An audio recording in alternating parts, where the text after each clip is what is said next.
Chapter 31. The elder escorted Anton to the top of the mountain. Not the central area where all of the facilities were located. That was closer to the starting point of the journey. Anton was quite confident that just a year before he wouldn't have been able to make the full trip to the top. Traipsing through the forest for a hunt was one thing, and he really probably shouldn't have been doing that, but climbing a mountain, even with proper paths and stairs, was quite a bit harder. Anton had only heard about the air thinning at the top of a mountain and had never experienced it before. If his lungs and heart had not been tempered, he wasn't sure how far he could have gone. Perhaps the elder escorting him could have carried him, but it was embarrassing enough to accept that in an emergency situation. If he couldn't at least traverse the mountain on his own merits, he wasn't sure he deserved to meet with a grand elder. He wasn't certain about that regardless, but Anton wasn't the one responsible for that decision. The Order of 99 Stars had many elders, including a collection of 90 elders on the council that formed the backbone of their strength, along with 9 grand elders. Anton would have thought that was far too many elders to include in any sort of council, but numbers had meaning in cultivation. For the most part, the grand elders would handle important decisions among their smaller number, with the advice and information of 10 elders serving directly below them. Anton looked down the mountain behind him, at the land blanketed by sunset. He had no idea how many steps he'd taken, but it didn't seem to be a specific count. 1,000? 9,000. The steps seemed instead practically placed when necessary.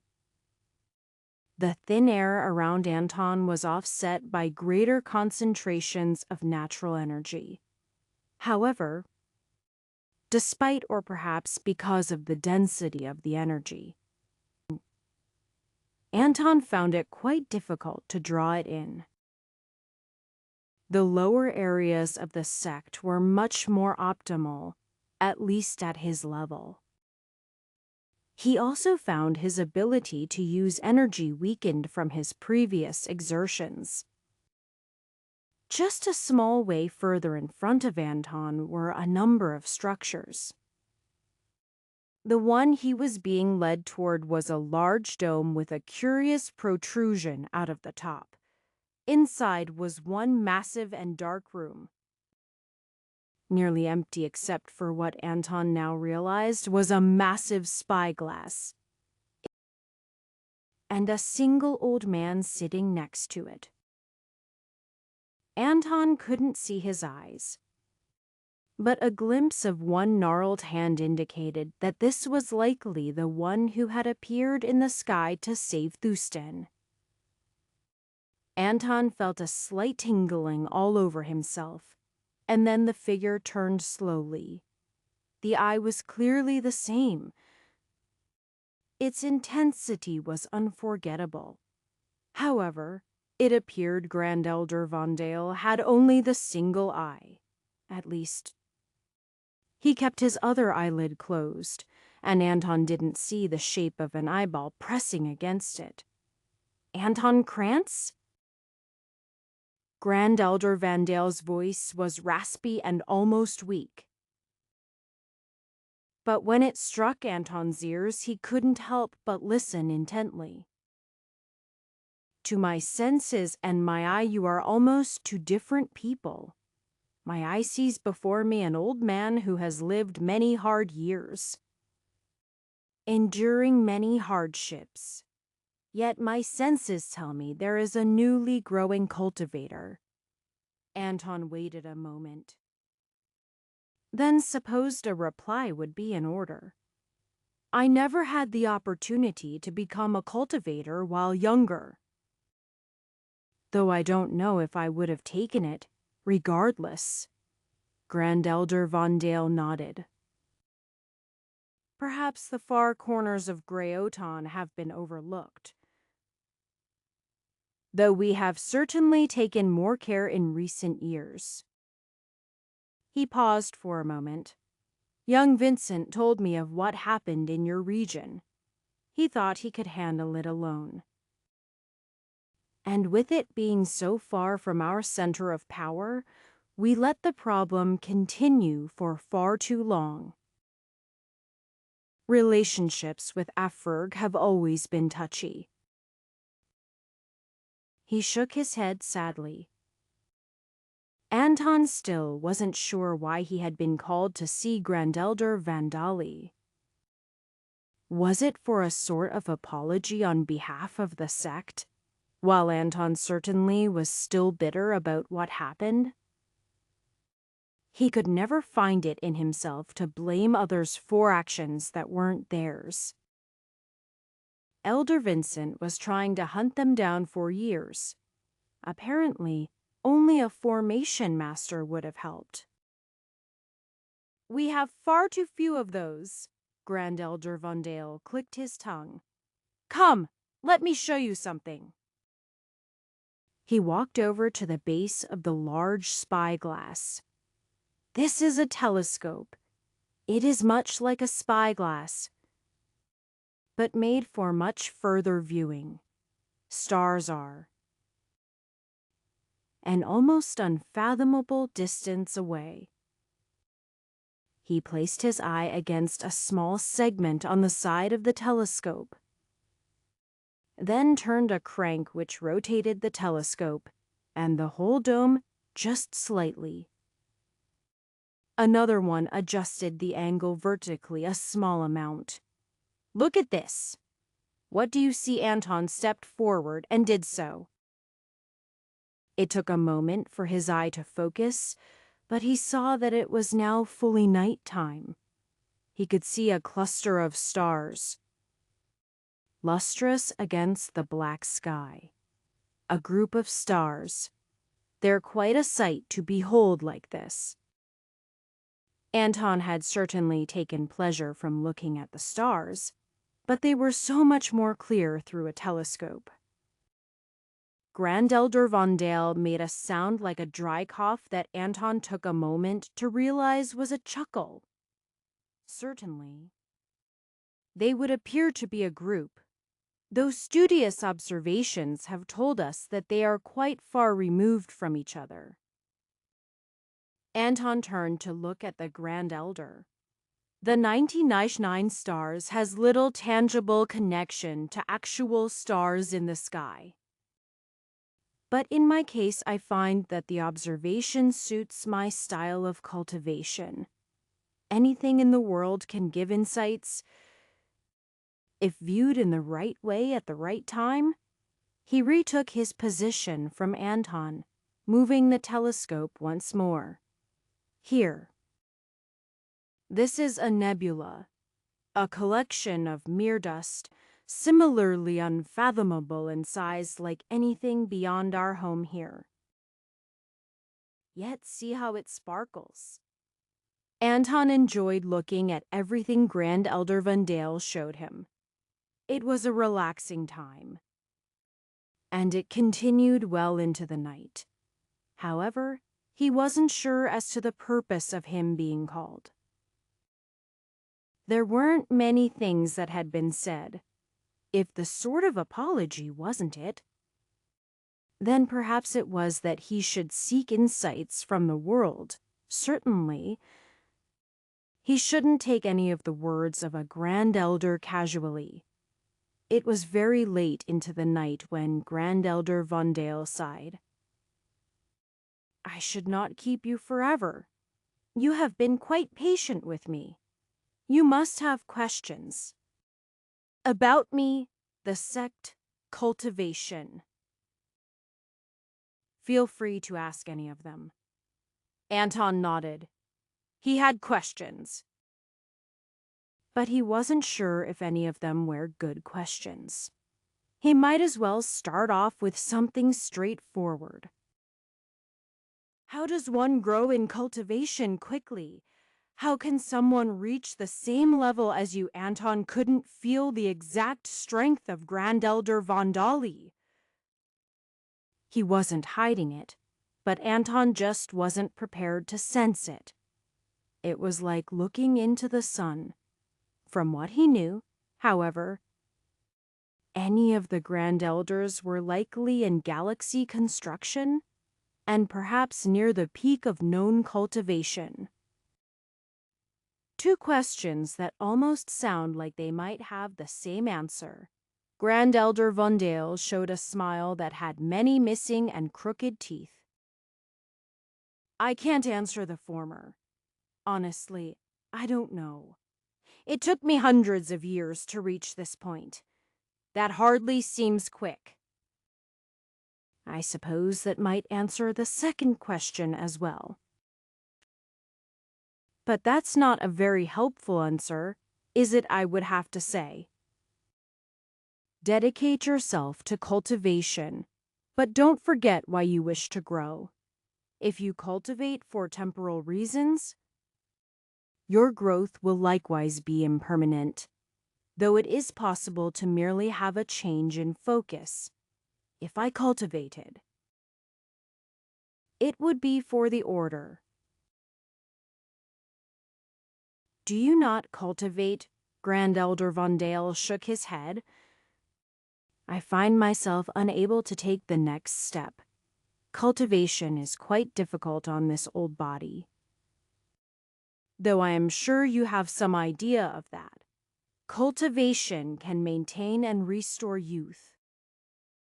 But only if you make progress rapidly enough. Since I've hit the limit of both cultivation and age, I merely continue living out of duty. I can't do much but defend the sect anymore. Anton sensed something more from him when he said that. While Anton could certainly feel power from him, it was not just hard to pin down, but almost muted beneath the surface. With a day of rest, not counting the trip back to the sect and up the mountain, Anton had recovered somewhat from his fatigue. He had been able to fill himself full of natural energy once more. However, Grand Elder Vondale seemed as if he were almost empty, just a bright shell around an empty core. If Anton were to compare himself, he was like a bucket. Filling it up was not difficult, but filling up a great lake or a sea like the Grand Elder was much harder. Energy that was merely several times denser would be insufficient for rapid recovery. As for the difficulty of using energy at a far distance, Anton could only imagine. Are there any insights you can give me for once I step past body tempering I could? And I will, if you later have need of them. But first, you should think about the purifications yourself. Anton half grinned.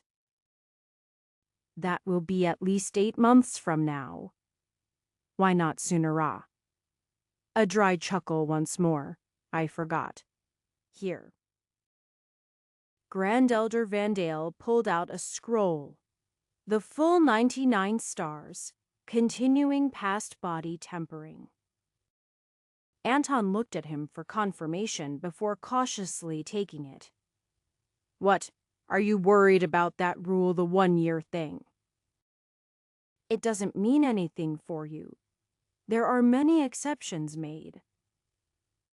It is just the baseline until we determine whether we want someone to be able to continue cultivating the 99 stars.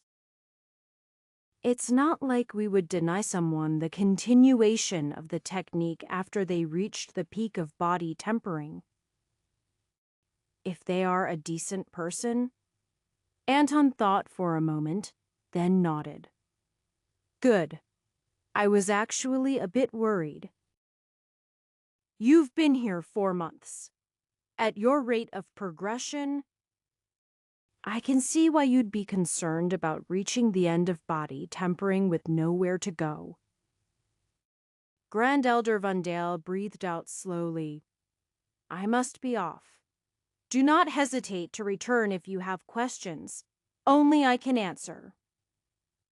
Though you need not walk all the way up here for much, since the other elders can answer most things just as well. Anton bowed before turning to leave. He really didn't have any proper questions to ask, and he was eager to take a look at the full version of the 99 stars. Just completing body tempering would merely get him to the weakest point he could truly think about revenge. Chapter 32. For basically as long as he could remember, waking up with the dawn had been part of Anton's life. That hadn't changed with becoming a cultivator, but when Anton awoke the sun was high in the sky. Resting for the night in Thuston hadn't been enough to fully recover, and then hiking up the mountain, staying up late into the night looking at the stars, the hike back down. And he hadn't thought a little bit of cultivating would be a problem. Instead, it wiped him out. It didn't actually matter that he awoke late, because he hadn't planned to work in the fields or anything else that would constrain his time. The hunt was still supposed to be continuing if things hadn't gone the way they did. He had been able to fill his dantian with natural energy, but it was work. His body grew tired, and that included his meridians and dantian. Perhaps he had really needed the rest. The cuts along his arm and elsewhere didn't help either. He'd applied salves and bandages, but the healing process had only just started. He'd lost blood.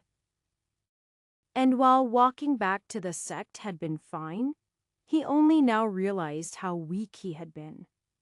Once he finished body refinement, perhaps the problems wouldn't be so pronounced. Refining his skin wouldn't just make it more durable. It would heal more quickly along with his flesh.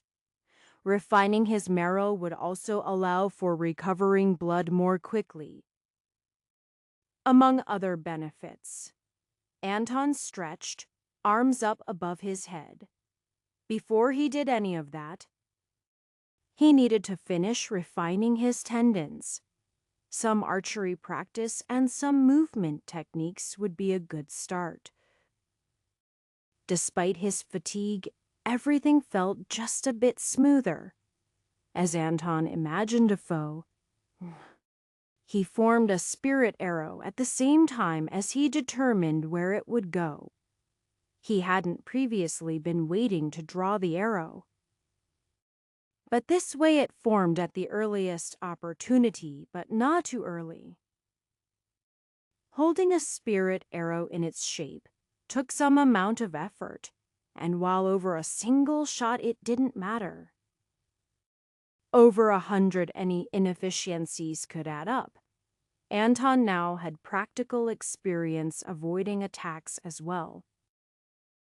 Sparring had been something, but facing actual danger to his life was much more effective. Being reminded of his mortality was also good motivation.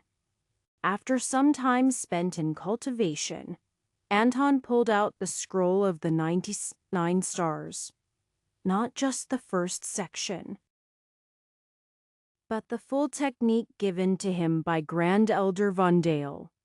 He reviewed the body tempering section, just to make sure it wasn't any different. He didn't expect that to be the case. But it wasn't as if all copies of everything were exactly the same. people made mistakes or abbreviations or extra notes. Anton didn't see any substantial differences, though the language was less elementary. Anton had learned to read well, more than just enough to get by. But that didn't mean he spent a lot of time reading books with flowery language, and certainly not cultivation before recently. It hadn't even been suggested that it would be useful for farmers. It was for warriors, though he knew better now.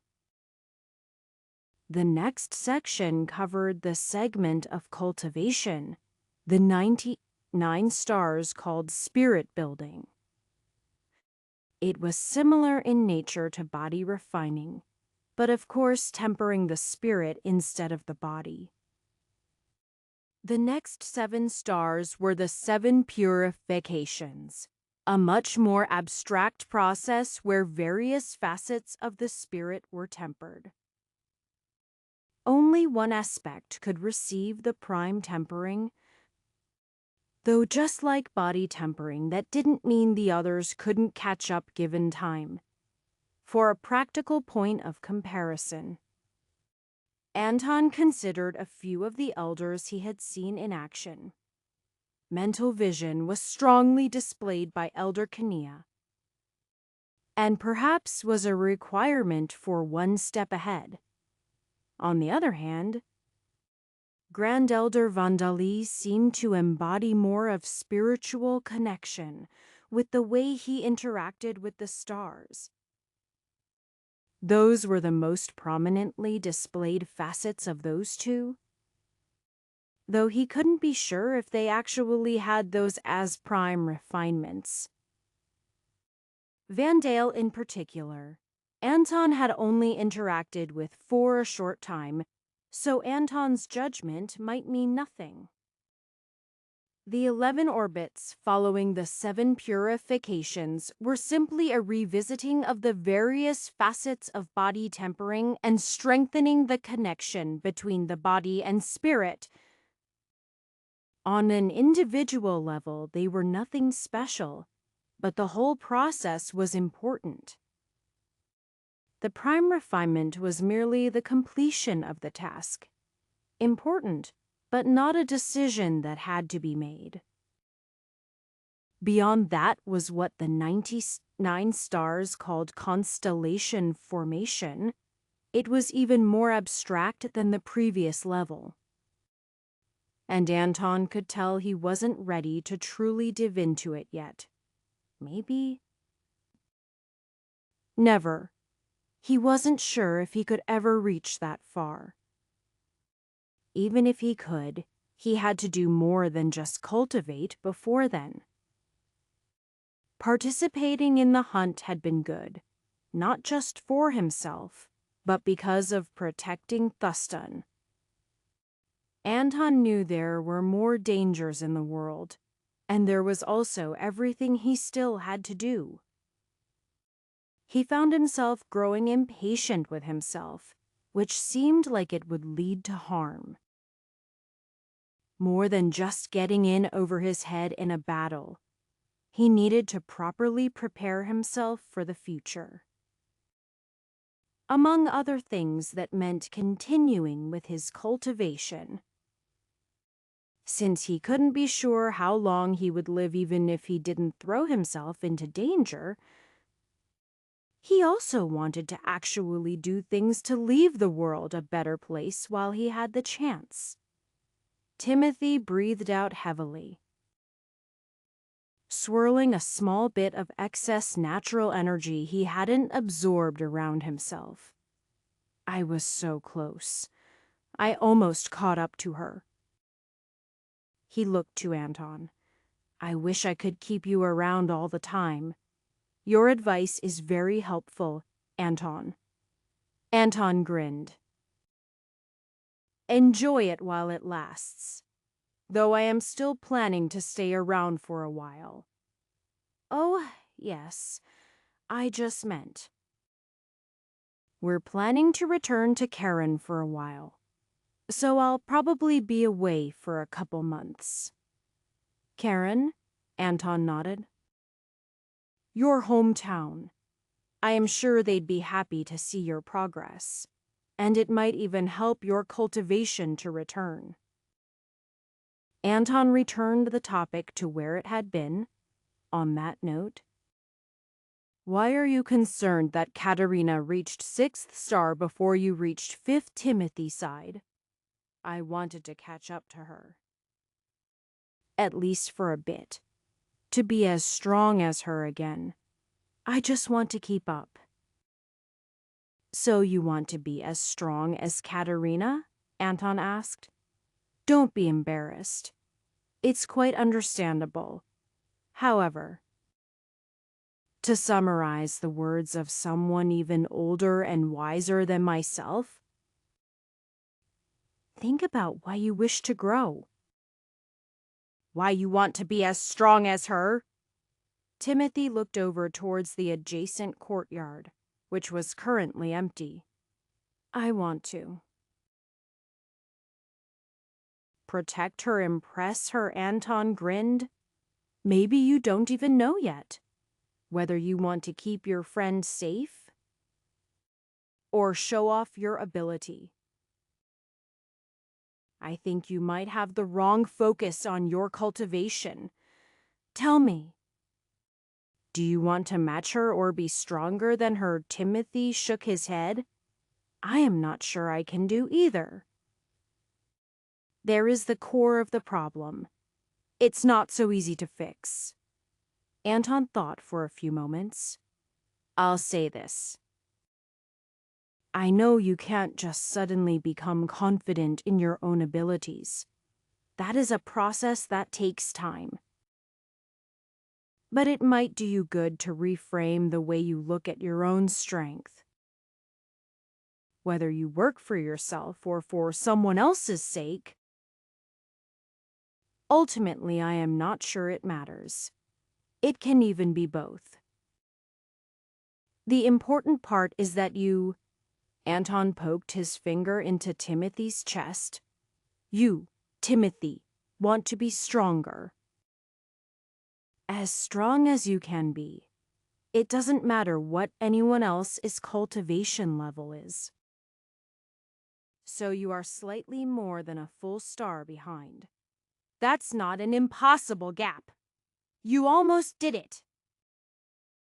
But lost focus on the fact that no matter what you intend to do with it, your cultivation is part of you. Anton shook his head. Like I said, though, it's not so easy. Don't forget, she even used one of her tempering pills to break through to the 5th star. Prime ones aren't so easy. You have contribution points still. That's right. Actually. Timothy scratched the back of his head. I thought with your guidance. Maybe I didn't need it. You don't. But it will save you time. Anton had learned enough about those sorts of medicines to know that limited use of them was fine. Timothy looked towards his home. Actually, she gave me one before we started training for the hunt. I just thought it was out of pity. Anton laughed. I doubt she has any pity in her. But you should know her better than me. Right, Timothy nodded. Tempering the meridians is important. I shouldn't be stubborn about it. Anton left Timothy alone as he returned to cultivating. If Timothy took that pill, he could form the 5th star pretty much immediately. Anton had studied the pill Katerina gave to him. They were high quality, radiating energy similar to those costing 1,000 contribution points in the rewards hall at least. The prizes for the entrance exams were certainly excellent. If she had used one herself and given one to him. Then the last went to Timothy. Anton wondered if he should return his. Of course, practically he could not. It would make her think he didn't appreciate it. But he didn't need pity or help keeping up, not yet at least. At the rate things were going, he should be fine until the 10th star. He wasn't sure how much more difficult that might be. Perhaps he would reach his limits there. But Anton wasn't likely to get more opportunities for so many contribution points before then. So if he didn't want to spend the majority of his points on medicines, he should plan to use it at that point. And there was something else. He wasn't certain, but he supposed that having received it as a gift would make it more effective. Not in any practical way, but cultivation was a mental process, if nothing else. He could tell Katerina he used it to form the 10th star. He just had the next couple to complete first, if he could manage that. Chapter 33. The outer parts of the forest were much more pleasant when wild beasts didn't attack every few minutes. Anton led the group back into the forest, not because he expected to need assistance in battle, but because there was still one profitable venture to handle before Timothy and Katerina went to visit home. It had been forgotten on their return trip from Thuston, both because everyone was exhausted and they didn't return through the forest. "There it is," Anton announced. "I still don't see anything," Timothy said. "The spiders seem to have moved back," Anton commented as he saw nearly clear creatures on similarly concealed strands of spider silk. "It seems they were more disturbed out of their natural habitat than part of the beast horde. If the spiders are back—" "Do we just leave?" Timothy asked. "I know they're not that Jundress individually, but I believe Katerina has prepared something." Anton looked to her. "If you please." Katerina nodded. "If you could direct me?" "I am not exactly certain of the location of the webs." Hoyt and Timothy had little else to do but wait while Katerina and Anton moved about the area. Anton helping her avoid webs while she set up a formation. "I can see them when they skitter through the light," Katerina said. "I think we have finished. They should be repelled from this area." Anton nodded. "I don't see any remaining in this section." They had cordoned off about half of the group of webs. Demond silk spiders were more communal than other spiders, with many living together peacefully. It helped that they were able to catch prey such as birds many times larger than themselves while they remained individually small with only moderate food needs. From Anton's research, they did require a larger amount of food to produce their webs, but if they left some behind, the colony of spiders should be all right.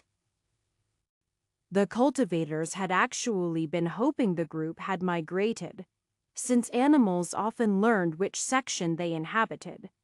But at least this way they could get some of the webs without driving the group to death or provoking their wrath. Anton took the first of many spindles out of his pack and found where one strand attached to a tree, sticking it to the roller and beginning the motion. "Timothy, start with this." They didn't exactly have to be gentle with the roller. It wasn't called diamond silk for nothing. However, there were good reasons to roll at a measured pace. Strands crossed each other. And if the whole web was just pulled into one bundle around a spindle, it was less usable than if it were properly rolled. Of course, with many of them unable to really make out what they were working with. It still happened. They were all amateurs in the field regardless of other talents. Still, it was good to try to do it themselves rather than hiring someone else.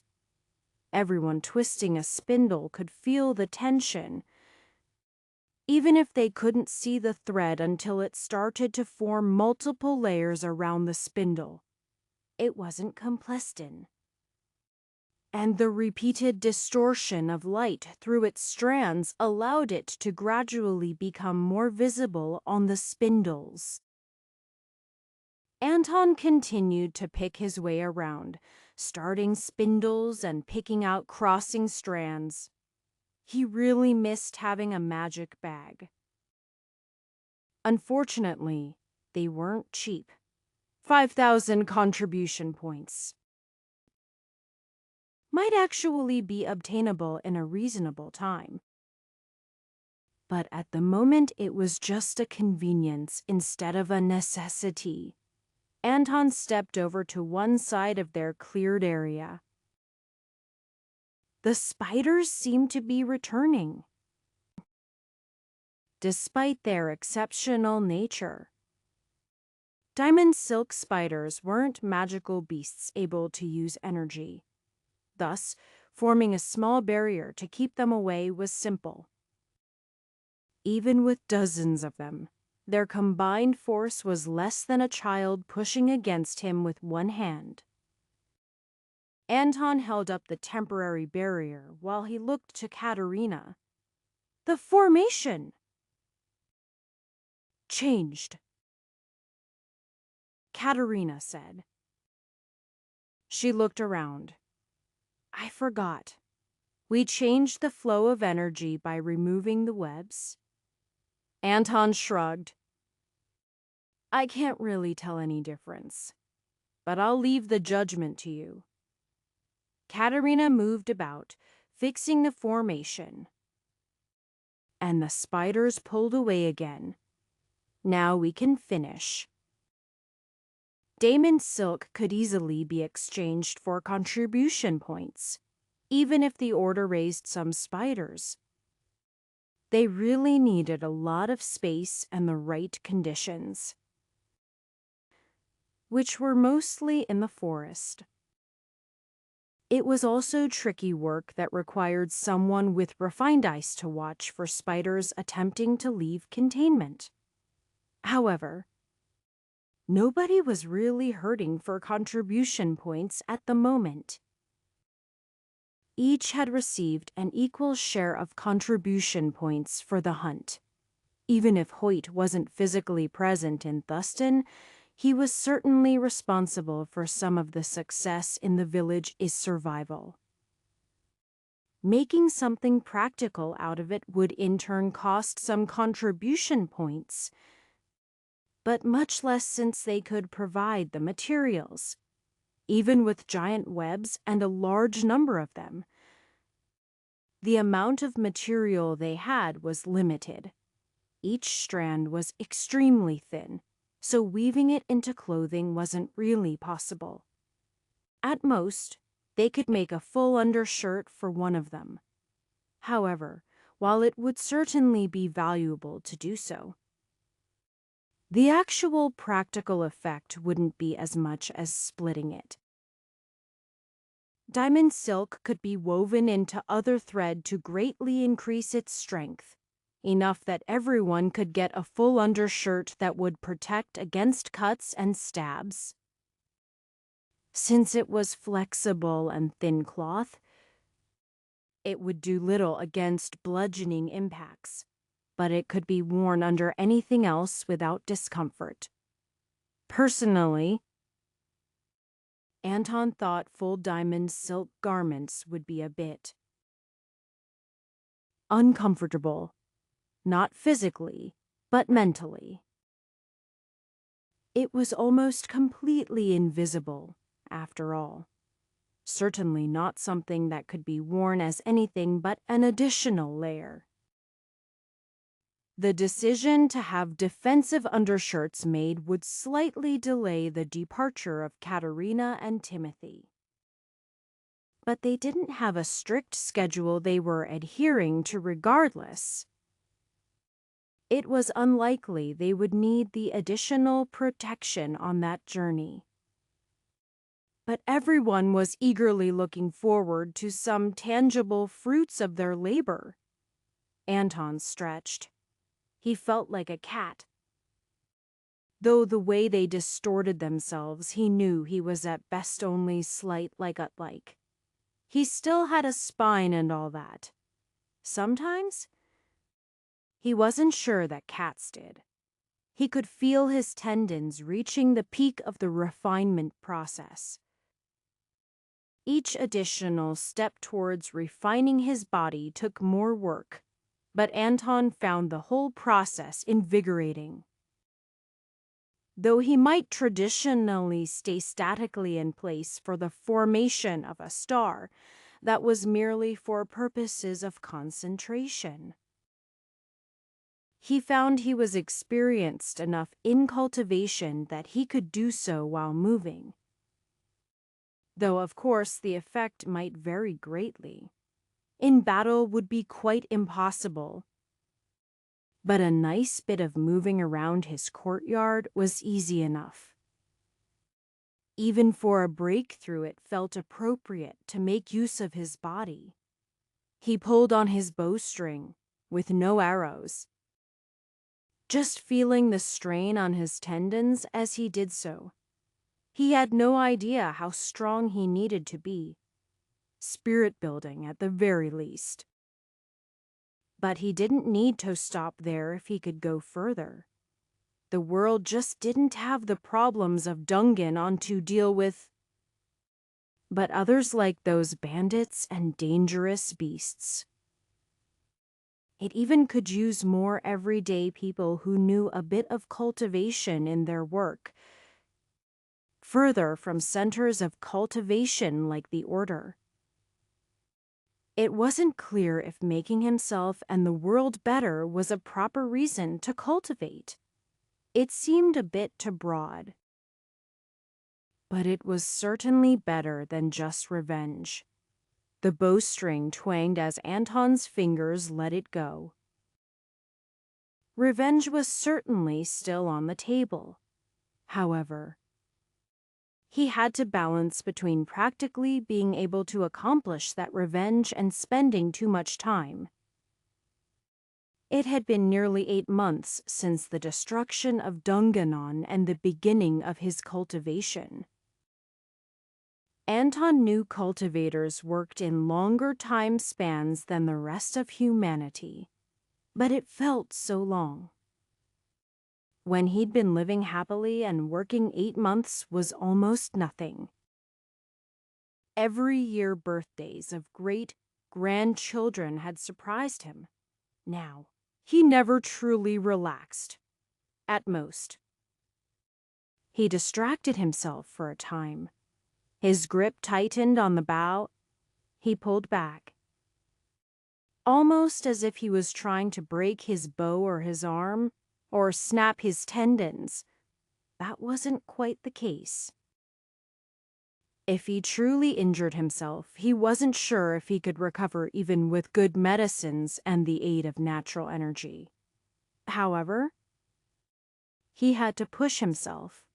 Anton was beginning to understand that his speed of cultivation was unexpected for his age. And perhaps even faster than some of the younger generations. He couldn't say it was easy, though he had to admit it was more smooth than he'd anticipated. But he always had to push himself, if he slowed down now. He felt he would never accomplish anything. Complacency would be the end. And yet, he needed patience. His arm strained. Muscle and bone, and especially tendons. He switched sides, though he would never have reason to shoot left-handed. He stretched his body to the limit as he forced energy into it. Just a bit more patience. As he felt the pressure peak inside of him, it finally collapsed into the 7th star. He breathed out slowly. He wasn't sure if he would have the proper mental and spiritual fortitude for spirit building. He might destroy himself. Perhaps he needed to take some of his own advice and revisit his home. How different would it seem? Not even a year later. Chapter 34. Sometimes an old man just had to be a little bit selfish. He knew what he needed to do, but he just couldn't face it yet. So when he was invited by Timothy and Katerina to come to their village of Karen, he gladly accepted. Hoyt was invited as well. But he had other plans to attend to. Anton had little to do to prepare. He stocked upon necessary supplies such as arrows and some emergency rations just in case. He exchanged some contribution points for money. He was almost surprised at how much he could have. But he had fought more beasts than he would hunt in a year, so it was actually quite reasonable. It was slightly disconcerting to think his bow might cost as much as a barn. But then again, it was comparing a barn made out of mundane wood to something of special materials, even if it was much smaller. A horse might travel further in a day than a man on foot, though their true speed advantage was in short bursts. Cultivators, however, could sustain a speed faster than a horse while walking. Of course, there were special breeds and magical beasts who were even faster. But those were quite a bit more expensive. The official recommendation for members of the Order of 99 Stars was to walk, if speed was not required. Anton hadn't known about it, but it made sense. Walking served the dual purpose of training the body of the cultivator and allowing the citizens of Greyoton to see them. While they didn't necessarily show the symbol of the order, people could still recognize them. For their current group, it was only an academic choice regardless. Nobody wanted to spend their entire stock of contribution points on a creature only marginally faster than their current speed. Something they would soon outclass. "I am going to show everyone how strong I am when I get back," Timothy declared, hands behind his head as he walked confidently. "How about you, Katerina, Mum? Just want to see family." "I thought so." "You are not really the type to show off." Timothy nodded to himself. "Still, we can be proud. We both joined the order. And we've grown even stronger in the last few months." "Yes," Katerina replied, "but we are still weak." "I don't know if that's fair to say. We're not weak. Everything else is just as strong. Besides, we're at least strong enough to protect Karen." Anton's face grew stern. "Don't rest on your laurels so easily. Magical beasts might not live in the area, but not all cultivators are upright and honest. And they won't care how long you've cultivated. Or if you have at all." The tone of his voice was cold and soured the discussion for the rest of the day. Not that Katerina would have contributed much anyway. When there was no conversation the next morning, Anton offered an apology. I did not mean to be so harsh with my words yesterday. The two of you have done quite well with your devotion to cultivation. I am sure you friends and family will be proud of you. He paused. But I don't know if it can ever be truly said that you are strong enough. He thought he was strong. Old as he was, it was hard for anyone to say he wasn't strong, or at least tough. But he hadn't even been present to do anything, and if he had, he knew he would have had no effect. Katerina looked over at him. Where are you from? Dunganon, Anton replied. Near Alcombe. Oh, Timothy said. That's almost enough Erg. Anton hadn't thought of it that way. But it was indeed closer to Ofurg than any of the major parts of Greoton, despite the official borders. He hadn't thought well of it before, but had little interaction with anyone from the area, even when he visited Alcombe. Of us, now that he knew more, it was one of the places in the world he'd least like to visit. And he was absolutely going to go there in the future. The near future. Do you? Want to talk about what happened? Katerina asked.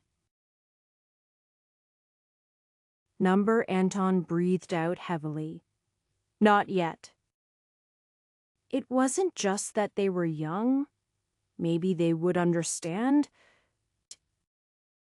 But speaking about it was hard. Even with Vincent, who already knew everything. If only Vincent could just go into a Ferg and just tear it apart. But of course, Greoton wasn't the only place with cultivators. The tone of the conversation eventually lightened up, talking about the things they'd done at home, how the upcoming winter might affect things, and the like. Anton did his best not to bring things down, not just for the two younger folk, but because dwelling on what he couldn't do at this very moment would just hurt him more. Having not been away from the Order's lands in the 4.5 months he'd been here, Anton wasn't sure how cultivating would go in areas of lower density natural energy. He wondered if his continued speed was just boosted by the greater availability of energy. Now that he was away from the area, he could confirm it had an effect, but his increased learning was also important. He had tempered his meridians before he even took a step on the Order's lands. And though he continued to develop them as he could, their overall quality was similar enough. Yet he could gather and more smoothly manipulate energy. Storing more was just a given. Since the stars in the Danshin were able to do so, but just having the experience cultivating made Anton certain he could do it again faster. Of course, if his cultivation actually reset to the beginning, his body would probably just give out. Not that it was a possibility. Certainly not more likely or easy than being killed by something. Anton didn't really expect trouble in the midst of Greoton, where the population was high, and other disciples of the Order traveled and patrolled. Even so, he was relieved when the journey actually went smoothly. Karen was just a few days away, at their current walking speed, still quite near the Order on the whole scale of things. But nothing was ever perfectly safe. He just couldn't help but think about what might go wrong. Wild beasts from the forests and bandits were, of course, the strongest in his mind. "There it is," Timothy declared. They'd been walking past farms for quite some time, and that hadn't actually changed. "I'd recognize that roofline anywhere." "Pretty sure they changed it," Katerina countered. "That one is new." Anton looked ahead at the town. People were moving about doing everyday business. Someone in particular caught his eye. "Katerina, does your mother look like you?" "Yes, quite. So I am told." "It appears she is at the market. Then—" Anton found the more he used hawk eyes to see, the better his eyes became even when he wasn't focusing his energy. They still weren't the best they'd been, but when he focused, picking out faces on the horizon wasn't too difficult. Especially somewhat familiar ones. As he approached closer, the difference in faces was obvious. But not too much. Just a couple small decades of age. Katerina waved as her mother spotted her. "Mom!" That one energetic word was perhaps the most enthusiastic Anton had ever seen Katerina. "I am back to visit." "So I see. Though you only sent a letter when you got into the order." And Timothy didn't even remember to inform his father. She looked at him, placing her hand on her hips. But her smile belied the posture. "Welcome back, you two. I am Flora Riley. A pleasure to meet you." "And you are Anton Krantz?" He inclined his head, watching her face for signs of recognition. He had an idea. But perhaps it was wrong. "I am another disciple of the order. We share a complex where we live. And I fought together along with these two." Katerina's mother paled slightly and turned to her. Katerina nodded. "You know, cultivators often have to fight. We protected a village." "Well, She stopped whatever she was going to say. "I am glad you are all right." She inclined her head to Anton. "Thank you for taking care of them." "Do you have a place to stay?" Katerina spoke up before Anton could. "I was hoping he could stay in the spare room." "He's guiding Timothy with cultivation, so if he only had to go next door instead of walking out of town, it would be more convenient." Katerina was slightly more verbose with her mother, though she still didn't seem talkative. Maybe she simply needed to explain everything. Or she just wasn't that comfortable around Anton yet. "Of course he can stay. Any of your friends are welcome." Flora's eyes sparkled slightly, and she looked at Timothy. "And I am sure some people will be glad you didn't bring home a young man." Timothy swallowed slightly, but didn't say anything. The three of them helped Flora carry her shopping bag with her, though any one of them could carry far more than she wanted to purchase. Timothy made sure to stop by his home next door when they passed. Anton just enjoyed interacting with a city where nothing was going wrong. Nobody needed saving from a flood or bandits or wild beasts. And he would do his utmost to make sure it stayed that way, as well as every village in Greyoton. Chapter 35. There was a pleasant meal with Katerina's parents and Timothy's father, as well as, of course, the young cultivators themselves. It was better than the cafeteria, though not by much. The order had exceptional cooks and fresh food as well. But there was something about smaller-scale home cooking that was just more satisfying. Maybe it was just the company. Anton certainly appreciated it. The conversation mostly consisted of catching up with what had been happening with Timothy and Katerina. A few months was a long time for them, and they developed significantly. Kellen Weston, Timothy's father, sighed. I do miss having you around to help out. Those cultivator muscles can do a lot of work. I had to hire a replacement. I am even stronger now, Timothy flexed. Anton nodded, but didn't have much to add to the conversation. Nobody needed an old man going off on stories about himself, and he wasn't really in a mood to share them regardless. Eventually. However, Flora Riley asked about him. So what about you? Mr. Krantz, what's your story? A vague enough question that he had an answer. I was mostly a farmer my whole life.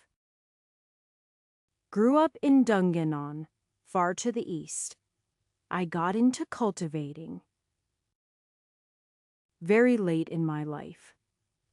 Katerina's father nodded in sympathy. It's quite difficult, isn't it? When the members of the order came by, Katerina and Timothy were tested to have some potential. I tried some of the steps to begin cultivating.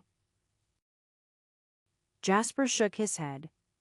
But it's harder to get into when you aren't young. He avoided mentioning how much older Anton was, at least twice his age, even if Anton looked a bit less wrinkly lately. I understand the benefits, but pushing myself that hard just didn't seem like it would pay off. Yes, Anton replied. You need sufficient motivation to truly begin. There were a few moments of awkward silence before Flora spoke up. So, you said you lived out to the east. My mother used to live out there.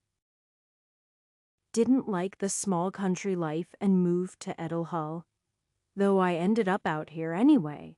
She smiled at Jasper. Anton nodded. It's not for everyone. Some like the hustle and bustle of cities. Sowing fields, raising animals, hunting.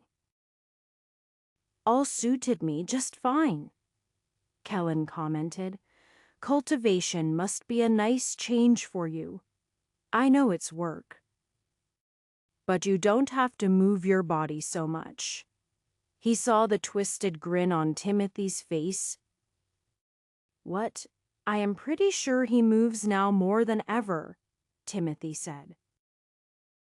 He climbed up a silo to shoot arrows at giant eagles attacking Thuston, and his bow.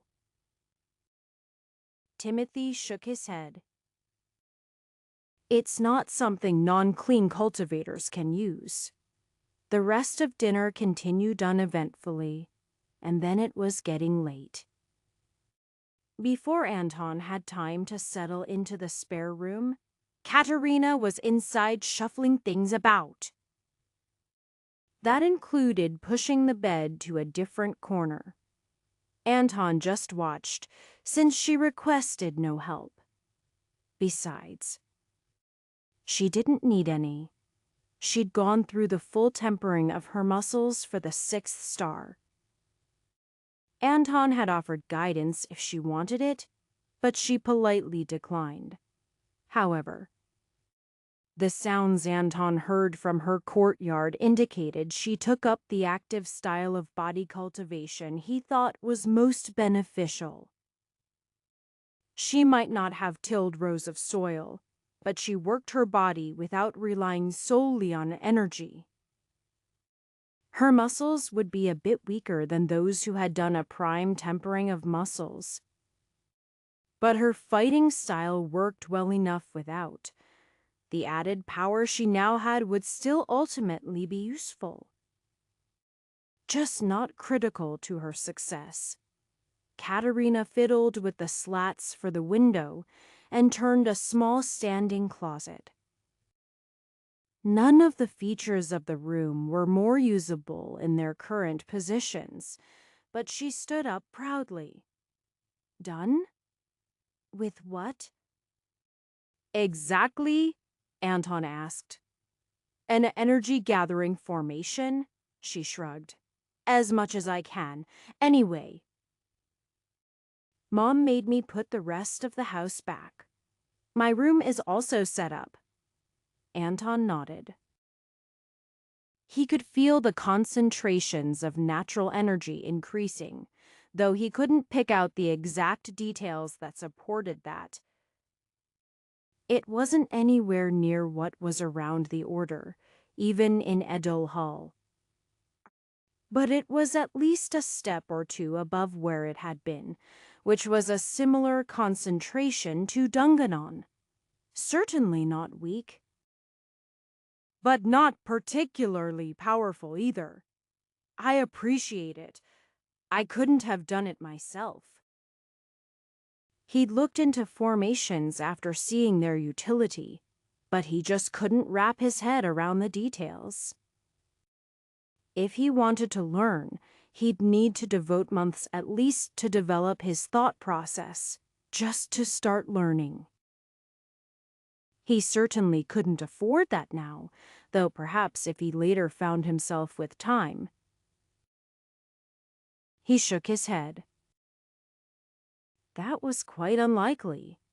He was glad for Katerina that she was naturally suited for the learning required. She left the room to him, and he started browsing the 99 stars again. There was one particular oddity in the technique. It wasn't as if it was kept secret, but there was something missing. The final step for the 100th star, because it was supposed to reach the 100th star.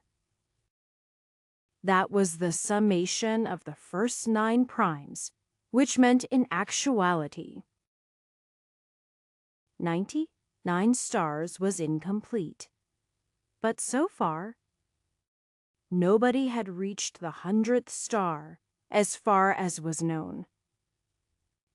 The equivalent cultivation level for other techniques was also in the realm of mystery. Though it was possible there were some cultivators in far-off countries that had accomplished it and remained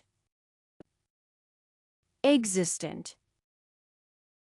Anton wasn't sure if cultivators exploding or transcending to other planes was correct, though the former was certainly possible.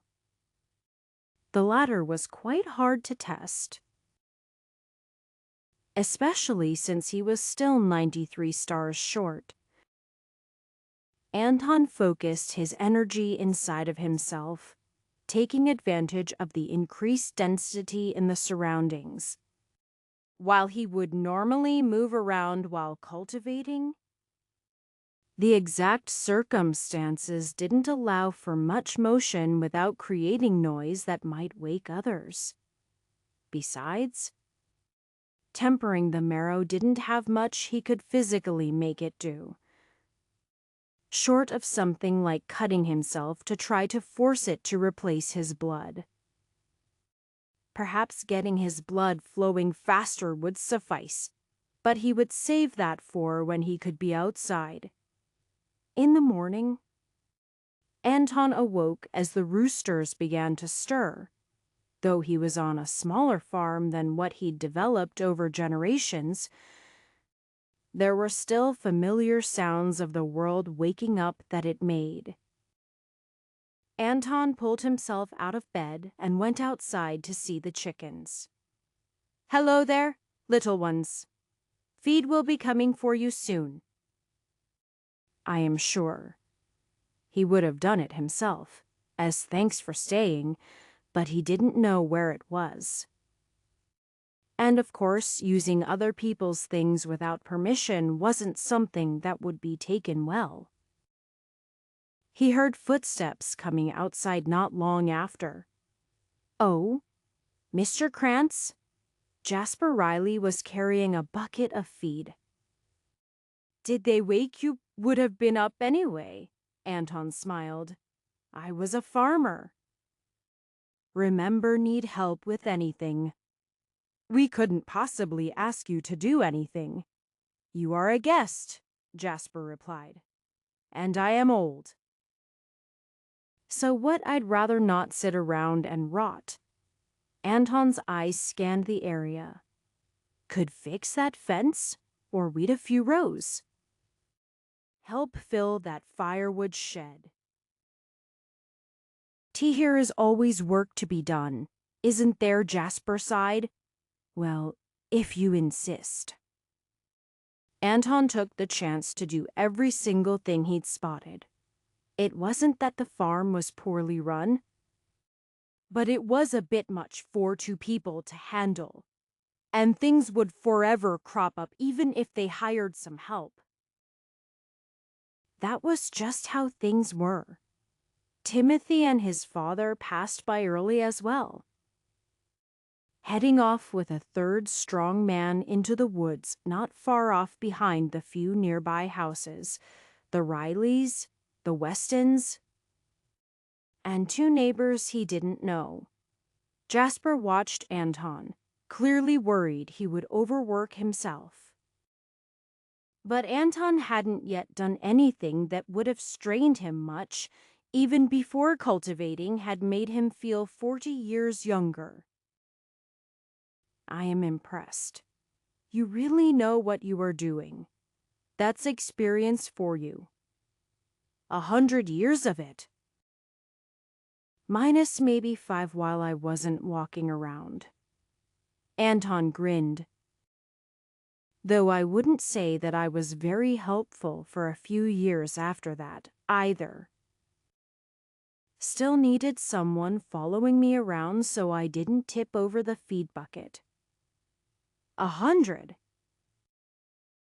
Jasper shook his head. You sure don't look it. Not that you are exactly a spring chicken, but most my age are 6 feet under. Right? Anton nodded. As long as he didn't think about anyone specific, the morbid humor of age amused him. I was thinking I'd hunt something, boar or deer or some such. Who has the hunting rights around here? It's mostly open to anyone. Though you might ask some of the hunters about the populations. They live over that away. I recall hearing deer were populous. Flora would be glad to have some venison to work with. Jasper nodded. Her mother, Ashlyn. That was the only thing she liked about country life. Fresh venison. Anton almost flung the hoe in his hand away, but managed to keep his grip and gently hang it by his side. Ashlyn. He turned to Jasper. I assume she looks much the same as Flora, like Katerina, grandmother to granddaughter, share similar looks. Yes. Why, Anton did his best to keep his voice steady. Was she called Ashlyn Krantz? Krantz. He shook his head. No. She's Ashlyn Boneyard, though. Jasper squinted his eyes at Anton. It could have been. Flora's brother. Almost looks like you. Anton had to breathe deeply so that he wouldn't snap the hoe in his grip. Maybe his impression when he'd first seen Katerina hadn't just been random thoughts. Not every single one of his grandchildren had stayed in Dungannon. Ashlyn was one of the oldest. Having to more generations after her wasn't so crazy. The Krantz family had lost contact with those who had moved away for various reasons. And while he hadn't exactly forgotten their existence,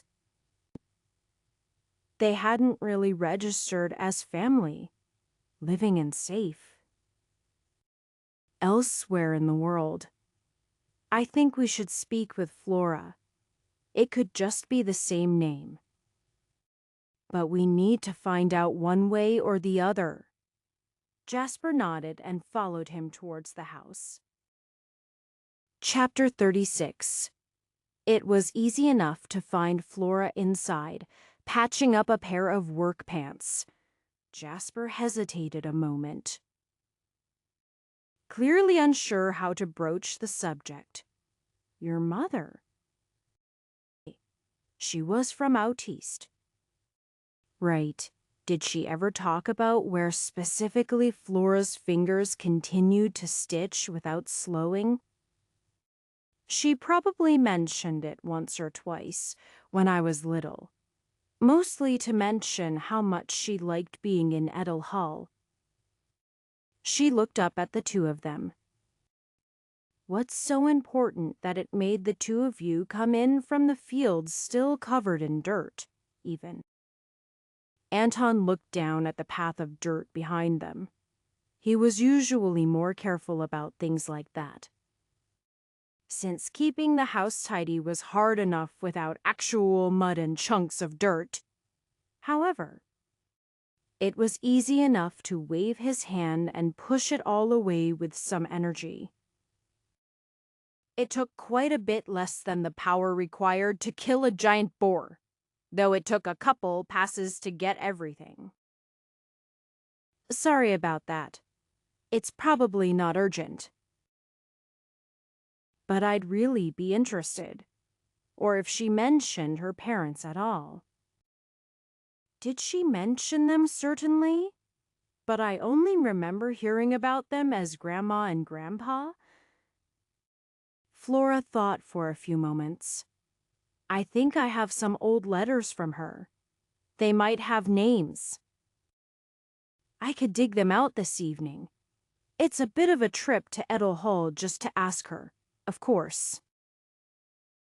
She looked at the two of them with suspicion. What is this about? Jasper sighed. Maybe nothing at all. I'd rather not mention it if so. All right. It's been some time since I read the letters anyway. Reminds me that maybe we should write or visit sometime. You know she'll never come out here. Jasper grinned. Why do you think I like to stay here? Oh, hush. She's not that bad. I might remind you of someone else, Mother. She's not even so far away. I am sure she'd be glad to visit. You wouldn't do that. To either of us? Jasper recoiled. You are right, though. We should keep in touch with Ashlyn more. He nodded. I think we'd like to see those letters. If you can scrounge them up. Until then, Tahir's work to do. There was something different about the soil on the Rileys' farm compared to at the Order. Anton would say the quality of soil was high in both places, but it was actually easier to work the soil away from the Order. He hadn't noticed because he'd been cultivating for several months before arriving at the Order. The soil there was thick and heavy, quite full of nutrients for plants, he was sure. And the abundant natural energy helped as well.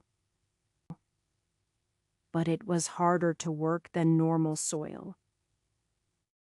Now that he had something to compare to in recent memory, he was certain that also made it easier to work quickly. It wasn't necessary for him to hoe a field by hand. They had oxen and plows for that, and it wasn't the right season anyway. However, he still had to dig out stubborn weeds with deep roots. Some of them would break away at the surface, but if he left them, they'd merely grow back. He could dig with a shovel or with his hands. Though wrapping the whole thing in energy and tugging also did the job. Jasper had some questions. Can anyone do that? With a bit of cultivation, move like that and pull up the plants by barely touching them. Anton considered for a moment. You have to develop one thing at a time. However, this is all at an easily achievable level. The first star is a full tempering of the body. That won't do much for your ability to pull out whole weeds. But even a basic control of energy should be sufficient with a little effort. Anton looked at Jasper. You attempted cultivating before. Correct. What stopped you? Jasper shook his head.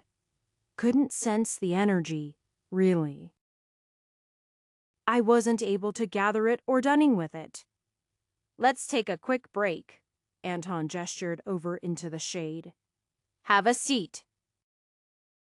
Jasper did so. Close your eyes. Try to feel the natural energy. It's the air around you, the breeze. Anton gathered a bit of energy and washed it over him. It's just everywhere. I think I feel it. Just a little. Grab onto it. You can't grasp it in your hand, but you can breathe it into your lungs. From there, it flows around your body. Anton traced a line of energy along his skin, guiding the path as he felt Jasper begin to circulate it through your whole body. Then, don't forget to breathe out. Anton smiled. Now that you've done it, you can do it again. But here is the secret. You don't have to sit still. Look here. Anton waited for Jasper to open his eyes. He swirled his arms around and swung a hoe in front of him. You breathe while working. The energy will be more content to settle into a moving body, just like the air in your lungs is used up faster when you work. It will take a bit of effort to move your body at the same time, but if you spend a month getting this down, even by next year it will pay off. Anton snapped his fingers. Oh, I imagine your daughter took the cultivation manual with her. Correct? The order doesn't have so many they can just hand out one to each person. That's right, Jasper confirmed. Though I had plenty of access to it before, I just couldn't make use of it. Not everyone learns by reading. Anton nodded. I happen to have an extra I can leave with you. After Grand Elder Vondale had given him the full technique, he hadn't found a chance to return the body tempering technique. It was allowed to be freely distributed, so the order wouldn't be concerned if he gave it away. They would just be handing it out to someone else eventually. He might as well pick someone specific. Oh, thank you. Jasper nodded. Do you think I can really learn Katerina picked it up so easily, and I had so little success? Of course you can. Your wife too, though I imagine she'll be slightly different. As for making it beyond the beginning, perhaps not. Anton was fairly certain anyone could complete the first full-body tempering. Then came the second star, a prime tempering. The easiest one, but also the hardest since the cultivator would still be inexperienced. Then the third star just showed they could continue beyond that. which was sufficient for the order to be willing to recruit them after a test. And apparently, the 4th star was sufficient that they didn't care about tests. Anton supposed He had been able to contribute sufficiently to work in the fields at just the 4th star, though he didn't know if the order actually profited from that work. Some of the early work of their disciples probably cost them more than it was worth, except for the training it provided. As she promised, Flora dug out some old letters that evening. I don't think here is anything too personal in here. She was never much for spilling her feelings in a letter. Anton can help us look through 4 names. Flora clearly trusted her husband's silence, but Anton could tell she was curious as to why they were doing what they were.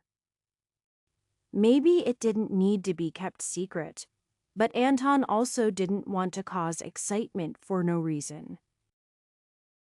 Perhaps not everyone would want to discover new old relatives, either. Katerina was present as well. It wasn't possible to keep a secret in such a small household, not that they tried. "Why are we looking for names?" she asked. Do you know, Grandma, Anton smiled as she cut right to the idea. Perhaps. That was all he was willing to say for the moment. If he was wrong, he would be rather embarrassed, though he couldn't say how things would go if he was right. There were only a few dozen letters. Anton found it easy to scan through them for names extremely quickly, especially since he knew what names he wanted to see. The handwriting wasn't as orderly as most cultivation techniques, but it also wasn't filled with difficult language or complicated concepts. Your father and I have been looking to expand the factorage. It's much more pleasant to handle selling rather than producing all the goods.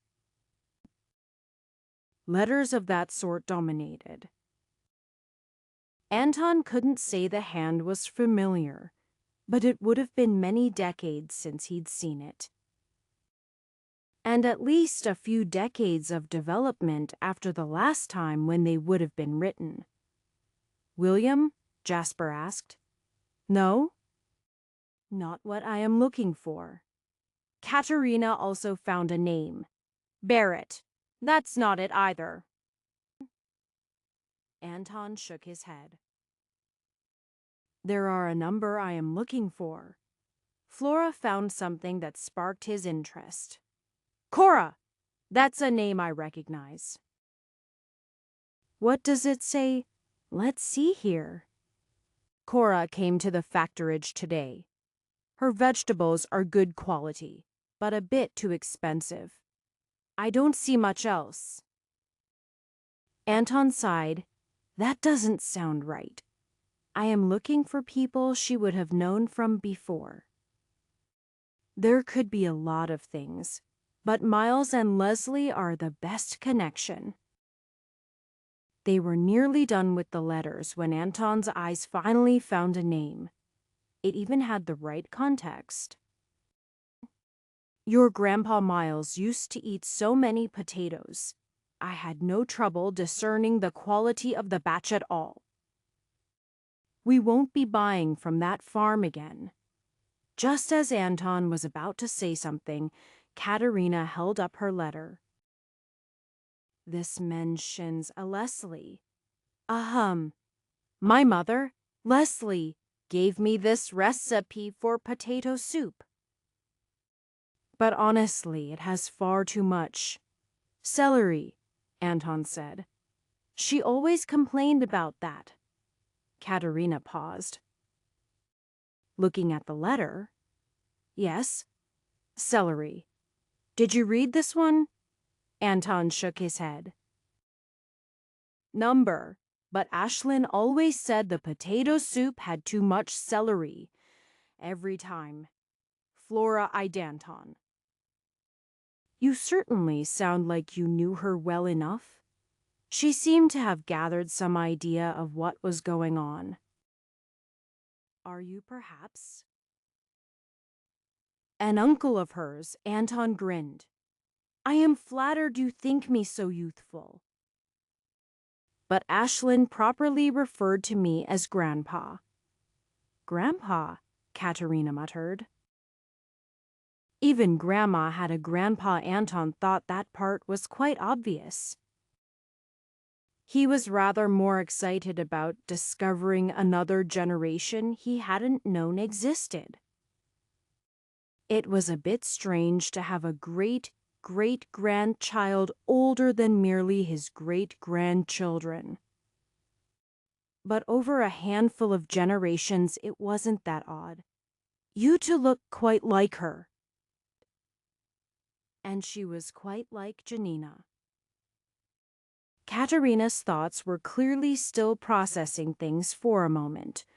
Then her mouth rounded and her eyes grew wide. Chapter 37. Feet fell rapidly on the dirt path. Anton ran at a quick pace, Timothy trailing along behind, panting. Why are we running? Up the hill again. Did you not hear what I discovered yesterday? I thought it was quite obvious. Timothy took deep breaths to get enough to speak. You said that you are Caterinus. Great. Great. Grandpa. Right. He shook his head. I still don't get why that means. I have to run up a hill. Anton clicked his tongue. Typical. I'm sure you'll figure it out. It didn't take long for them to reach the top of the highest hill in the area. Even a non-cultivator could have done so fairly quickly, and both of them had tempered muscles and meridians. Anton had the organs in his torso tempered, so he was less out of breath at the end than he would have been. There were more improvements to be made after the tempering, though that was the biggest moment of progress.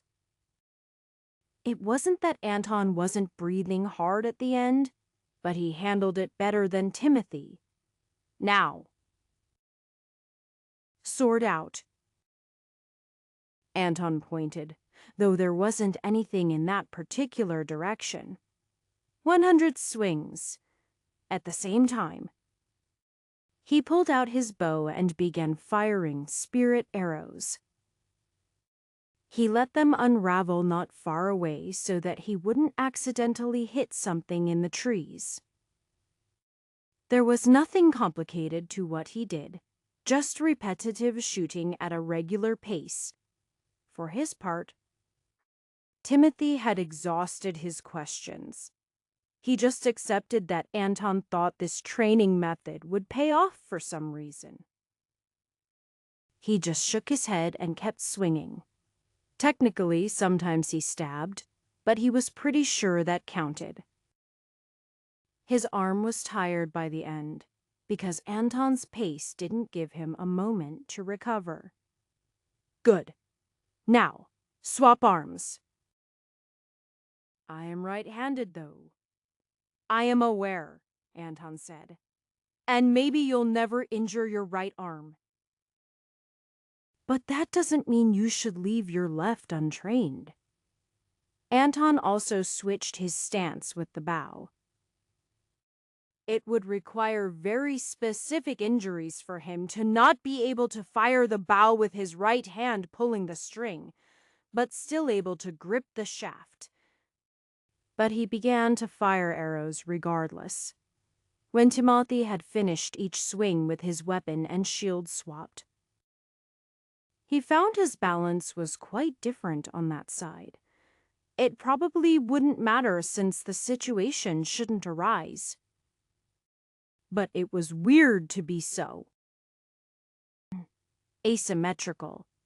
He thought he might have a moment to rest after completing the exercises. But instead, Anton thrust them both back down the hill, where they repeated the attacks another 100 times per arm. Anton wiped his brow. I think it is time for a short break. He took a deep breath. Feel the energy flow through your meridians into your body, how it replenishes you. Timothy was briefly worried that would be the whole break. But the two of them remained standing and pulling in the natural energy. They stood a reasonable distance apart, so as not to interfere with each other too much.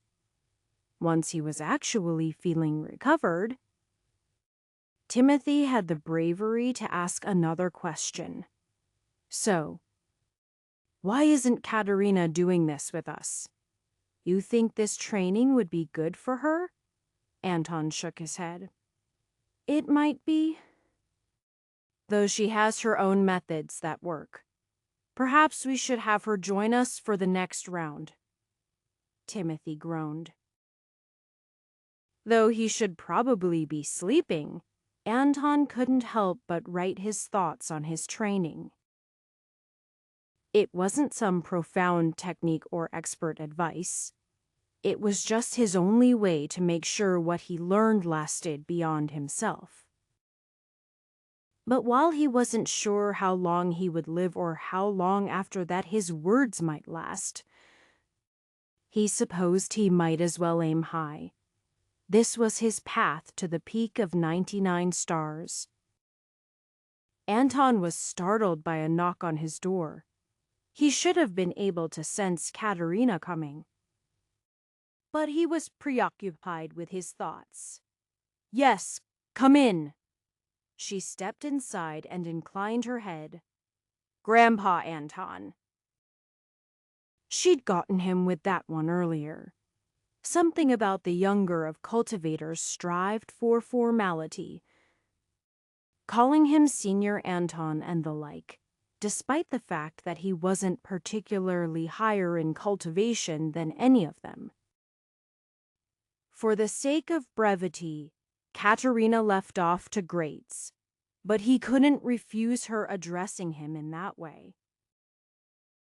Katerina was usually serious, but her face was exceptionally so. Can I ask you some questions? About you, he had some idea where that was going, but he couldn't reasonably refuse. Saying it wasn't her business might have been partially true before, but now? Could he actually be family with these people if he didn't let them try to act like family go ahead? She sat down on the bed, looking towards where he sat at the little desk. Why are you a cultivator? What's going on with the rest of our family? She cut right to it. But Anton thought that was probably for the best, instead of both of them evading the subject for a while. As you might have guessed, those are practically the same answer. It took Anton a while to continue, but Katerina waited patiently. I was born and raised in the village of Dunganon. I have so many stories about everyone there. Perhaps someday I can write it down if I have the chance, though it will be of little interest to most. Anton shook his head. There I met Janina. We had children. Those children had more of their own. Anton smiled in remembrance. Some didn't choose to stay, but with those who did we continued to grow the farm. My parents passed away many decades ago. It hurt for a time, but that faded like all others. You know it is coming, eventually. The same happened with Janina. I was supposed to be next. Katerina waited patiently, but knew he needed some prompting as he was lost in memory. What happened, bandits? A group of cultivators from Ofrurg, wild and destructive. Anton grit his teeth as he spoke. Elder Vincent tried to track them down, but he could never head them off. He couldn't track them to their camps. And they grew increasingly bold. In the deep of winter, I was out on a hunt. I barely managed to find a deer. And the return trip was so slow. And I only came back to death and destruction. Unnecessary slaughter. Katerina's face fell. So everyone is dead. Anton shook his head. Not everyone. At least, they weren't killed there. Ofrurg has a legalized slave trade. And they don't much care about where they come from. As long as it doesn't disrupt anyone important there. Anton took a deep breath. Elder Vincent is the type who would chase them across borders if not for the consequences of doing so. They realized we found their camp. He said they scattered. He killed some of them, but couldn't get them all. Some might never be found, though the leader is a spirit-building cultivator. Not quite as many of those to look for. And there was also a formation master, hiding them. The Order can't send people in to force them out of hiding. Can they? Should they? Anton shook his head. You saw what happened in Thustan. Grand Elder Von Dale wiped out hundreds of beasts from a distance. If the Order sends elders in to avenge some country villagers, what does that accomplish dead cultivators? Dead cultivators in Ofrurg, and dead members of the Order. Perhaps someone can track down bandits on an individual level. If there is no disturbance on a large scale, I wouldn't expect those of great power to get involved directly. If they do, more common folk will die as a side effect. But wouldn't a Frurg want bandits dealt with? Anton smiled bitterly. Katerina was a smart enough girl, skilled in cultivation. But she was still young. I already said they don't care where slaves come from. And of course they don't cause any trouble inside a Frurg. More importantly, spirit-building cultivators don't just pop out of the ground. Potatoes barely do that, and that takes work. The chance of them being connected to a sect, formally or informally, is rather high. Anton nodded. I'd love to be able to go in there, kill them all, free everyone taken away. And I will try, but it's not so easy. Couldn't they just send someone a little bit stronger? Not an elder, but a disciple in late spirit building. Who? And why? Anton shook his head. Nobody knows who they are looking to save, and assassinating people in another country is too much of a risk for a mission. The Order has already increased security on the border. Perhaps that should have been sooner. But what has been done cannot be undone. Anton stood up and stretched. The job requires someone who can able to risk their life in such a way that it can pay off. I can go with you. Anton smiled. I appreciate the offer, but this isn't like Thuston. Disaster can't be prevented. It has already happened. You shouldn't risk your life for people you never knew or an old man you've known for a few months. You have too much value to risk yourself for it. Grow stronger so you can protect more people in the future. I won't tell you to ignore any trouble you can see. But don't risk yourself for an old man who is about to die anyway. I'll be able to use what I have to save some people. I'll try to save everyone, to right every wrong. But we both know that can't happen. I won't let you go alone. Anton sighed. We'll talk about it more later. Regardless, I am not yet strong enough. I need more training. And that means so do you. I'll see you in the morning. Chapter 38. There was some actual consideration in Anton's mind to leave that night. But he knew if he did, Katerina would probably blindly follow him. Perhaps if she didn't find him, she would run off to Ophirg alone. He'd like to think her more rational than that. But having been a human for a full century, he could say people weren't like that. She wanted to help him. And he wanted her to live. And neither of them would be able to convince the other. Anton hated to let time pass now that he'd made up his mind, but he knew there was good he could do currently. Jasper did well with Anton's cultivation recommendations, and though Flora did somewhat less of the heavy manual labor, she was giving it a try as well. He should at least do his best, making sure that those he knew could take better care of themselves before he left. And of course there was the problem with leaving Katerina behind. He had to figure that one out still. On much more mundane problems, Anton found trouble with his writing.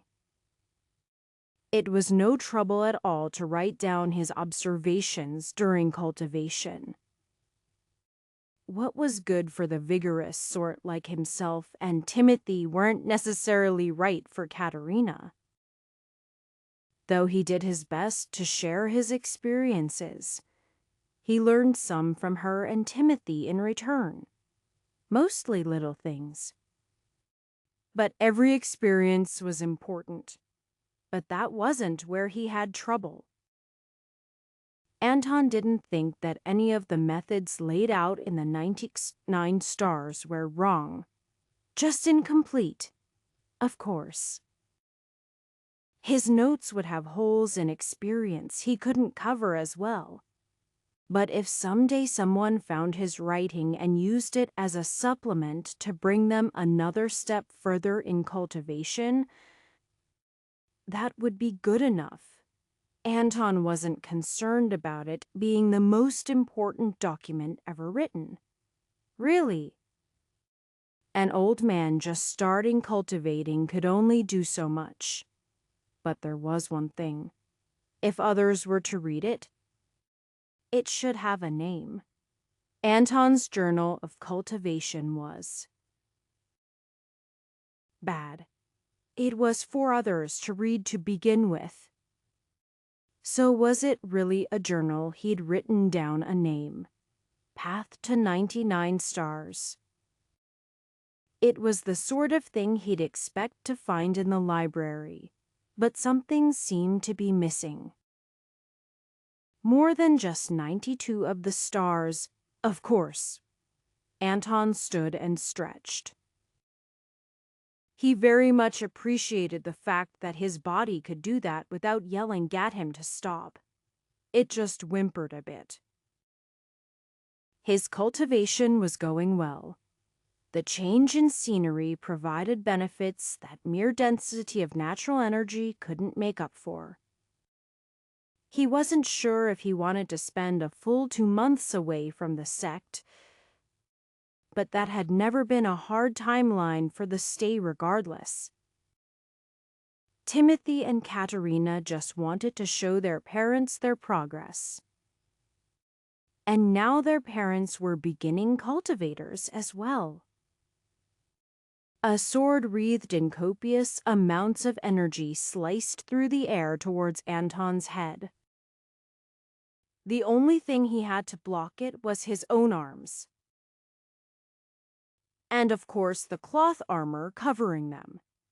It was quite durable, though nothing compared to the partially diamond silk shirt on his chest.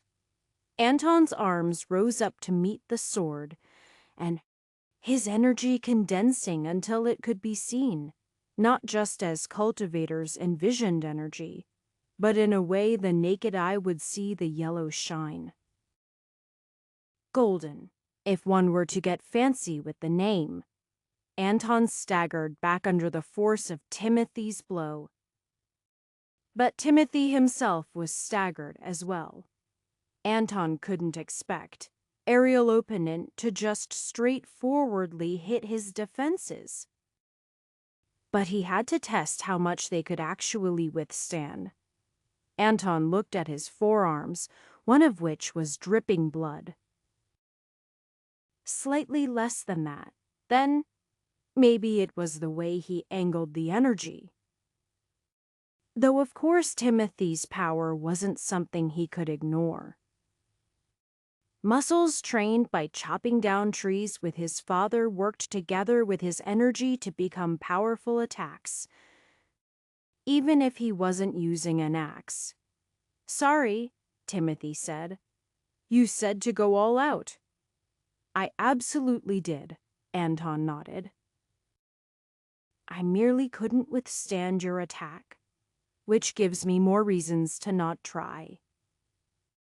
The momentum of the attacker is a hard advantage to overcome. "You are dripping blood all over. Aren't you going to?" "It'll stop on its own," Anton said. "It's only a trickle." "You are tempering your marrow." "Right. That's right," Anton grinned. "Might as well take the chance while it's working hard." The bleeding really wasn't as bad as it looked. Tempering his skin would come last, and that would also enhance the upper layers of his flesh.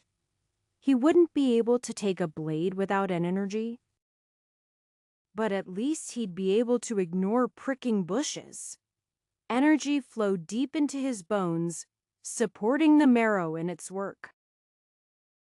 The cut stopped bleeding within a few minutes, but Katerina still looked a bit nervous where she stood on the side. "Try me next," Katerina pointed. "I mean that." A semi-visible barrier had been formed off to her side.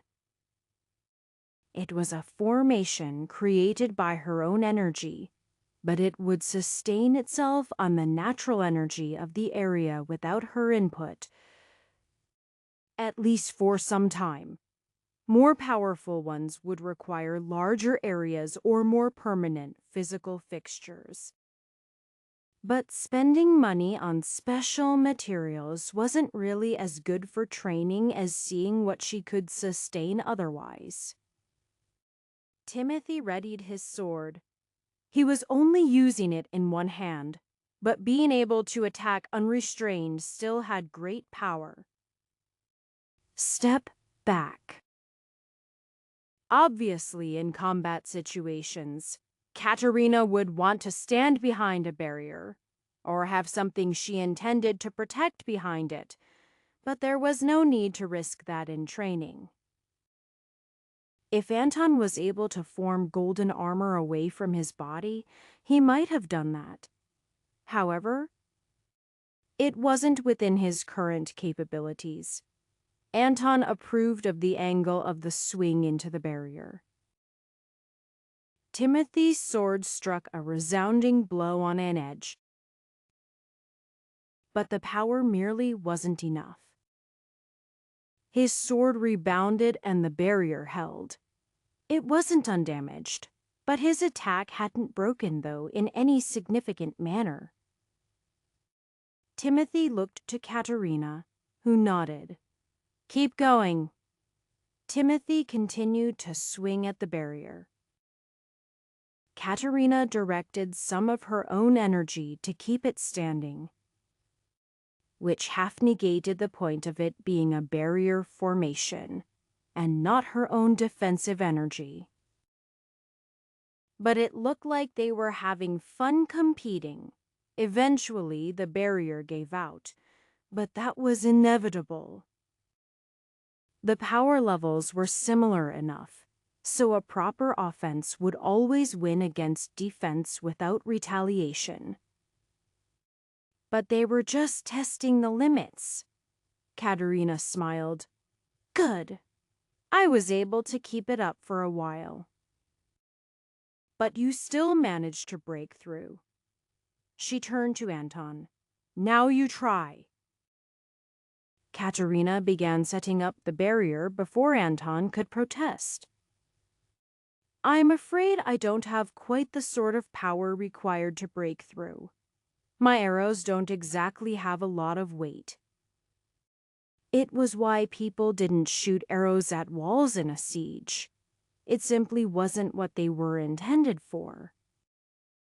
Anton didn't see it as a weakness in archery, since an immobile opponent simply defending while you were far away. It wasn't hard to just wait until they showed an opening. Katerina frowned. "You can't do it. That's too bad." "I heard you were a good archer." "What?" "Are you trying to ignite my competitive spirit?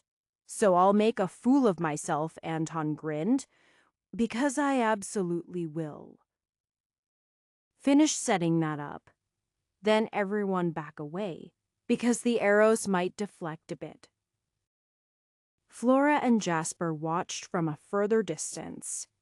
Neither she nor Jasper were ready to compete in such a way with the others. They did have some spare time to train cultivation, though, because the others provided so much help with the farm. Katerina even set up some permanent, if weak, formations to keep foxes and the like away from the hens. "All right, it's ready." "I am sure you can do it," Katerina said. Anton took a good look at the barrier, mostly to make sure it wasn't any weaker than before. He didn't want pity taken on him. It seemed Katerina knew her grandma's grandpa well enough, because it was possibly even a bit stronger. Not that it mattered. If he couldn't break it regardless. Anton took a few shots, shooting only spirit arrows because the energy would only deflect a few meters before he could have it dissipate. A real arrow might be dangerous to onlookers, and honestly just had trade-offs in terms of power. Maybe if he had any with special materials it might be different, but he mostly had standard iron heads. The way the arrows deflected off of the barrier without even making it tremble let Anton confirm his thoughts. He just didn't have the power to match Timothy.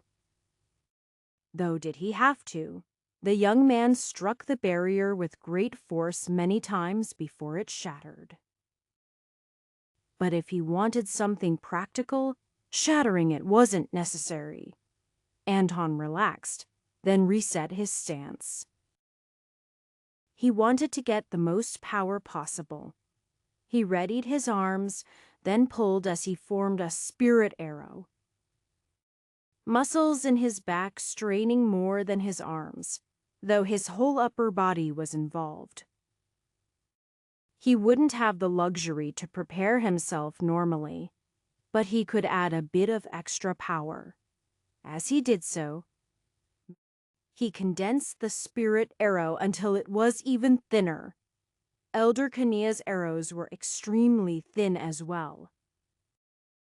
They didn't need to chop off an arm. They just needed to pierce. At that thought, Anton released the arrow. It was a moment of concentration similar to when he'd had the contest with Elder Evan, just to borrow the bow he now held. It wasn't a state he could force, and sometimes it just happened. The arrow flew forward, and he felt like he was moving with it. Forward into the barrier. He jerked, and the arrow almost shattered. And then it pierced through. It almost felt blasphemous to dissolve the arrow a dozen meters on. But Anton wasn't sure how far it would keep flying if he let it. The hole in the barrier, half the area of a normal arrowhead, closed up almost instantly. However, Anton smiled. That was a result he could absolutely accept. Now, if only enemies would stand still and let him take his time shooting them, he would be confident in defeating almost anything or anyone. Chapter 39. Though there had been a nebulous plan to stay in Karen for 2 months, that plan changed. For cultivators early in their growth, 2 months was a rather long time, if they had the talent. Anton noticed that Katerina's parents and Timothy's father didn't seem to be on track to complete the first star in the same time period as himself. However, they had other responsibilities to attend to besides madly cultivating to block out the world. Anton also understood that people had different aptitudes. Perhaps they could learn to be better at something. But the starting point of everyone was different. He had found that cultivation suited him quite well from his first experiences with it. It was after 1 month that the group returned to the Order's lands. Cultivating did non-tinly required Ent's natural energy to absorb. But for breakthroughs and the like, it was quite necessary. Nobody was on the verge of the next level, but their various experiences were helping with rapid growth, and that the largest necessity was merely energy. Anton found that guiding others was useful for himself as well. It made him think about why he did things a certain way, and if it was actually correct, or just a habit he'd formed. He was pleased that many times it was the former, but not always. That let him fix problem with his own cultivation, and he took notes in path to 99 stars. Anton found himself unable to rest for a single moment. Most of the past year he'd been active. But now he found himself especially motivated. He had more family. It wasn't that he had forgotten the others who still lived. He kept every name in memory. But instead, discovering Katerina's connection to him imbued him with a sense of hope and vigor. It reminded him his task wasn't just to grow stronger, but to do so for a reason. Of course, Heck knew that. Knowing something and feeling it were not as closely tied as people like to think. He had already considered the task impossible, such that he almost forgot saving villagers of Dunganon, or what remained of his family, was actually something that could truly happen. It would have been nice to say that the connection to new family had a direct connection to refining his marrow, but it didn't. That was just his body, and he cultivated furiously to refine it. Perhaps every bit of natural energy he absorbed was just a bit more pure. Or perhaps it just felt that way. Regardless, he spent several weeks cultivating and seeking information from the order. The order's policy on information exchange was quite simple. Disciples in good standing were able to obtain information the order had without charge, though some sensitive information required a request. If the information wasn't available, it was possible to pay to have it obtained. After all, that would require someone to go on a mission and could not be done without charge. There were always exceptions, but the information Anton sought wasn't secret. And if he needed a reason to request it, he could easily provide it. Vincent would also tell him anything he needed.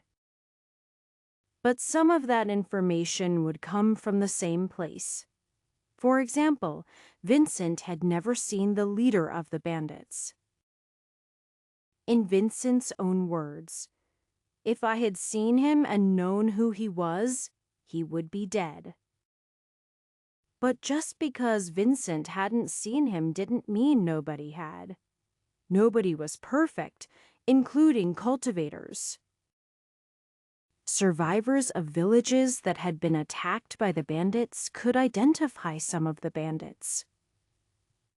With descriptions and other information, scouts in Ofurg had learned more. The best candidate for the leader of the bandits was a man named Maximilian van Hassel.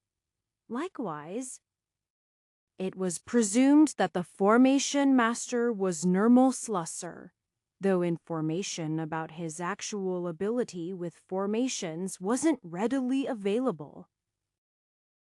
The information the order possessed wasn't completely certain, but they had been involved with the sale of slaves at various key times. Anton looked over all the information the order had obtained on them. Their current locations were unknown, but he wouldn't be able to fight them at his current strength regardless. Still, there was more he could accomplish before that point, if he went about it the right way. The Council of Grand Elders rarely met.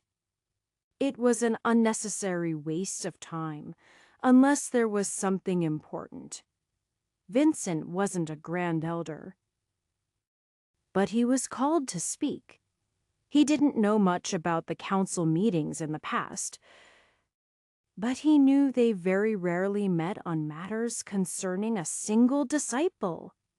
Even when appointing a new elder, the Council of Elders only needed the input of a single Grand Elder. Had they ever met concerning a body-tempering disciple, Vincent was sure if they had, it wasn't an old man. Grand Elder Badanama Tasek wasn't nearly so old in appearance as Grand Elder Vandale, though Vincent knew there were merely a few decades between them. She waved her hand towards Vandale. "Grand Elder Vandale, why don't you explain what you called us here for?" "Of course." Grand Elder Vandale inclined his head. "I am sure you all want to know, as many of you will have heard from the elders serving under you. We have a rather strange new disciple. Normally, it is not the business of Grand Elders if a new disciple burns their way through body tempering with ease. But the circumstances of this one are different. Elder Vincent, if you could explain when you met Anton Krantz." Of course, Vincent moved to stand in front of the Grand Elders. Of all of those he had recruited, none of them were on the list. Even the youngest was older than himself. Even so, he carried a measure of respect among them. I was not searching for disciples when I first met Anton Krantz. If I had been, I wouldn't have even considered him.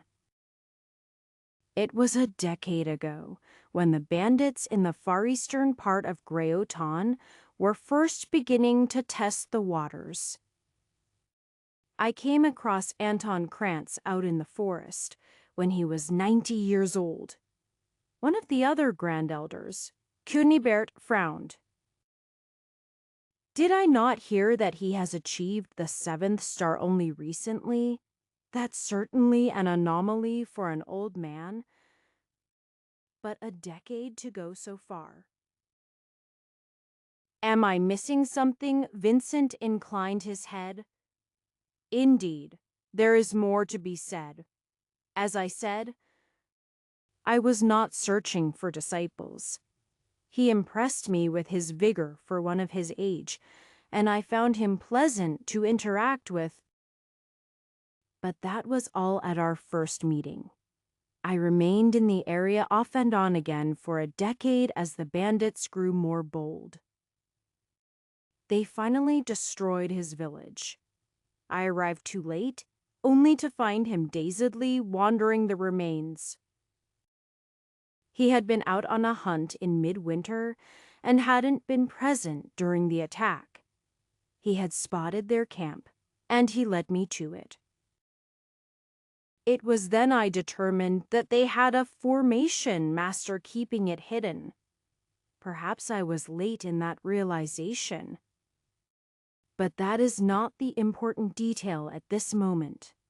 Anton still had fire inside him, though he was close to being a sputtering torch.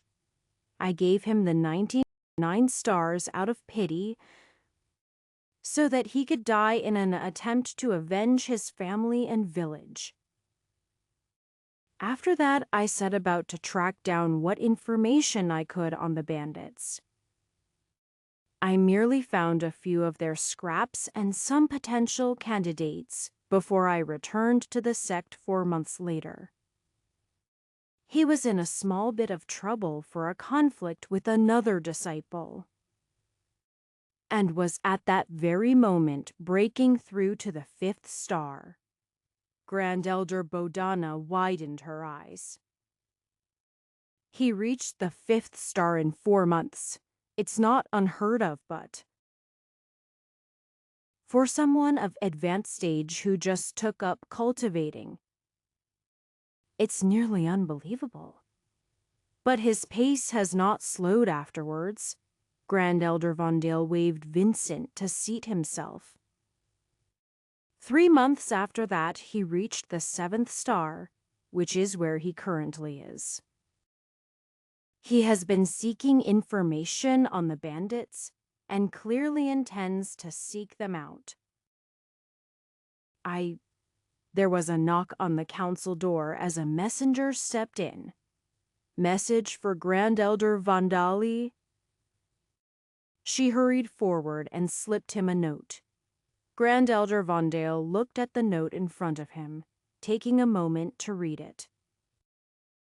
"Oh, I see. There is some new information. Apparently, he has just achieved the 8th star. Half an hour ago."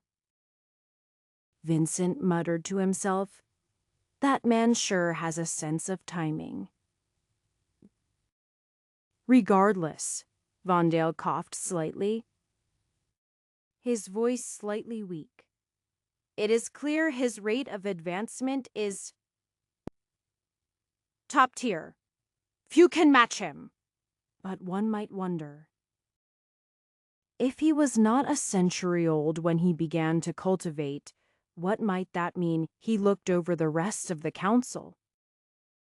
letting them think for a moment. But about why I called you here. Merely informing you of his existence would be sufficient. But we may have to do something.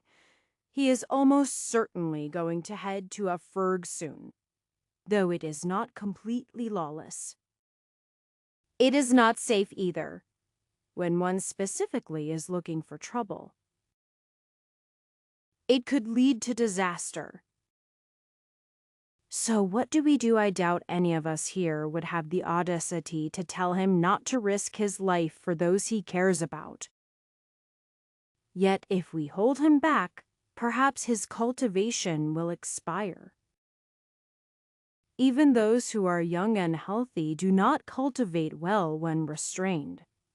I have hopes for his future, but I don't know if he will have one. So what do we do? Baudana shook her head.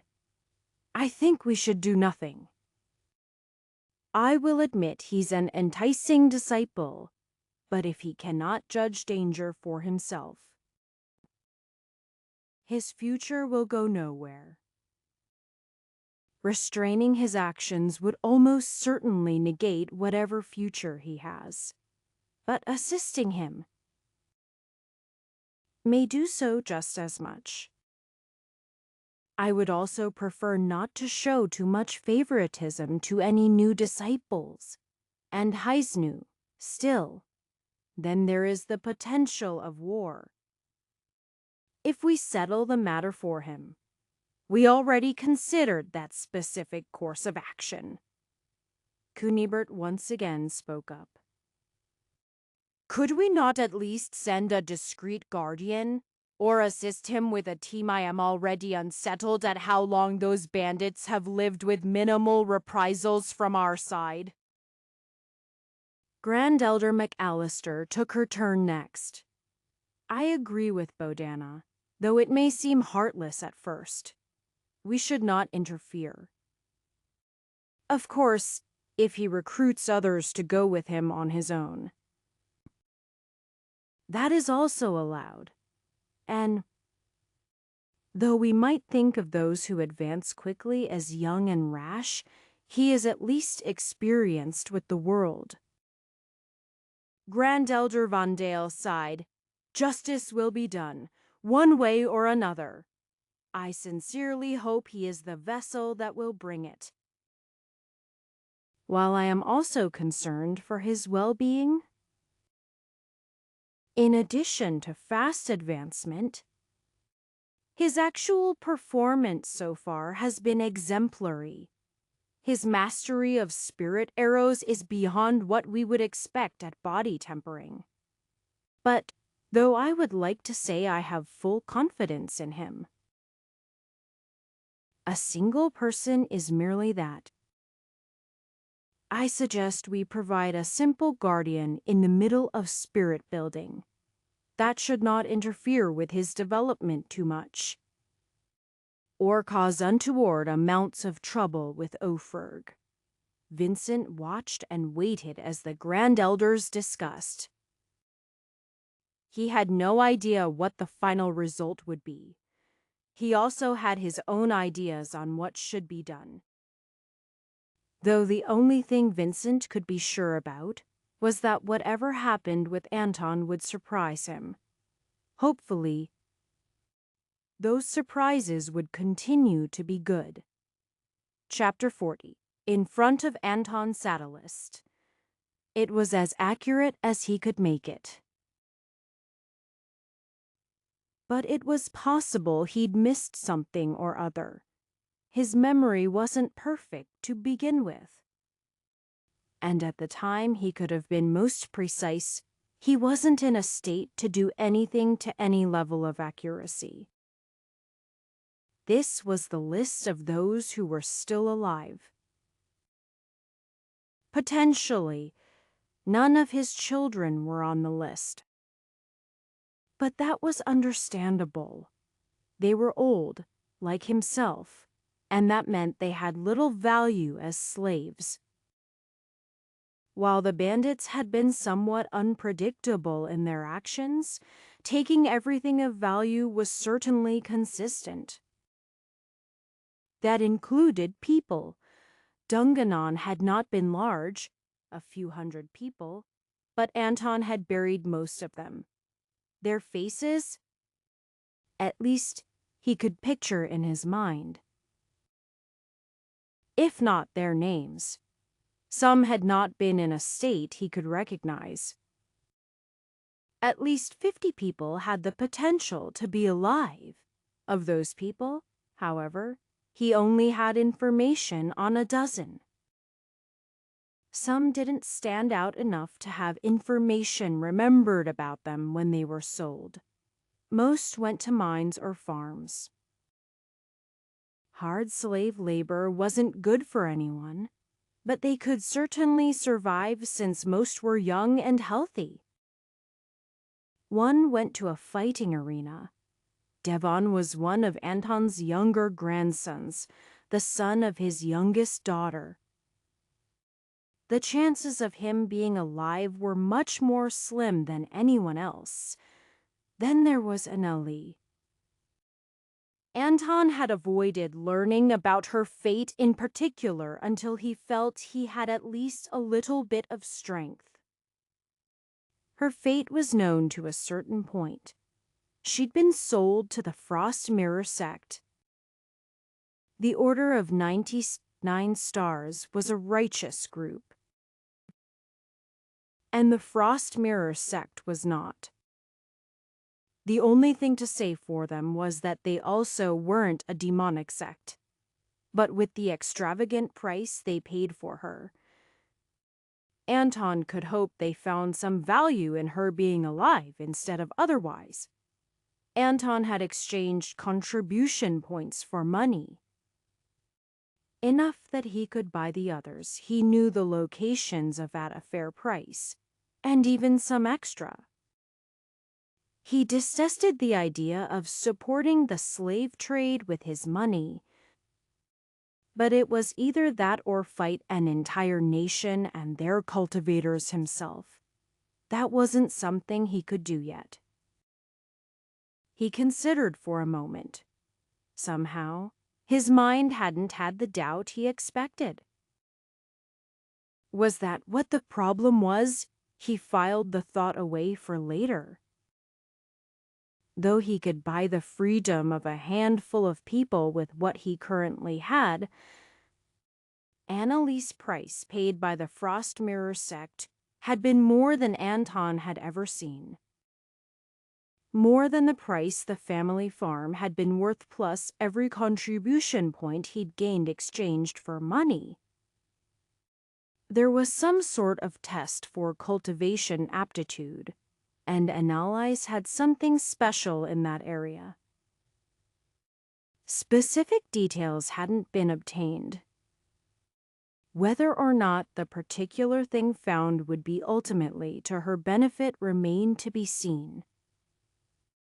Anton had not personally experienced cultivators outside of the order, except the effects of the bandit leader Cunibert and the rest. But he'd heard tales. Even accounting for exaggerations, it was clear that at least occasionally cultivation and cultivation aptitude were stolen by others. The actual effects for those attempting to take it weren't always as beneficial as they might hope. But for the victim it was always death, or something that might as well be death. If the Frost Mirror sect had such intentions when they purchased her. Anton shook his head. He couldn't do anything about it now regardless, but he might be able to learn more if she was still alive. He was ready to take a trip to Ophirg. Perhaps he might save a few of those from Dungannon or track down some of the bandits he had basic information on. He might also acquire more information himself. The only problem was how to deal with Katerina. He didn't want to bring her with him. But he couldn't not bring her. as in, he was physically incapable of not bringing her. If he left without her, she would just follow him. He considered a few options, but none of them made sense. If he just left without saying anything, she would almost certainly go to a frog, presuming that to be his target. Even if he could convince her he was just going on a mission to a specific place, when he didn't return, she would know. And he had no logical reason not to invite her. She was capable. Certainly, she was one star behind him. But that wasn't so much as to hold him back in battle, and having additional hands would in fact be quite helpful. Logic wasn't everything. Wanting to protect family was quite a paradox, because Katerina also wanted to protect her grandpa. And though she wasn't very vocal about her choices most of the time, she was quietly stubborn. Anton wasn't sure what to do. Perhaps some cultivation would clear his head. Northern Creeper was a completely innocuous name for the spike-covered vine Anton found himself dealing with. Its seeds were pods with sharp thorns going in every direction, and they had to be planted carefully by hand. It wasn't hard physical labor that was required, but instead a certain level of energy defenses. Because while it was just a truly awful plant, its fruit could produce a potent medicine for cultivation. It was one of the main ingredients in tempering pills like the kind Katerina had given to Anton.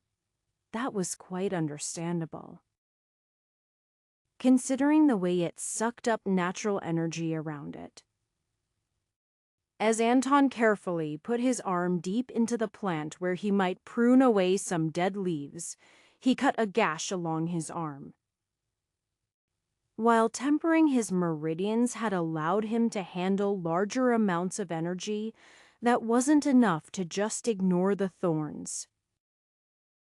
After all, it wasn't an everyday plant. It absorbed natural energy from the world. And through its thorns in particular. Thus, his defenses were only half as effective at best. Hoyt had also moved on to the same work with Anton. Farming normal plants or even special herbs was just too easy, and hardly worth their time. It provided some contribution points, but this was worth more because of the increased difficulty and value. Hoyt had one advantage Anton did not. He had already completed the tempering of his skin. Though he was a step behind Katerina at the moment, he was almost at the 7th star. Anton watched as the spikes slid along his skin without piercing through. Unless Hoyt was careless. As he carefully maneuvered his own arm, it came out bloody. He could wear armor, but patching it would take all the extra contribution points he would earn. Besides, the only thing left to temper was his skin anyway. While it wasn't a pleasant process, it was actually quite beneficial to add this into his cultivation routine. His practice and some discussions with Hoyt were giving him some initial success in the area.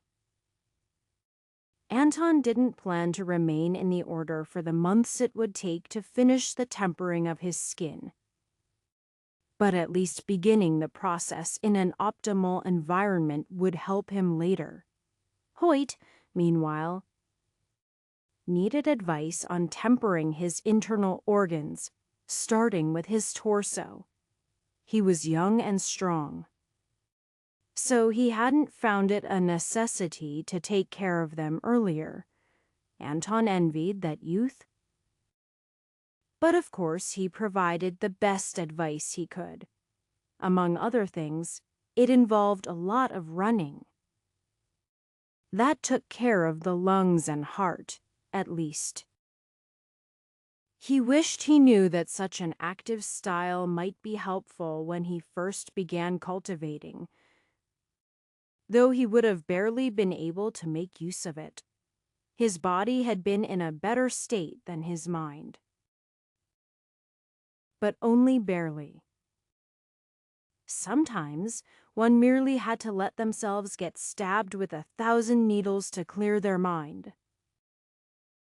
Anton wasn't sure if that actually helped, but he at least arrived at a reasonable idea. Both he and Katerina were sensible adults, and they could talk about things.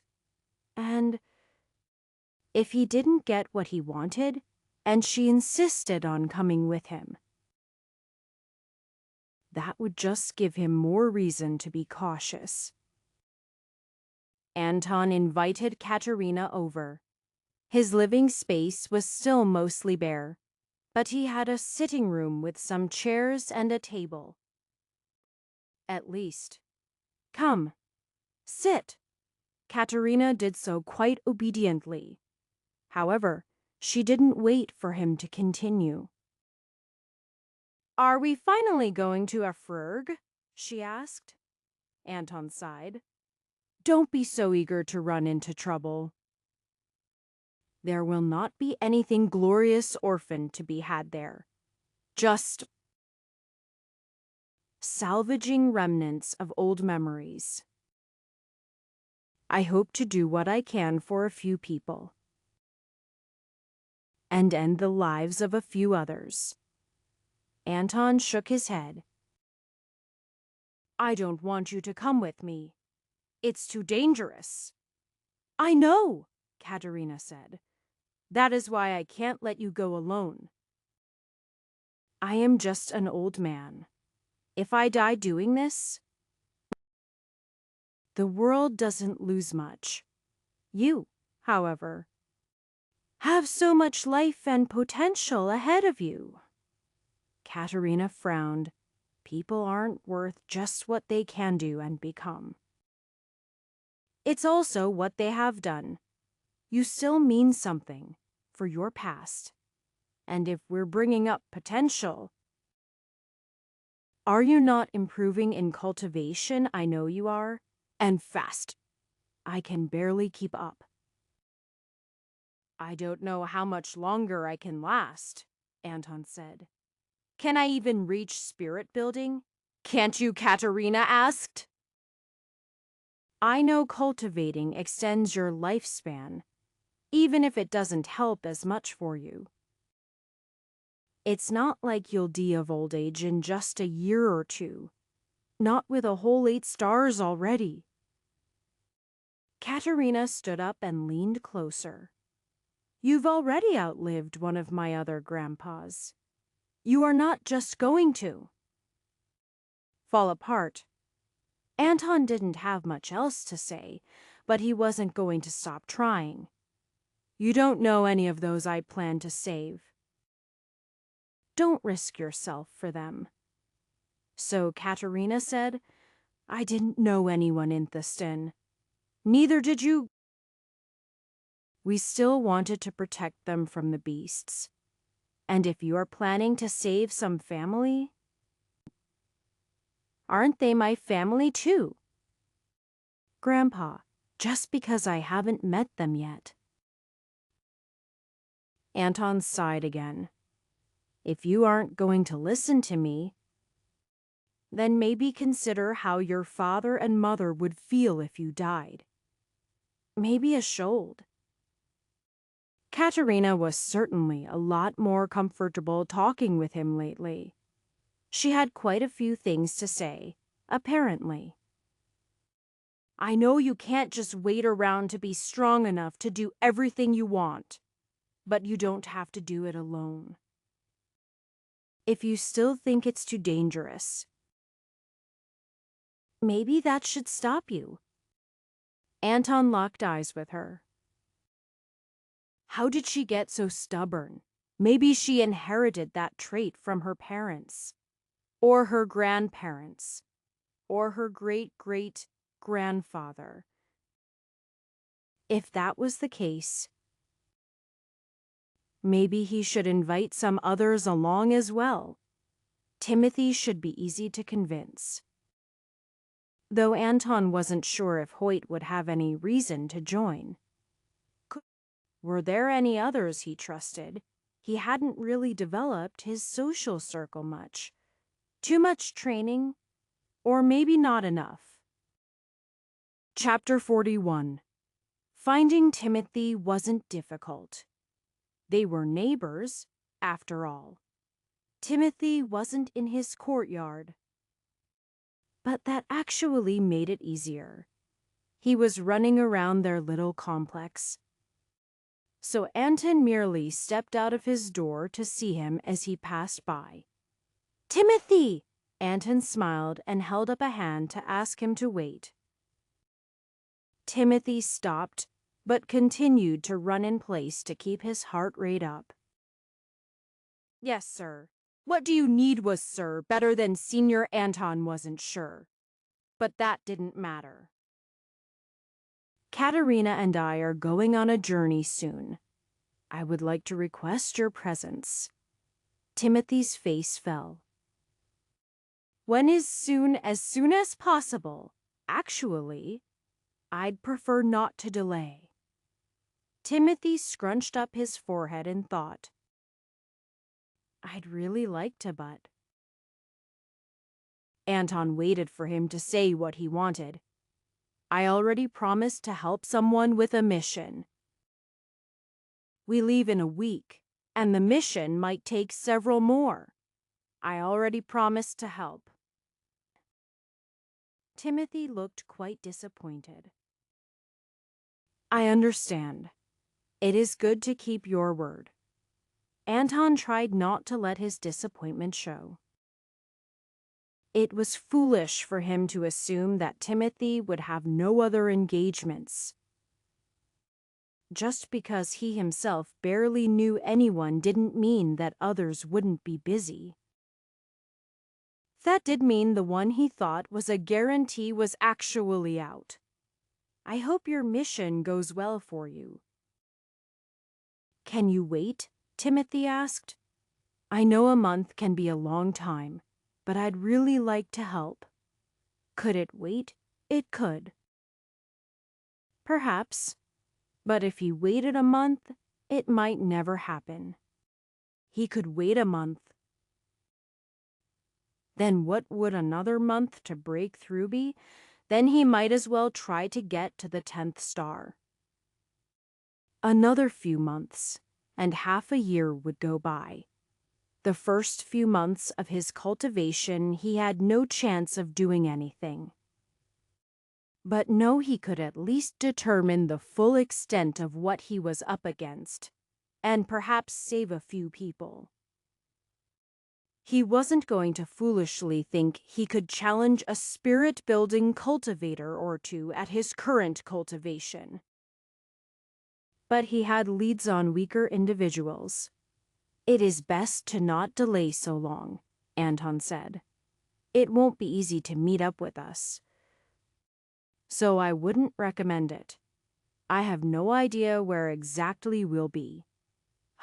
"All right," Timothy nodded, clearly still disappointed. "Sorry." He waved and continued running laps around the area. Anton's skin draped loosely around his frame. There was a time his arms had been thick with muscle, and though he was regaining some of that size, his skin would still be oversized and wrinkly. However, he was able to change that a little bit. Intentionally tightening up his skin required quite a bit of natural energy. And while not normally a necessary part of the refinement process, Anton knew it was necessary for himself. Reforging his body was difficult and sometimes painful, but also quite exhilarating. There was so much more he could do now. With or without energy involved, he was still harvesting northern creeper. The thorny plant required him to make the most of his manual dexterity as well as his energy control. They couldn't just break off all of the thorns, since those were involved with the absorption of natural energy and thus the growth of the plants. Even slightly pruned plants showed significant decreases in growth. Elder Howland had shown everyone the difference. So while people might complain, it was only the normal sort of bantery way it was done. Hoyt was working with the plants as well. That was why Anton had made sure to come for the day instead of leaving as soon as possible. He knew he should make some more acquaintances, but it was too late to meet anyone new at this exact moment. Hoyt. Are you free in the coming weeks? Hoyt nodded. I have nothing in particular. What do you need? Well, I am about to set off on a mission and could use another companion. Great, Hoyt said quickly. I'd be glad to go with you.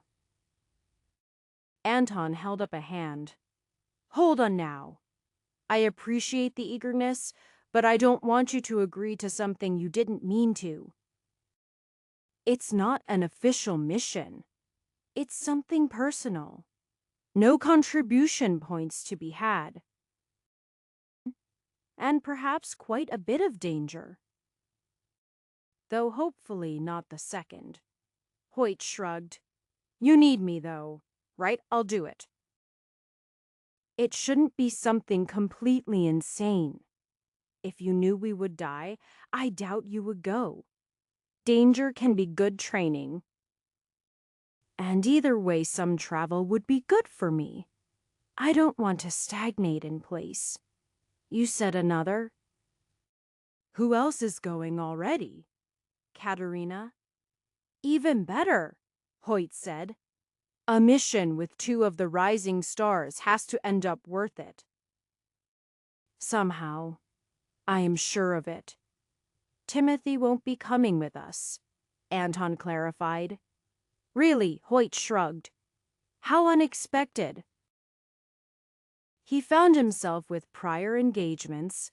Actually, Anton explained. Hoyt smiled. That's all right. I won't change what I said. Even if here is a bit of danger, we'll all keep each other alive. I know you wouldn't ask if it wasn't important for you. Yes, Anton agreed. It was important. But he had no clear idea of how much of it was for himself and how much for the others. It could certainly be both. But his mind couldn't sort it all out yet. We plan to set out in the next day or two. There is one more local thing to take care of on the way. Perhaps we could meet up in Edelhull. Hoyt nodded. Just tell me a time and place. Anton and Katerina stood outside a small dwelling in the middle of Edelhull. Anton just stared at the door, unmoving. What are you waiting for? Katerina asked. This is the right place. I know, Anton nodded. I just don't know what to say. Does anyone ever know? Katerina asked. Anton sighed. Number. It never gets easier. But this is even harder than normal. Stalling won't help, Katerina said.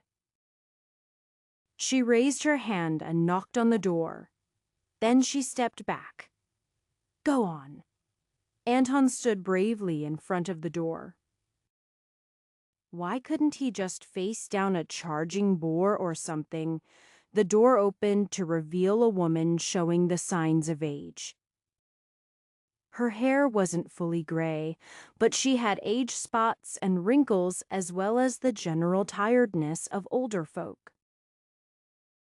She still had a clear family resemblance to both her grandmother and daughter and granddaughter. Yes. Who is it? She looked Anton up and down, her jaw going slack. Grandpa Anton, then she noticed Katerina. Katerina, her eyes flicked between them. How did the two of you find each other? Fate, Katerina declared. Can we come in? Grandma Ashlyn smiled. Of course, of course. I certainly wasn't expecting to see either of you today. Leastwise yourself. Grandpa Anton. Anton sighed. It was actually much better when Katerina said it. She was so much younger. Then again, he hadn't cared about being old so much before. It was only after things went wrong. So, how are things in Dungan? Ashlyn asked innocently. The way Katerina looked down, and Anton's pursed lips told her some of what she needed to know. I suppose we best sit down? She led them to a small sitting area. Should I put on some tea? She got up to do that very thing. But even when she returned, the awkward silence stretched on until Anton finally found some words. Disaster struck the village, Anton explained. I am one of the lucky survivors, if the others can even be called that. Cultivating bandits from Ofurg came into the area, killing and enslaving. Oh, Ashlyn bit her lip. I heard about things like that happening out east. I knew it got bad, but... She shook her head. We didn't send many letters back and forth in so long. When did this happen? 10 months ago, more or less, Anton said. Oh! Anton could see Ashlyn found herself uncomfortable. While she wasn't suited to life in Dunganon, that didn't mean her relationship with the rest of the family was bad. Just distant and infrequent. Who? Not many made it, Anton said. I am the only one to leave of my own will. I was out of town during the attack. Can you? Ashlyn turned towards Katerina. You joined the order. Right. Can't they do anything? Katerina shook her head. They're from Ofurg. It's not so easy. Some of the bandits are dead, though. We plan to kill more. Ashlyn looked at the two of them. If they're cultivators, who else I know you aren't? Her eye looked at Anton. I wasn't. Now, I am. Anton declared that flatly. But I didn't come here just to bring depressing news. I was hoping at least we could share some pleasant stories of the past and let Katerina hear about what things were like. We only met by coincidence. Fate? Katerina declared. Or fate? Anton shrugged. But I was able to meet her parents. I know a bit about her life, but little about your part. And I'd like to explain everything that happened. Hopefully. More pleasant things than unpleasant. It wasn't possible to cover decades of events in a single evening. But Anton and Katerina promised to come back. Anton resolved himself that at least Katerina would be able to do so. However, he also knew that meant avoiding trouble to begin with. His eyes and ears would be on constant lookout. And if his goals would lead them into danger they couldn't handle, he would have to change them. Anton wasn't sure if he would have just led himself into death without having to watch out for her. There was no way to know for sure, but now he had to live and be strong. For more than just those far away. Chapter 42. Everything had been properly explained to Hoyt before Anton accepted his final agreement. He didn't want there to be any mysteries involved when Hoyt might be risking his own life to help him out for no specific reward. Anton was still not comfortable talking about the subject matter. But since he was going Toda something about it, he had forced himself to talk. Hoyt met up with Anton and Katerina in Edel Hall, which was more or less outside the front gates of the Order. From there, they began to head east back along the route Anton had taken months prior. Oh, Ferg! Ha! Hoyt wrinkled his forehead as they walked. I don't know much about it, having grown up in the West. I grew up hearing about Umbati beyond the borders on the other side. Not quite so nice as Greotan, but a decent place. Ferg's reputation in the East is certainly far short of stellar, Anton commented. But we never expected anything to come from there. You trusted the Order to protect you, Hoyt asked. That. And we didn't think cultivators would bother us. It's not that we were naive to the ways of the world. In a full century, there was very little trouble. Perhaps the only mistake we made was thinking that it couldn't happen twos. Anton shook his head. But what would we have done? We heard about other towns being attacked, but we did not look, nor help them.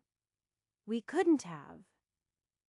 But beyond a shipment or two of food around the forest, we didn't consider it much. It's quite easy to get used to problems over there and never consider whether we should do something. Whether or not it would ultimately affect us. It's not fair, Katerina said. You worked so hard. And they stole everything away, including family. Number, the world is not fair, Anton agreed. But perhaps we can take advantage of that. Maybe we can make things better than just some arbitrary fairness. Anton laughed mirthlessly. If we can affect the world at all, look at us, two young folk on the rise. And an old man trying to hold on to a place in the world. You deserve to have a place, Grandpa Anton. He smiled. I appreciate the words. For the first half of the journey, they passed a large number of other cultivators connected to the Order. However, the further they got from the Order's lands, the fewer they encountered. Greotan was wider than it was tall, and they were headed to the furthest corner. The journey was much more rapid than when Anton had been going in the other direction. Even with some delays. Good day? Sir, Anton inclined his head to a man working in the fields. We're from the Order of 99 Stars. Is there anything troubling your fine village here, beasts? Bandits, the Order accepted requests for aid from all of Greotan? But they also encourage their traveling disciples to offer aid at reasonable prices. Some things people could wait weeks or months for a message to go to the Order and a cultivator to return. But some things were more urgent. A cultivator could earn contribution points at the recommendation of villages as well. It wasn't the best way to do so, but Anton didn't care. That wasn't the reason. He was simply not able to confine his worries to a small area any longer. He didn't want to delay his current journey. But to pass by something on the way would be a shame? Not here, the man said. But I heard something. Up in Helm Firthril, they spotted some water monster, I think. Usually quite peaceful there. Anton had hardly realized they'd gone so far. Helm Firthril had taken him a week of travel in the other direction. As it was around a quarter of the journey from Dungan onto the Order's headquarters. However, now he was a similar time in the other direction, and not far at all. I appreciate your time, he inclined his head. Good fortune to you. Katerina spoke up when they were further away. Didn't you save a child from drowning in Helm Firthril? Anton laughed. Just barely.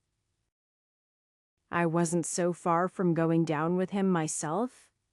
I was just at the 3rd star, and my body was. Still feeling its age. A pleasant town. I hope this water monster is just a scare. Or at least that they have avoided too much trouble. Anton's eyes picked out Helm Firthril in the distance, and he once again focused his energy on his eyes. After tempering the organs in his head, he hadn't stopped developing them. It was just an initial boost. All of the practice, especially with eye techniques, kept him growing. Without energy being involved, his eyes weren't as good as when he was young, but he couldn't hope for that. With energy, he saw better than he'd ever imagined possible. What? His eyes scanned the bridge, much more sturdy than the temporary setup he'd helped with when he was last around. Past the bridge and then to the south was a small building he recognized. Outside, a man was working in some little garden beds. Oh, I do believe that's Daryl. I wonder if he'll remember me. Their feet crossed the bridge and turned towards the house. Daryl, Anton waved. The man looked up. It took him a moment. Then his eyes lit up. Well, I'll be. Anton, isn't it? You saved my nephew Jimmy in the spring. Fortunate timing. That was... Anton grinned. Is he doing well? Better than ever. And he's taken up swimming. Though, these last couple of weeks he's not been able to. Is that the water monster? Anton asked. We heard about it in another town. That's right, Daryl nodded. Oh, pardon me, I didn't notice your companions. I am Daryl.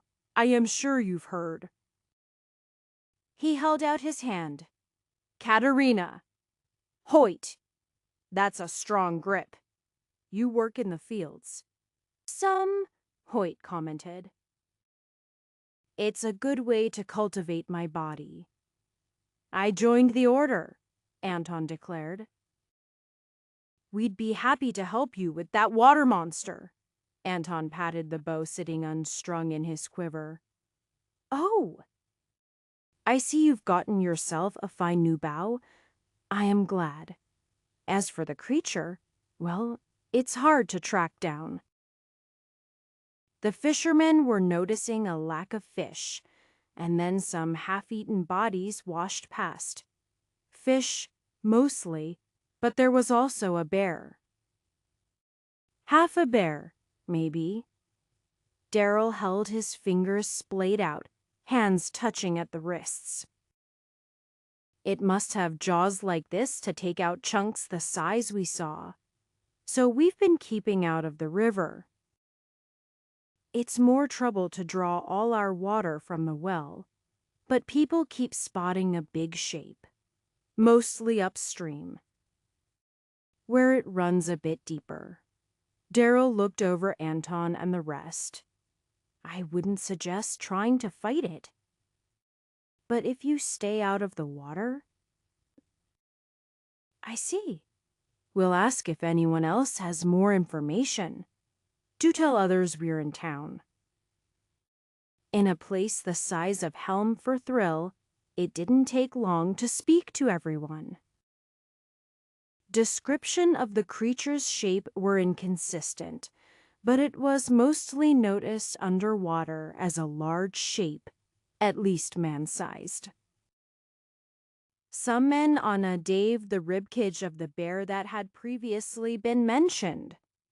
It had an impressively smooth area of bone missing. Clearly there was something, though how a water creature got a bear. Well, they did have to drink water. It doesn't seem like any sort of natural creature, Anton said. Perhaps a magical beast or something exotic. It's not afraid to attack large prey, and people could easily be next.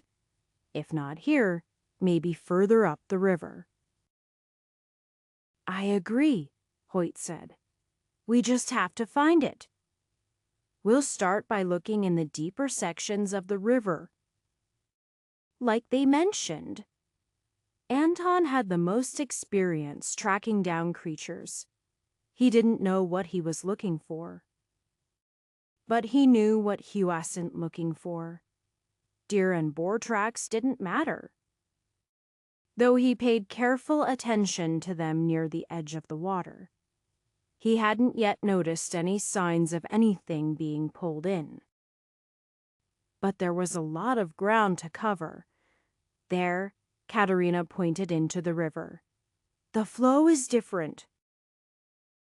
Energy and water are all jumbled up. Anton squinted, trying to make out something in the water. With use of Hawkeyes, he could pierce the murk just enough to see something beneath the bank. Not a moving creature, but perhaps a den of some sort. Good catch. I thought it was just a rock disturbing the flow. Should we set up here and wait for it to return, Hoyt asked. Anton nodded. I think that might be best.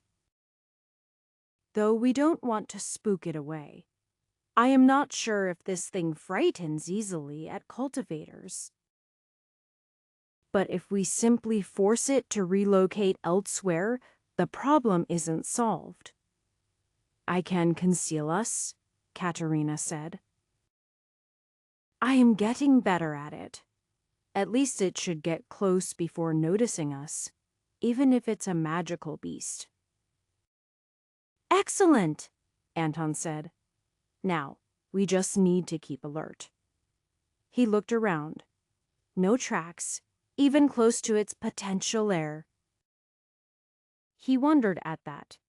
Perhaps it was just fully aquatic. Chapter 43.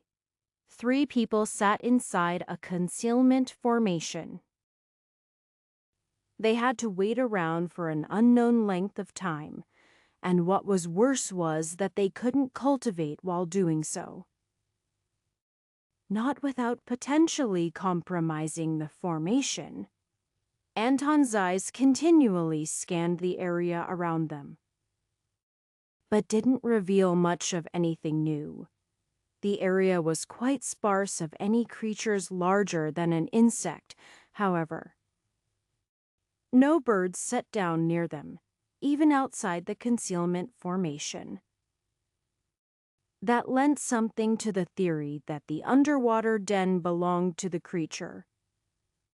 On a hunt, it wasn't strange to wait for a few hours. Hoyt, however, was growing impatient. Should we just go in the den? It might be in there, and we just can't sense it. Katerina formed a response before Anton could reply. Our inability to sense it would indicate a greater danger. Its den is. Strange. We should wait until evening, at least, Anton said. Whether coming or going, there should be movement by that time. The first thing Anton noticed were swirls of blood in the water, flowing from upstream.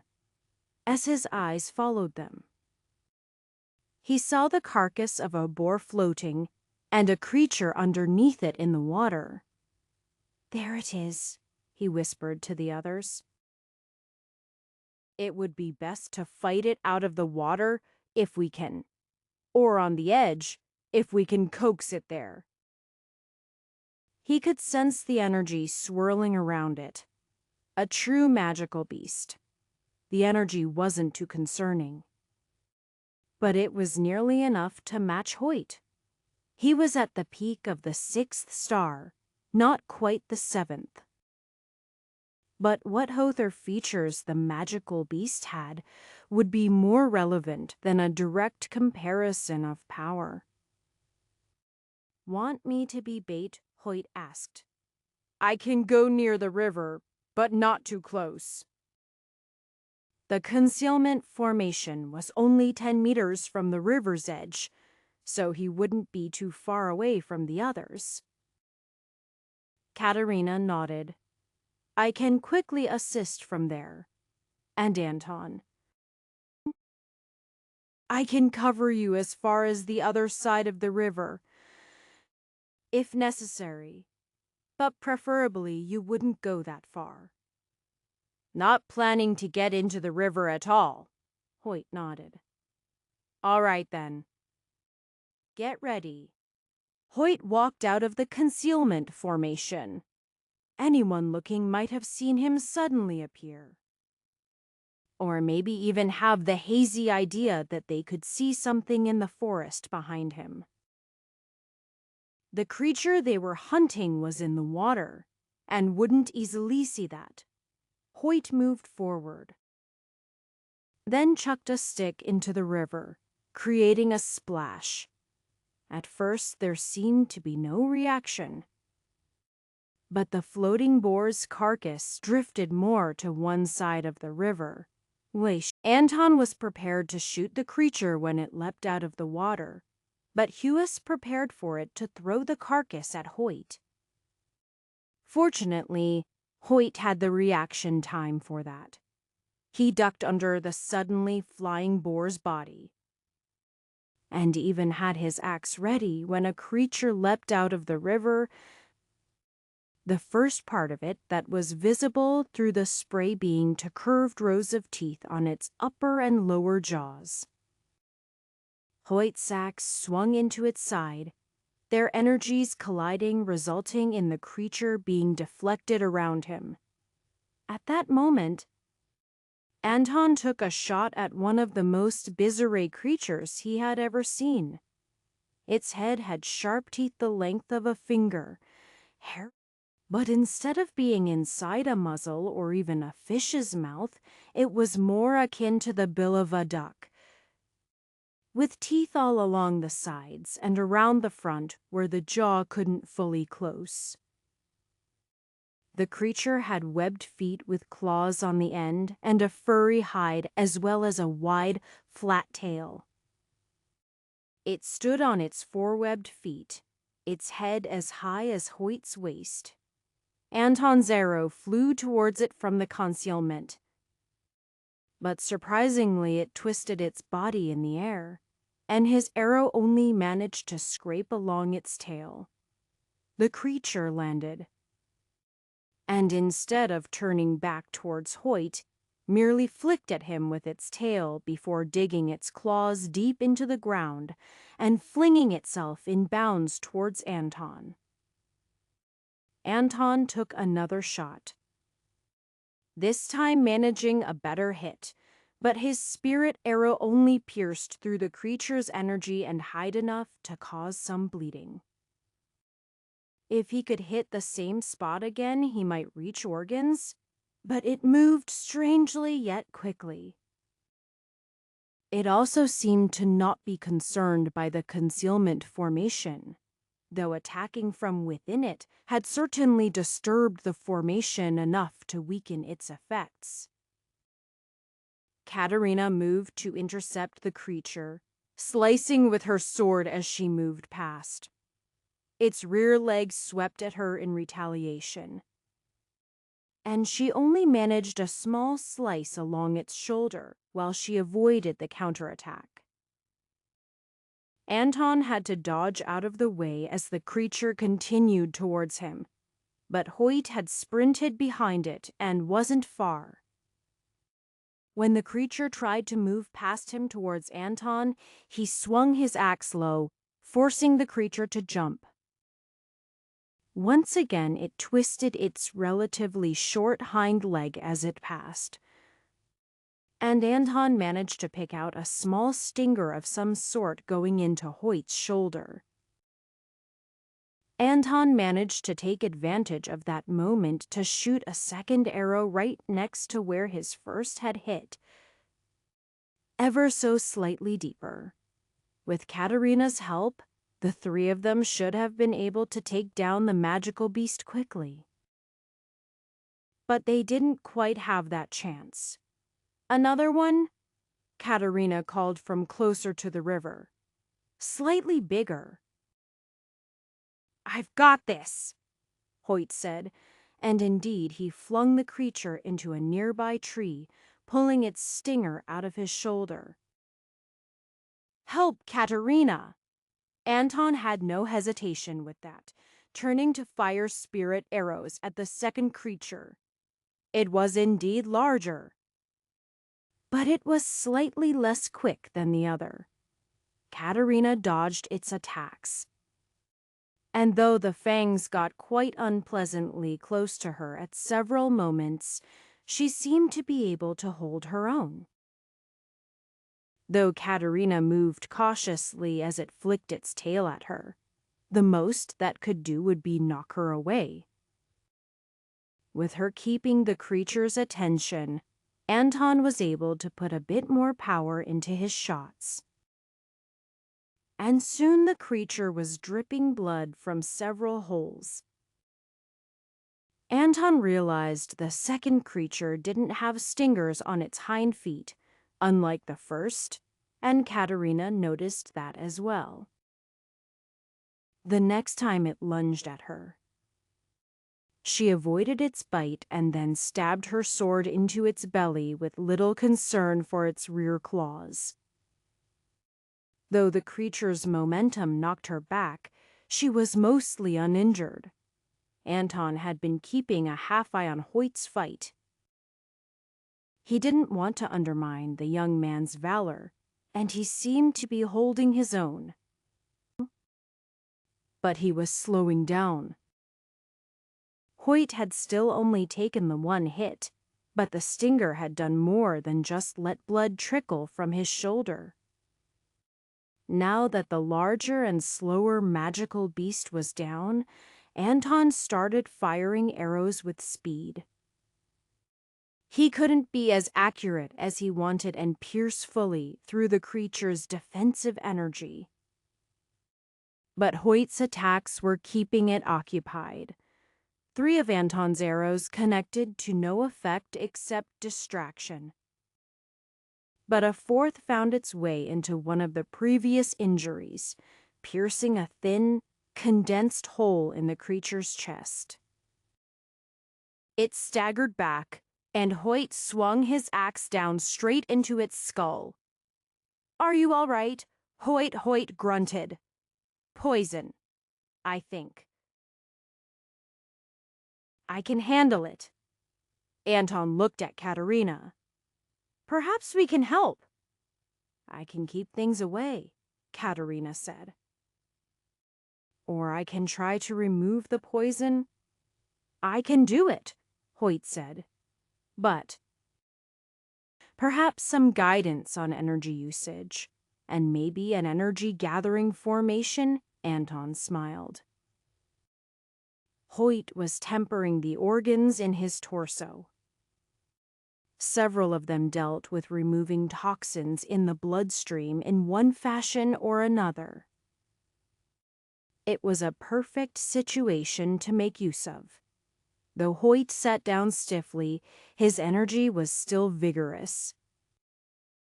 Anton began to guide Hoyt in removing the poison. Hoyt managed to pull out some of the poison still in the wound, but the rest was firmly in his bloodstream. For that, Anton showed how he would circulate his energy to Hoyt, though mostly he provided moral support. Katerina was providing some energy with a quick formation, which helped more. And soon energy was swirling around Hoyt. When Hoyt opened his eyes, Anton smiled. "Congratulations! You've reached the 7th star." Hoyt half grinned, though it was clear his body was still feeling a bit weak.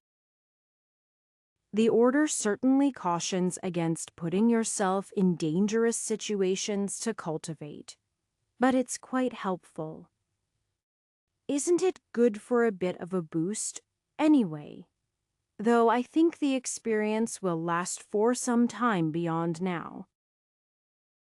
If nothing else, Hoyt said, I got practice fighting a creature with very different movement than anything before.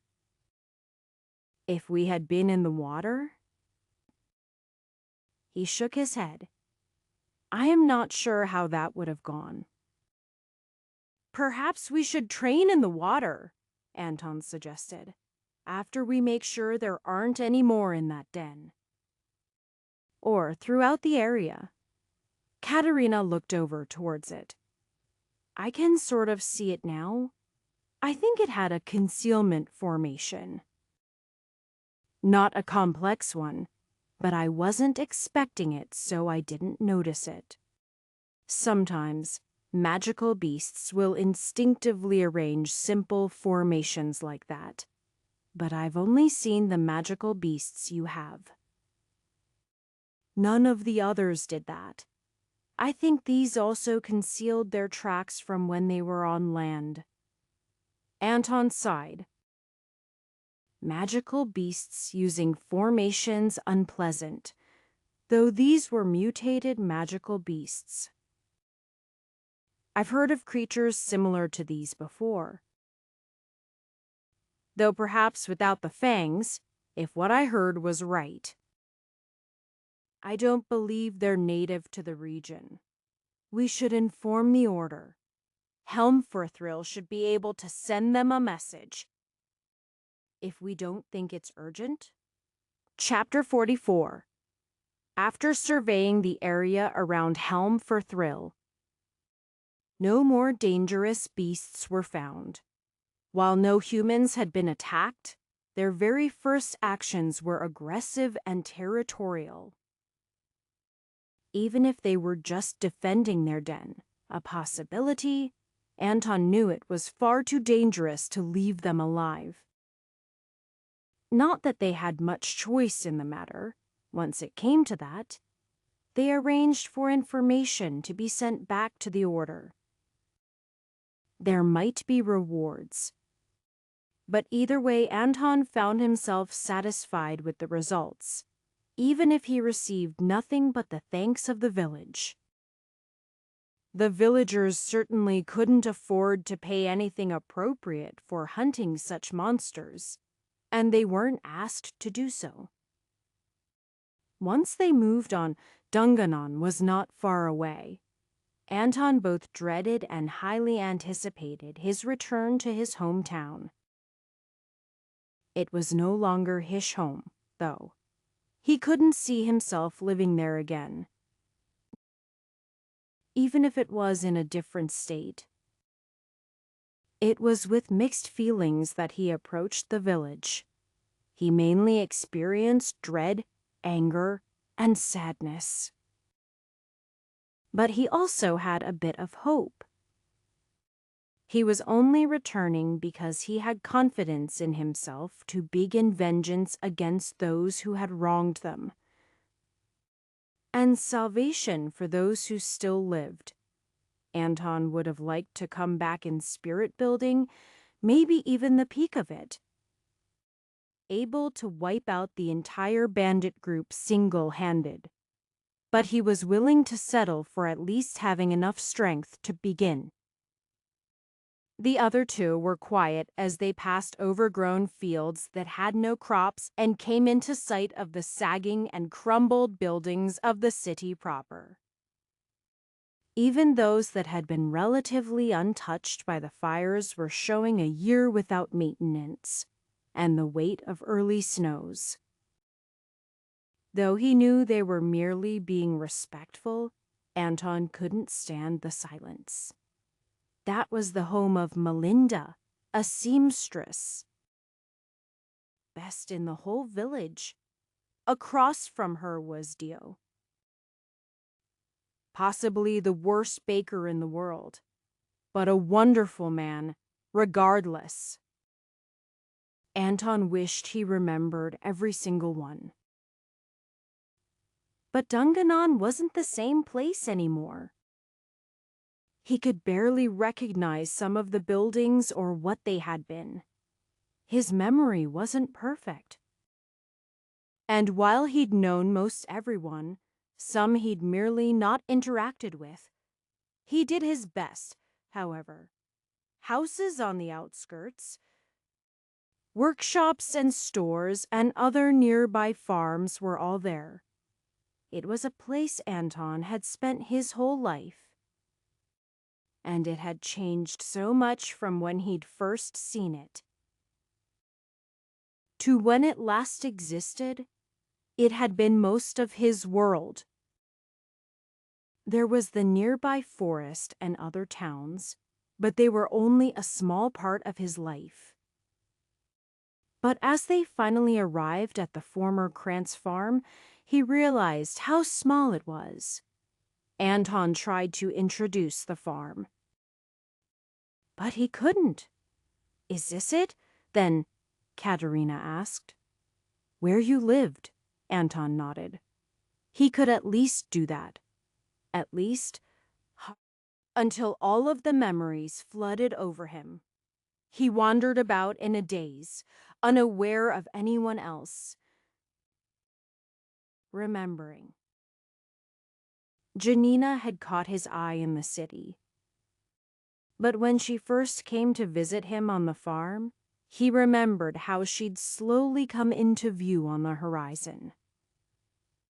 The first cow he'd helped give birth. Each field that slowly expanded. His own children, grandchildren, and more. 100 years. And then everything was gone all at once. His cultivation was still insufficient. Anton knew that, as he was now. He couldn't handle any of the bandit leaders, even if they remained the same. No more. Anton spoke to himself. He wouldn't allow it to happen anymore. Killing the bandits was something that needed to be done. But that wasn't good enough. He couldn't allow it to happen to anyone else. As he began to come back to his senses, he realized the stars were out. He couldn't just try to be stronger. He had to be the strongest. He had to reach the peak of 90 Dawn 9 stars. No, that wasn't it. That was the problem, wasn't it? Anton was quite confident in himself in general. But as a cultivator in a new field, he felt unsure. Even if just a little bit, he was thrown off. He hadn't thought he could reach the peak of cultivation. But now that he had the determination, he realized he was just a little bit off. It was no good just to match those who had come before him in the order. to reach the peak of 99 stars. The only proper goal was to go all the way. He shouldn't be walking the path to 99 stars, but to a full 100. Or beyond. 100 matched the limit everyone in the world knew about, a limit nobody had spoken about surpassing. But that didn't mean it couldn't be done. So whether it was 100 or 1,000 or all the stars in the sky, Anton would walk the path to reach it, but he wouldn't ignore the world around him along the way. That was the most important part. Cultivation was merely what would let him accomplish the goal. Not that it made it any less important to what he wanted, but he would be cultivating for himself and for the world. And for all those who could not defend themselves from those who would abuse their power. Anton breathed in. He felt like he hadn't taken a breath all day. A ridiculous thought. But as his lungs filled up, he felt refreshed, as if it was his very first breath. Air swirled around him and natural energy circled and pulled into him. It was truly nothing compared to the control Grand Elder Vondale had shown. But so what, he might not be there yet. But he would be, even if it took him 100 more years, or 1,000, or 10,000. He wasn't going to let time get the better of him.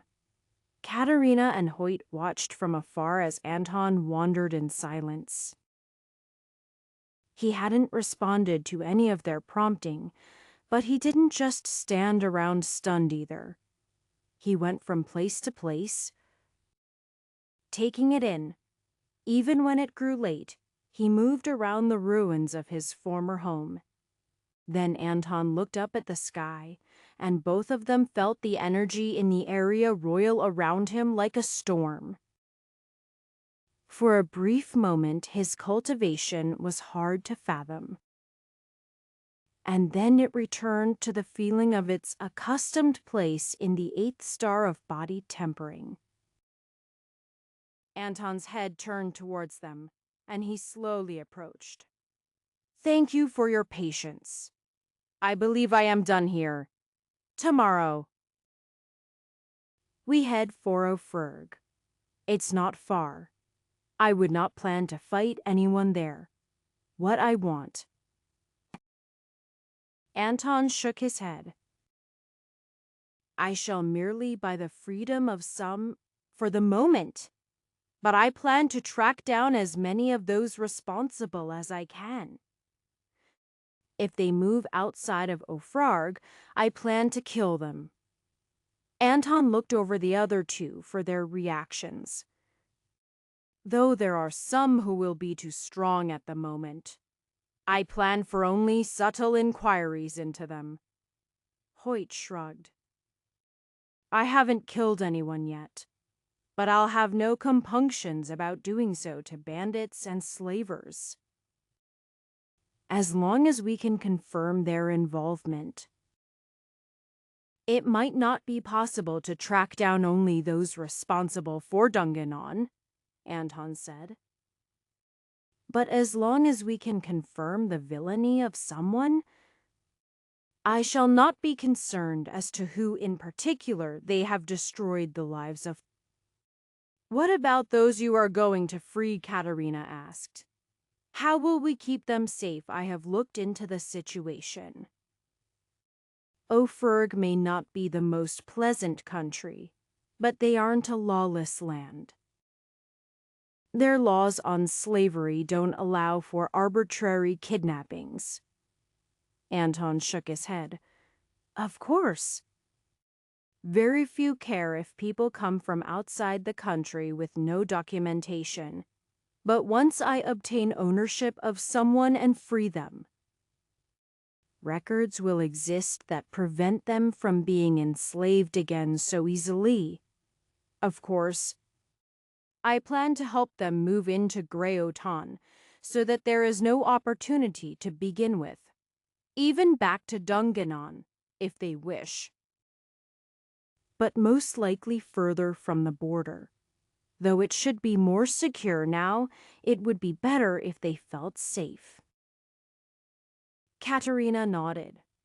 What about family? Anton sighed. I am afraid to say that I have very little information on family. My plans are much the same. I can afford to set a number of people up in Greotan, and if I don't have enough now, I can earn it. There are a few I hope will be simple purchases.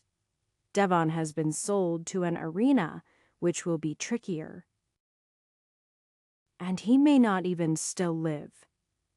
Anton closed his eyes for a moment. Then there is Annalie. She was. I thought she was my first great-grandchild, though I was apparently quite wrong about that. That would be your mother. And even you are older than her. She was sold to the Frost Mirror sect. I have no information after that. Hoyt bit his lip. If they care for good cultivators, she should be treated well. It seems you have talent for cultivation in your family. He looked between the two of them. Perhaps, Anton said, though we are but 2 in dozens, many generations apart. Hardly anything to draw conclusions from. Hoyt shrugged. That's still not actually that bad. Some of the sects are very picky about partners and don't end up with top-tier cultivators into out of 5 generations. Top tier? Anton asked. I am merely in body tempering yet? If you can say that again in the spring, I might reconsider my thoughts, Hoyt grinned. You should be more confident, Grandpa Anton. Anton smiled. I'd much prefer not to be overconfident. But while I might not consider myself anything of the sort now, he will reach the top. That I swear to whatever it is that governs the lives of people. A ripple of energy flowed out from him as he spoke. Brushing over the 2 other cultivators. Wow, Hoyt said. I like that confidence. So while you are not too far, I'd like to humbly request your guidance in the future. Of course, Anton said. I shall always support you. Such as I am a ball, he inclined his head to Katerina. You as well, of course. Even more so. Though your skill with formations far outpaces anything I imagine doing. Maybe so, Katerina said. But you can always ask me for help when you need a formation master. Or apprentice, right now. Chapter 45. It didn't take long to reach the border between Greotan and Ofurg. Just a couple days of travel. The border had to clear areas belonging to each country respectively. As cultivators, it was quite easy for the trio to tell which side was which even without flags and geographical location. The Grouten side had 3 early-stage constellation formation cultivators. 2 of them practiced the 19-9 stars, which left the 3rd one as the odd man out. While the Order was the only major cultivation group throughout Greotan, and generally was considered to have one of the best cultivation methods around. There were still others. That technically meant the 3rd would be called an essence collection cultivator instead of constellation formation. or whatever name might be specific to their cultivation technique. Ophirg's side likewise matched with a smattering of lower-level cultivators and 3 early essence collection cultivators.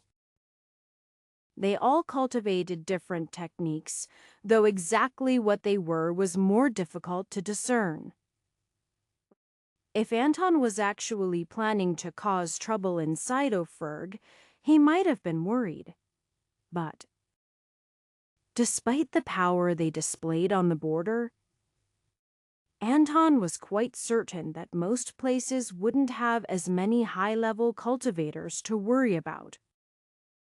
In the grand scheme of things, early essence collection wasn't that amazing. It was enough to be an elder in the order, but not necessarily one involved with the council. Even so, they were still more than a full tier ahead of the trio. Out of 5 total cultivation tiers, or if it were considered realistically, a full tier and some small levels was the difference between heaven and earth.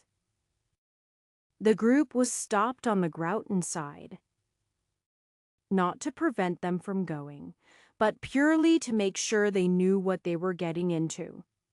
Ophirg was a dangerous place, but it still had laws that protected cultivators, especially in public places. That also applied to foreign cultivators, because they could not afford to have all the surrounding countries and sects angered at them. Despite the fact that bandits came from Ophirg, such troubles were rampant within their own borders. However, that was because of ruthless laws that travelers needed to be aware of. As they approached the Ophirg side, the pressure of the essence collection cultivators displaying their energy was clear. There were fewer warnings and more fees on the Ophirg side. They got a pass indicating they had passed the border legitimately, allowing them to stay for a period of several months. It wasn't hard, because Ophirg knew that traveling cultivators brought with them profits to be made. There was precious little other traffic beside the trio. Just a few cultivators who had apparently just been passing through Frurg on the way to Greoton and a handful of merchants. The whole time they were at the border, the pressure of the essence collection cultivators continued to rest on them like a hand pressing them down. Anton breathed a sigh of relief once they were away. It was just like seeing a cultivator back in Alcombe. I could barely keep my back straight. Were they a real problem? Hoyt asked. I doubt the order would let them do anything to you. Living further away from the main body of the order, we didn't know so much about them. I am sure they would have punished anyone who did something. But that doesn't help if someone can kill you before anyone can help. They weren't really so bad. Just keep your head down and walk past. But I really felt it here. Anton took a deep breath. Here is still a long way to go. On the most basic level, Ophirg wasn't different from Greoton. It still had people, cities, and farms. Those farms were largely worked by slaves, but they still produced food, probably more of it, given the expansiveness of some farms. From what Anton was able to learn, a small handful of people owned the majority of the farmland between the border and the first decently sized city they came to. Varen. That was where the Iron Ring slavers made their home. and where most of the transactions for the enslaved villagers of Dungannon had taken place. While they likely had records on where people had been sold, that wouldn't necessarily be public information. However, he did have a handful of locations, and if he found and redeemed those, they might lead him to more. The first order of business was to go to an information broker.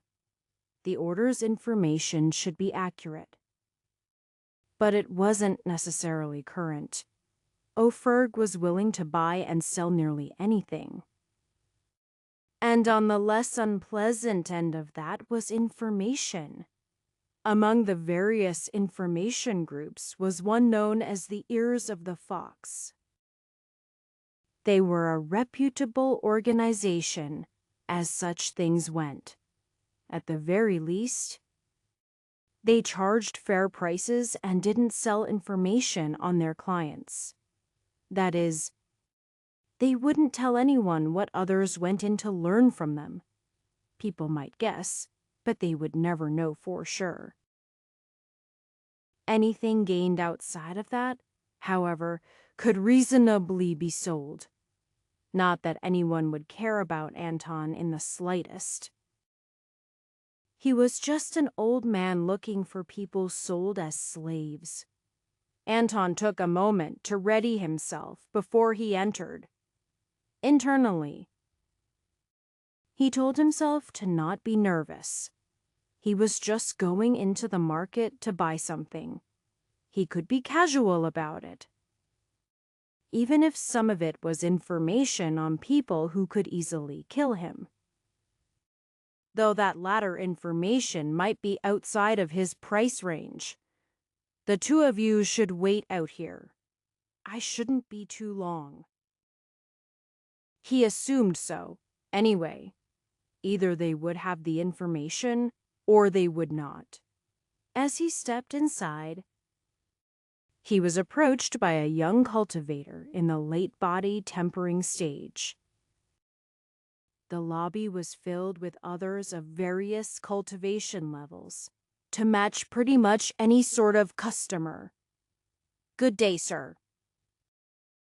Is this your first time working with the Ears of the Fox? That's right, Anton nodded.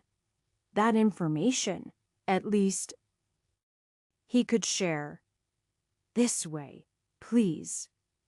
The young man began to lead him down a hallway, lined with rooms that he couldn't sense inside of, that helped them keep secrecy, he was quite certain. We can offer information on almost anything happening in Oferg or the surroundings. Information is valued by its rarity and thoroughness. If we do not have information you seek, you can commission us to learn it for a premium. He opened the door to a simple but comfortable room with 2 chairs and a table, gesturing for Anton to sit. There are no refunds, of course, except in the rare case of terribly inaccurate information. What if I just want to know how much certain information would cost? Anton asked. Of course. We are willing to work with you in that regard. We will make available the price and depth of information. Once you have the funds, you can return. You won't find better information anywhere else. Very well. I would like the price on information about 3 cultivators, as well as some others. The man nodded, gesturing for Anton to continue. Maximilian van Hassel and Nirmal Slesser are the first 2. The third is an Alivanchev, a slave sold to the Frost Mirror sect. The man took notes. And the non-cultivators, Anton listed some of those whose locations he didn't know. They should have been sold as slaves around the same time.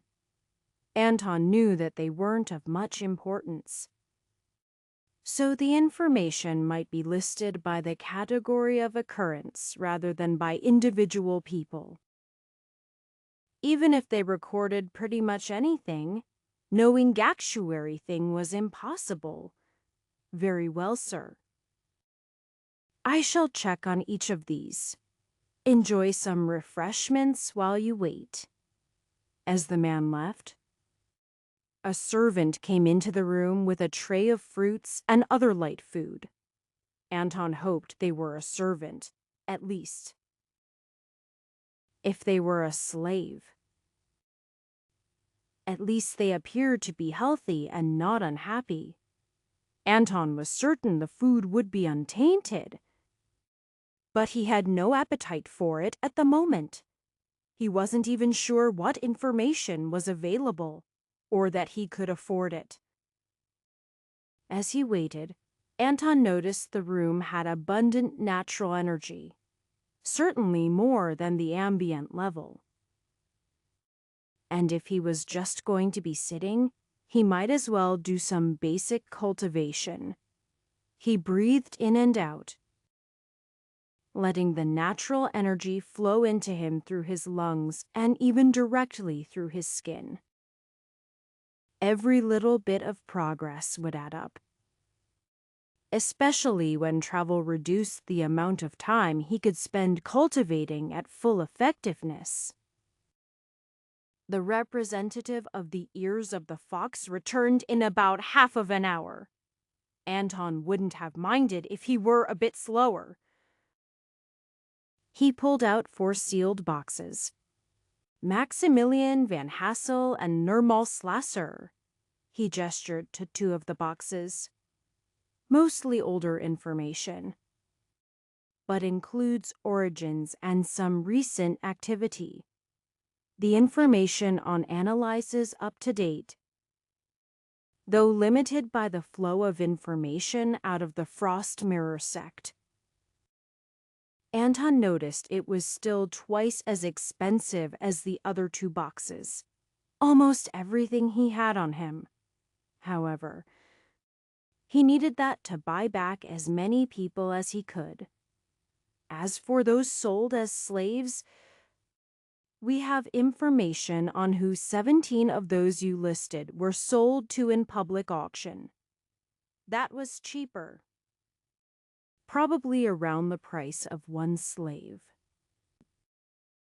The actual value, and not the price Anton was resigned to have to pay.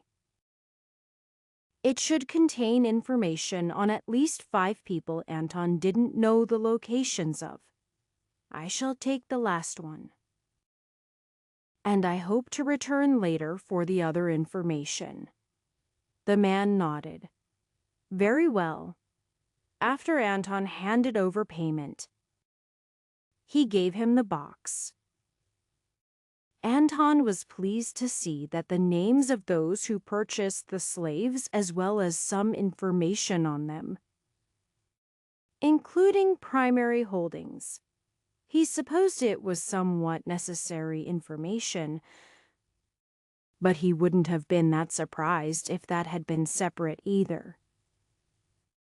The main list was clearly copied from a longer document, but it included several whose names Anton had missed. A reasonable deal. Though Anton supposed all the work the ears of the fox had to do was keep track of large or unusual sales, and then do some simple copying. Even if it only paid out rarely, they could profit. Though, of course, just the information on any of the cultivators was quite expensive. Anton did learn one other useful bit of information.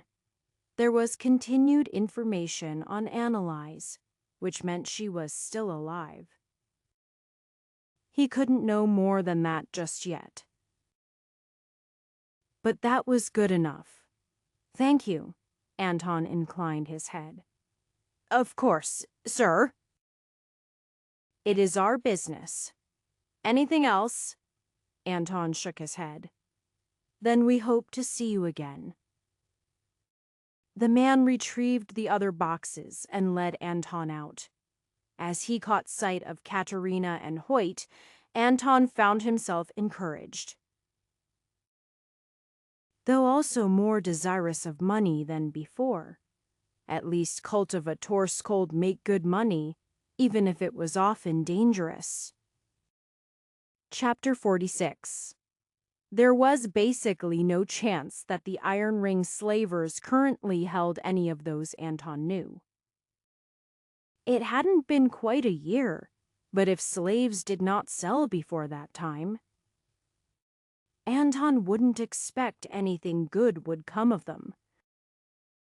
Not that the prospects of a slave were golden if they were deemed more valuable, but at least the owners might be interested in taking some care with them. Anton never thought of people as property. But those who ran profitable businesses generally took good care of their tools. Hopefully, they shared some of that mentality. It bothered Anton to walk into a place that sold slaves with a pleasant smile on his face. But he worried if he didn't set his expression to begin with his actual feelings might get the best of him. Finding the location of the Iron Ring slavers wasn't hard. They were a legal business who intended to sell, after all. Being hidden would do them little good. Out front of their offices stood two guards. They appeared to be at the peak of body tempering, the equivalent of the 10th star. Perhaps it was his own judgments. But Anton felt that their energy was stagnant, ungrowing. They still appeared to be in their middle years. But if they began cultivating while young, it was quite possible they were unable to advance to spirit building. "Do you have an appointment, sir?" one of the guards asked. "Number, I wasn't aware I needed one." Anton kept his face as pleasant as possible. "It's not strictly necessary, but it is not always possible to arrange for a proper escort without notice." He opened the door behind him. "See if the vice manager is available to escort a cultivator." He turned back to Anton. "It will only be a few moments. You may wait inside." "Thank you." Anton stepped inside. It wasn't hard to be polite to the guard. While Anton didn't approve of his current employment, he had a pleasant enough demeanor. That reminded Anton that not everyone who was pleasant was a good person. Anton couldn't judge if he were truly evil, but those who supported slavery, especially with the methods the Iron Ring slavers allowed, could most certainly not be good people. It didn't take long before a slightly balding man walked down the hall. His cultivation was in the middle of body tempering. And unlike the guards where he was uncertain, Anton could guarantee this man was never reaching spirit building. Not unless he'd started cultivating only in the last few years. "Sir?" The man bowed his head to Anton. "Welcome to the Iron Ring slavers. My name is Marty Dittmer, Vice Manager of Operations in Varen." "What are you interested in purchasing today?"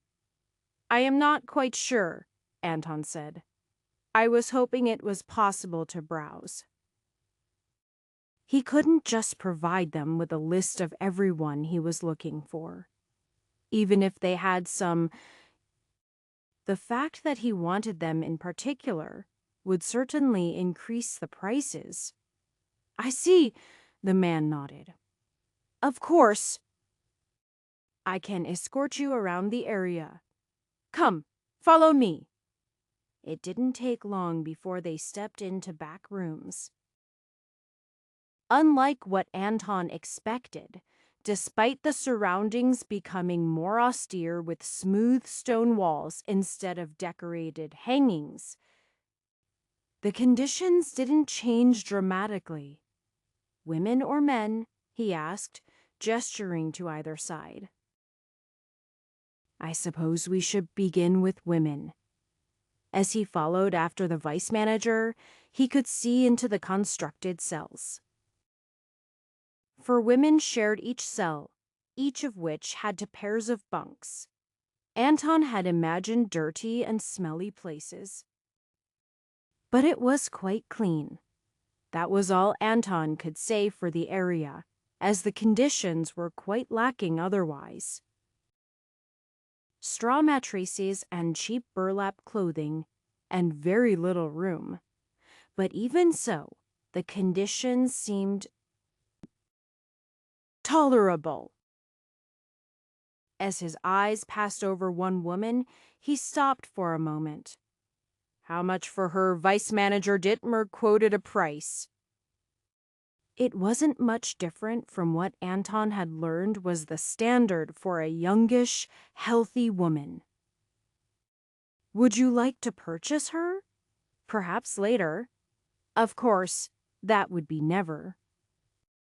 Not that Anton wouldn't like to free these women from slavery, but he couldn't afford to do so for those he didn't know. He would very quickly use up all his money and merely help a small number of people, while providing a slight boost to the slaving industry, which would result in little net benefit to the world. He had just asked about that particular woman because she seemed like a reasonable starting point. And to see if the vice manager would give fair prices. Unfortunately, Anton didn't see any women he recognized. Perhaps we shall see the men next. Of course. If you are looking for those who might have cultivation talents, the vice manager shook his head. I am afraid to inform you we have none at the moment. They are sold quite quickly. No, that's not quite what I want. Anton did his best to remain vague, like he actually wanted something. However, after asking about the prices of some of the men, he found nobody he recognized among the dozens present. We have some trained for particular purposes, Dittmer offered. If you have something in particular you want. Anton wasn't sure if he could keep up his extremely vague desire for a slave, so something more specific might be best for the moment. Do you have any able to cook or clean, of course? We could have them brought out, if you wish. I'll save us the time, Anton said confidently. Confidence was key. He could even act like he was doing the man a favor by getting what he wanted. They moved further into the back of the facility. 2 rooms about the same size, but with only individuals or pairs. They had slightly better accommodations. Linen clothing and decent matrices. Anton looked over everyone he could, but found nobody. Not that he had expected otherwise. But if he had left someone behind at the easiest point to purchase them, he would have regretted it. Anton clicked his tongue, trying to seem just vaguely annoyed. Are there none to your liking, sir? If you have any specifics in mind, we can contact you when we find something suiting your tastes. No, I don't think so, Anton said. Perhaps I shall return later. Dittmer's pleasant smile faded slightly. He had, after all, invested over an hour escorting Anton about for nothing. Of course, sir. If you can specify what you wish next time, we can set an appointment and save you some walking." Indeed. Anton took the opportunity to remove himself from the location with haste. It wasn't as terrible as he had imagined, but that didn't say anything for conditions elsewhere. After he left the place, he curled around several blocks in a leisurely fashion. He didn't sense anyone following him, but it was better to be safe. Eventually, he met back up with Katerina and Hoyt. He shook his head. Nobody. Not that I expected different. Hoyt sighed. The next step of the plan, then Anton nodded. "We'll check out the farms. Everly is a big landowner around here. He seems to have bought several of the men, at least. It wasn't hard to find the right area. The real issue was seeing what he wanted. Anton described the handful of fellows he was looking for. "I can't guarantee that Pete will still be chubby," Anton said, "but that scar on his left cheek should still be there. Wandering onto farmland would quite annoy people. Anton would rather not mess with." Even if most of the guards he sensed were lower cultivation than himself, it was better to just pass by on the roads. Hawkeye's techniques allowed him to focus his eyes at a far distance, even if he lost a bit of area. Picking out faces of those in the fields wasn't so difficult for the most part. The problem was the full extent of the fields stretched far beyond that of a small town. These were farmlands that fed into Varen and the rest of Ophirg, and Everly had a large portion of them. "Here is one," Anton finally said. After picking out 5 men, Anton passed by a second time but found no more. He then rode towards someone who looked the least like a slave. "You there?" "Taskmaster!" Anton waved. The taskmaster turned towards him. Anton carried a bow that was clearly not of standard make. So the taskmaster would likely have recognized Anton as a cultivator, even if one of the nearby guards hadn't whispered to inform him. "Yes, what is it? This is the property of the honored Everly." "Of course. I don't wish any trouble." Anton was getting a lot of practice putting on fake smiles. He hated it already. As I passed by, "I found myself with some interest in some of your workers. I would like to buy them. I can pay a fair market price." "I am sure you can replace them." The taskmaster grinned lopsidedly. "We can replace them? But then I'd have to go to market and purchase more. We only lose out on that." The man didn't directly refuse to sell. In the end, Anton ended up negotiating a price that was about 50% above market value. And that was if the men were in top shape instead of having been engaged in hard labor for most of a year. Though that fatigue was only a temporary detriment to their price, since they seemed to be in mostly good health otherwise. If worn down, it was more than they were worth, but less than Anton had been worried he might have to pay. The 5 men, including a quite significantly thinner Pete, were gathered up and formal papers were drafted. The actual exchange would take place in the city. The slaves were branded, so merely handing them over wouldn't suffice. Anton hated every second of negotiating for the freedom of those wrongfully enslaved. If only he could get away with killing all of the guards. but that was too dangerous to those he wished to save. And they couldn't escape with off the slaves. How strong would he have to be? Whatever it was, Anton intended to reach that level. Chapter 47. If it wasn't a journey out of Ophirg and back, Anton would have preferred to bring the 5 men away as soon as possible. However, a couple weeks here and there would add up quite significantly. Besides, just leaving them somewhere wasn't his intention. He wasn't sure if he could afford to set everyone up with a proper job and home. But he could at least give them some tools to survive. That included at least the basics of cultivation.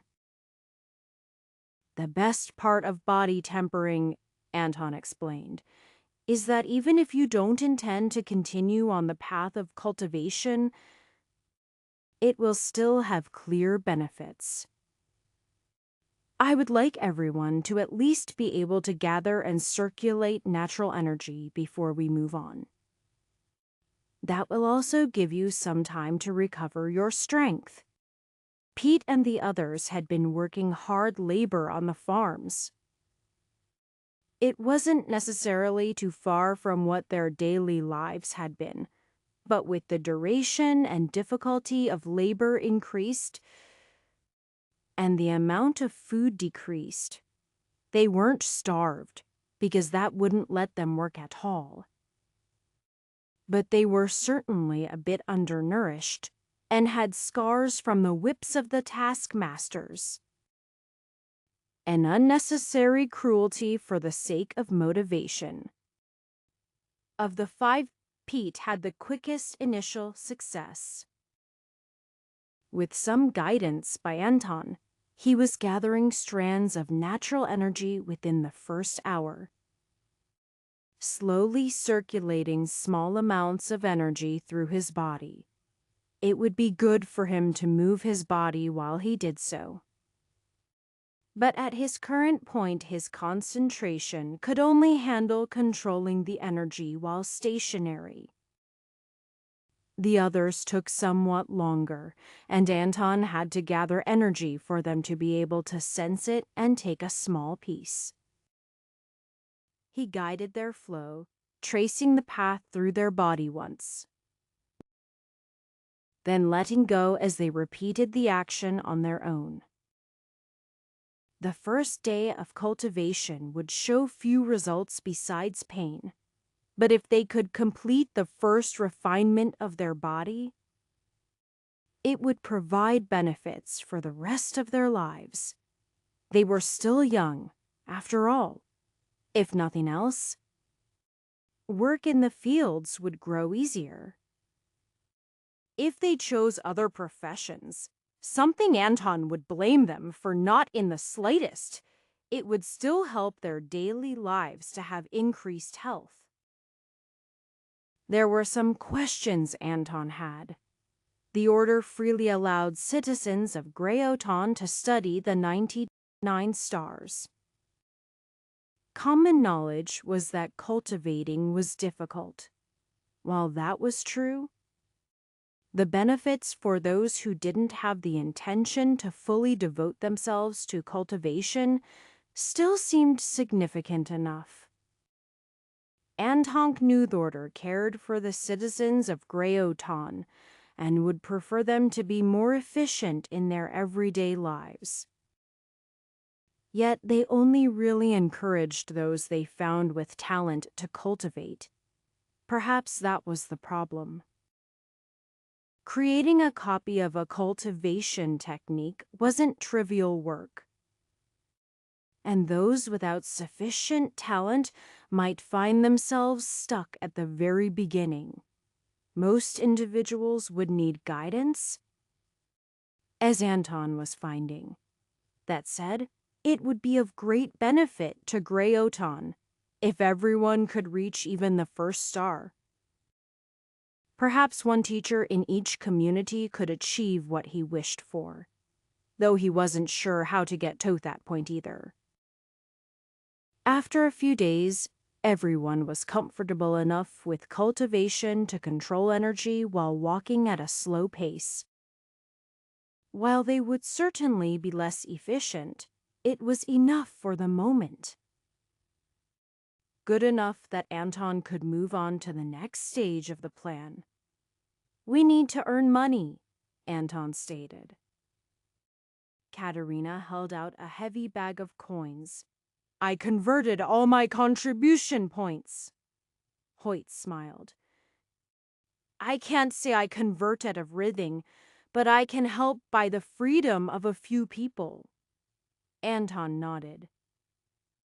"I would love to be stubborn and refuse, but I can't say to someone, 'Sorry, you are just not worth as much.'" Anton shook his head. "And that's just those I know. But my point still stands. All of what we have now, we'll just use up. Food and accommodations for travel aren't free. Though I would love to find and free everyone this month, it's impossible. Even so, we can earn money while we travel." Anton showed the two the map he had. "Here in the northwest is Connard. That is the last known location of Devon, one of my grandsons. He will be easiest to track down. They have an arena there. And if he yet lives, I would expect him to still be there. It's a minor arena where only those without cultivation or of low cultivation rank fight, so he has some chance. But the route there is dangerous. Here is another route that's safer but twice the distance. But the shorter one is to our benefit. Because we can work as guards." "Right," Katerina nodded. "How dangerous is it?" "A difficult question to answer," Anton said. "However, traveling with others will be safer than with just our group. Wild beasts appear along the route. Sometimes territorial magical beasts. The danger shouldn't be too great for us at late body tempering, but nothing is certain. The journey could pass with no fighting at all, in which case we would earn a basic rate. Otherwise, we fight alongside others and have higher earnings and more combat experience." "Sounds worthwhile either way," Hoyt said. "Do you know the frequency of attacks? It was hard to find specific details." "About half of the travelers along the route encounter some sort of danger, though a portion of that is quite low in tier. Of course, I wouldn't suggest it if I thought there were untoward levels of danger. We need to be alive to save anyone else."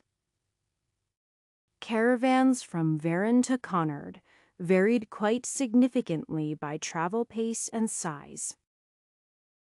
Those carrying valuable goods, including slaves, might travel with fewer higher-ranking guards to keep the pace quick.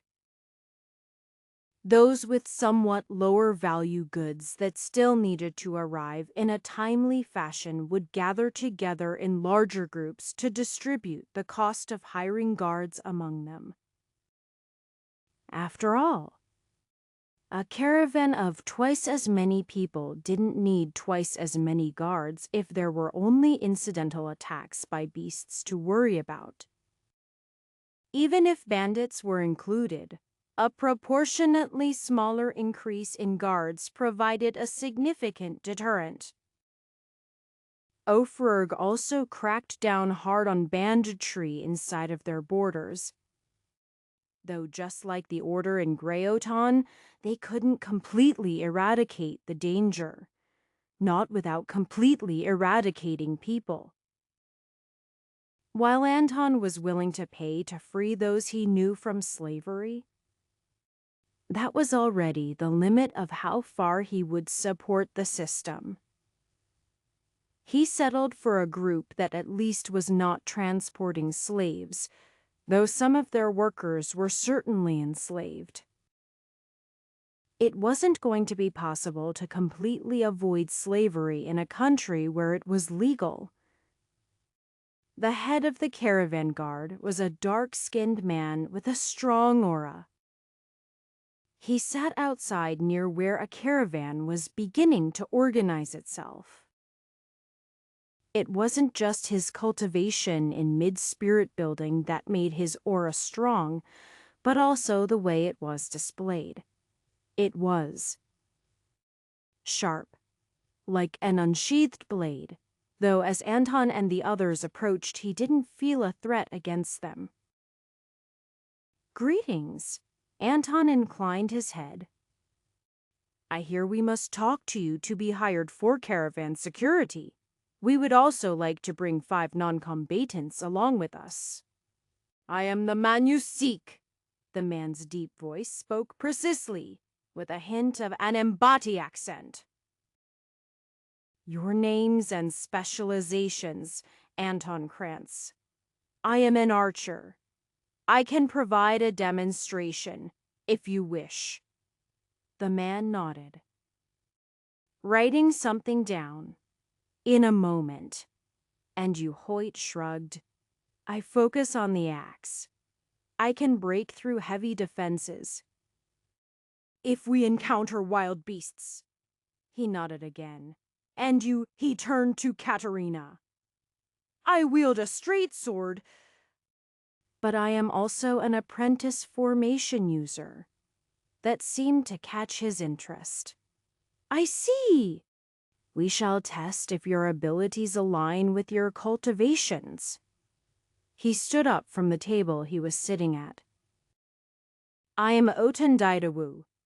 I shall challenge each of you there, in that field, to test your skills." He gestured. "First, the old man." As he moved, he pulled a large sword out of a sheath leaning on the table next to him. He could have said Thirker. Anton thought as he moved towards where Ayatun gestured. But perhaps that was the point, to annoy him and throw him off. Aotand gave him a generous 10 meters of separation to begin with. Enough he could certainly fire a few shots before the man got close. Anton had no belief he would defeat a man in spirit building, even with a bit of range to begin with. But he could hopefully make a good showing. "Make the first move," Ayatun said. "As you move, so will I." Anton nodded.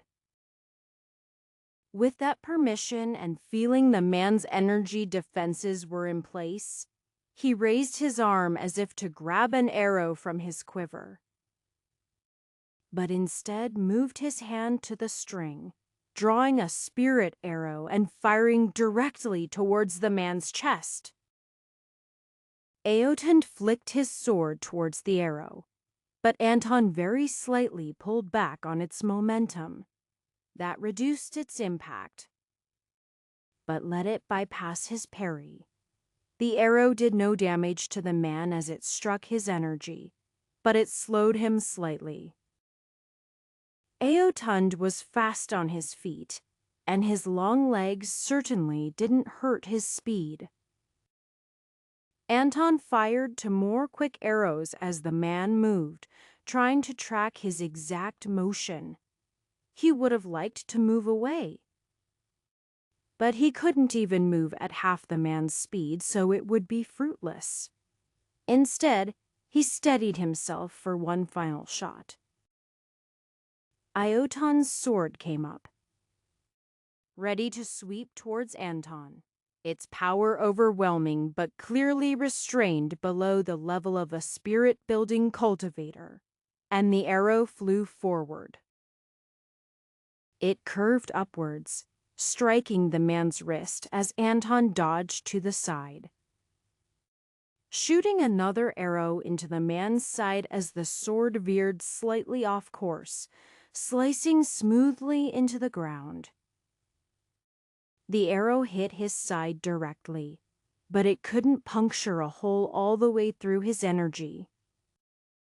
Anton prepared to sweep out with his leg to throw the man off, but as he did so, enough, Iotund said, "Your combat skills are sufficient." He pulled his sword out of the ground, where Anton saw a clean cut in the dirt. He would have needed to expend all of his energy on defense to withstand that attack. Next, Iotund gestured to Hoyt. Chapter 48.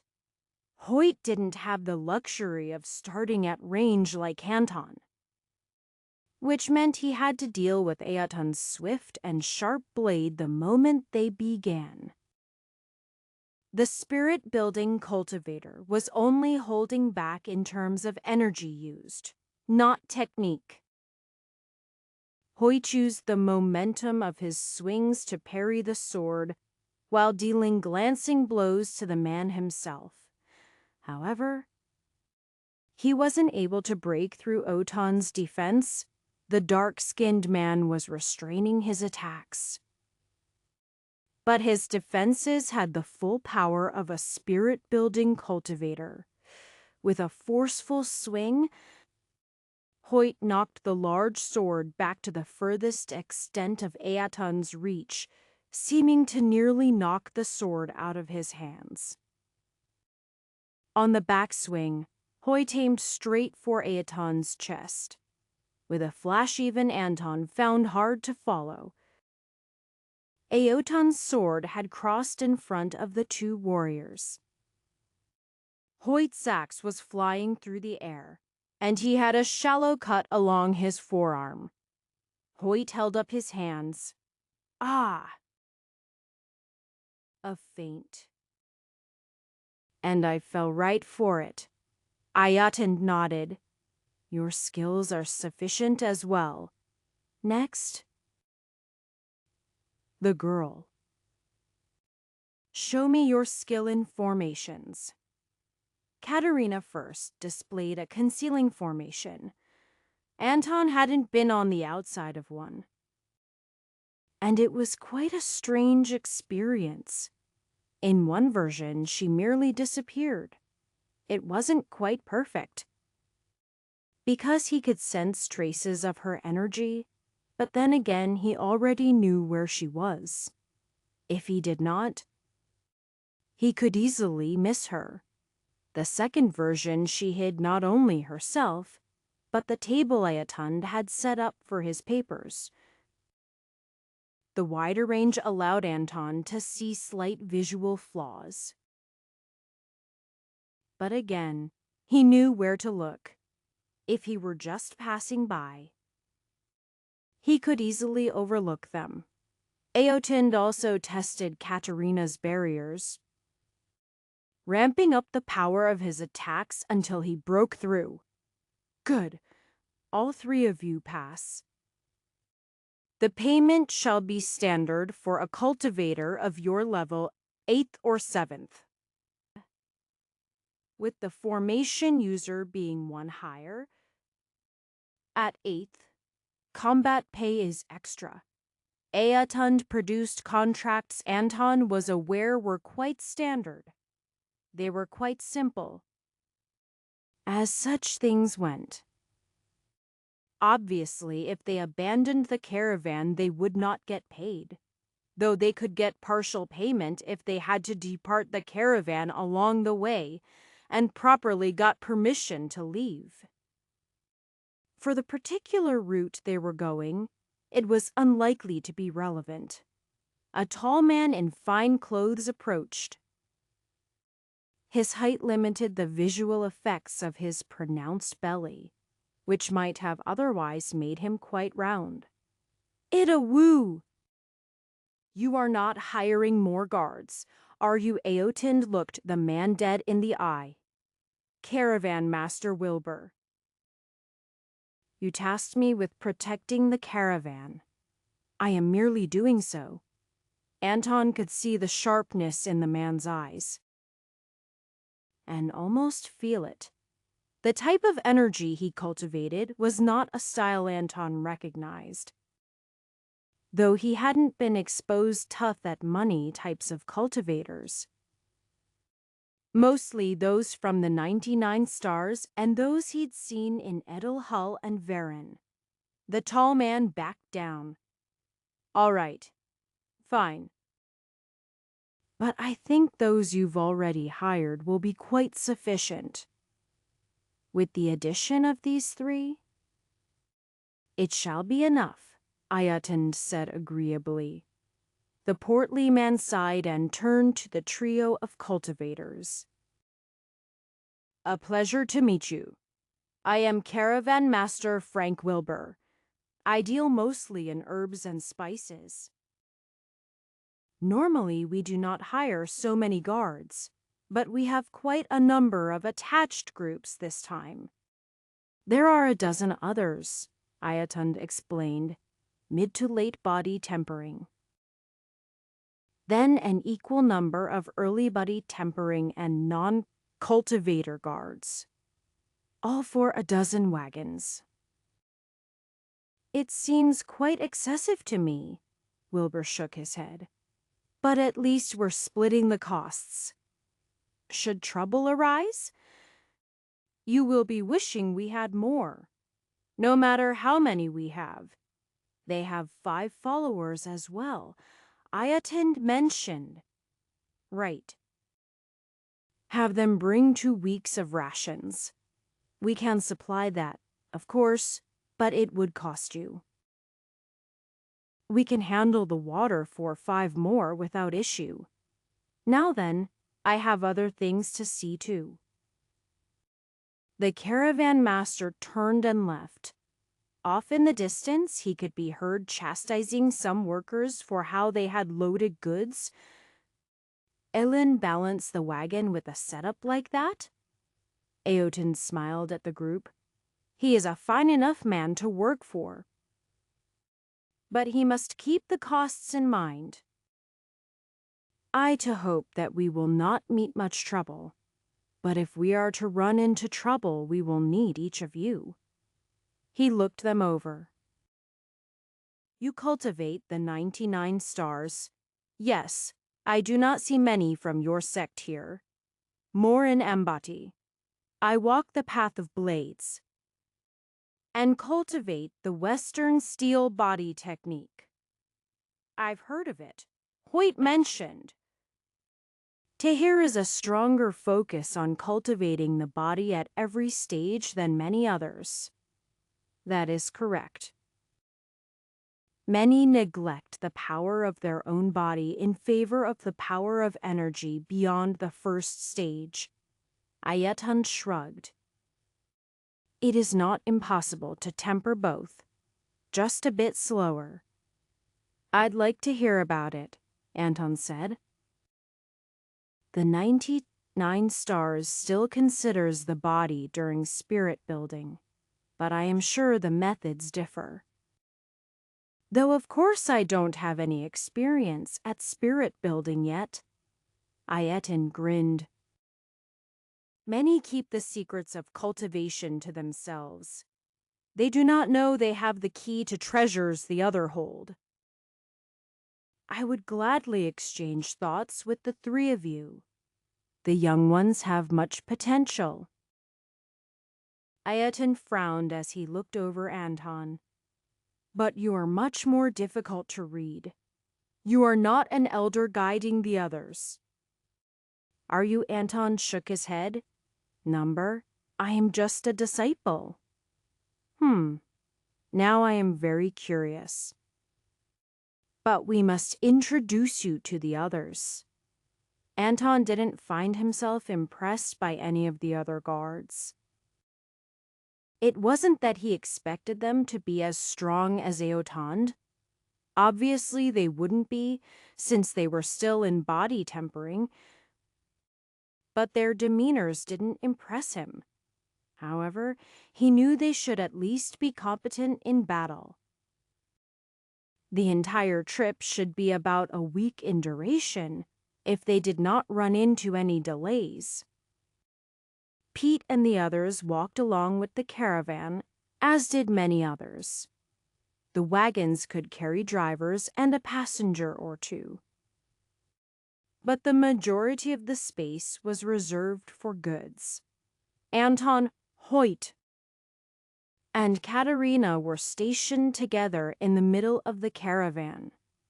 The first day had little of interest, but it was also one of the most unlikely points to encounter trouble. At night, Katerina arranged the area around the camp into a bit of a formation. Without the ability to modify the wagons themselves or special materials to add power, it was only able to have a slight aversion force to keep people and creatures away subconsciously.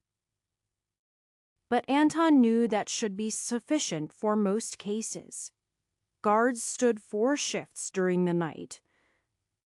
With Anton being in the second, there wasn't much to do except look out at the darkness and up at the stars. He could only do so much of the latter to prevent his thoughts from drifting away, even if there probably wouldn't be danger. He wanted to be as responsible as possible with his watch. Still, he could cultivate. He focused energy on his eyes and ears, picking out the sounds of myriad insects and the noises of nearby animals. His brain had to filter the large amount of stimulus he was receiving and make sense of it. And the more he practiced, the better it was.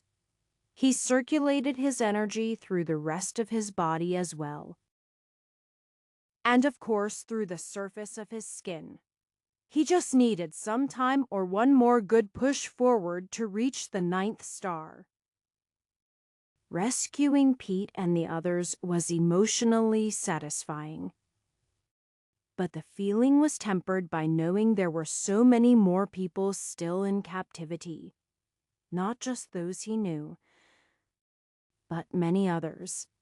The stars inside of him pulsed as he considered how strong he would need to be to change that. It couldn't be just himself, either. One man couldn't match a country, after all. Even if he reached the very peak, there would be others as well. A bolt of golden yellow energy streaked into the woods, spattering into the forest floor below the feet of a wolf. The creature turned to flee, and so did those around it. "Did you miss?" Hoyt asked. "They're just wolves. Hungry, maybe, but this is wild area. They should be allowed to live here. Now they'll be a bit more wary of humans." Anton shook his head. "And wolf tastes awful.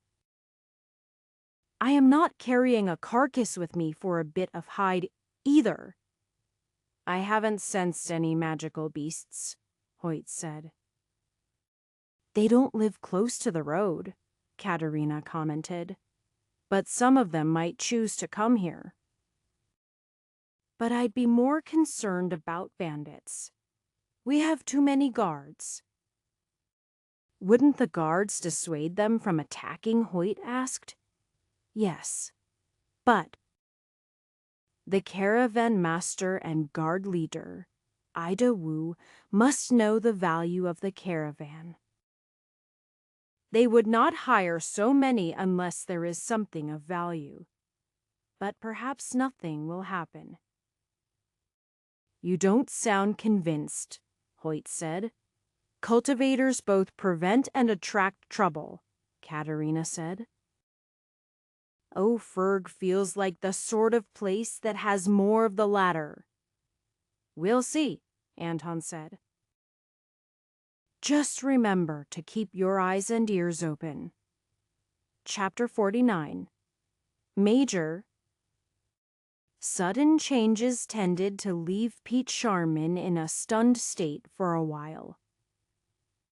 He didn't think it would be much different for anyone else. after being captured and sold as a slave. That period was a few months.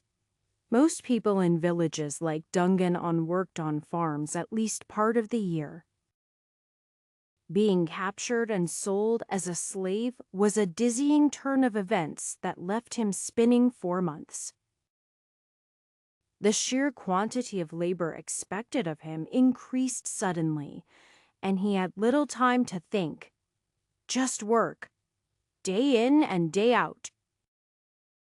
Work hard to hopefully avoid punishment.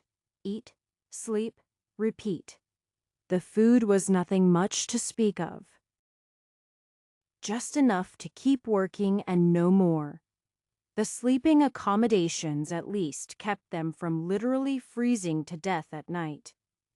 He was resigned to that being his whole life, no break in the monotony or time to socialize with others. Combined with the lack of choice, everything just became worse. It dragged on forever, days blurring together and seasons turning. Then he'd shown up. Anton Krantz, or a man claiming to be him. Anyway, Pete wasn't going to complain. But the man didn't quite look like he remembered. He'd expected someone.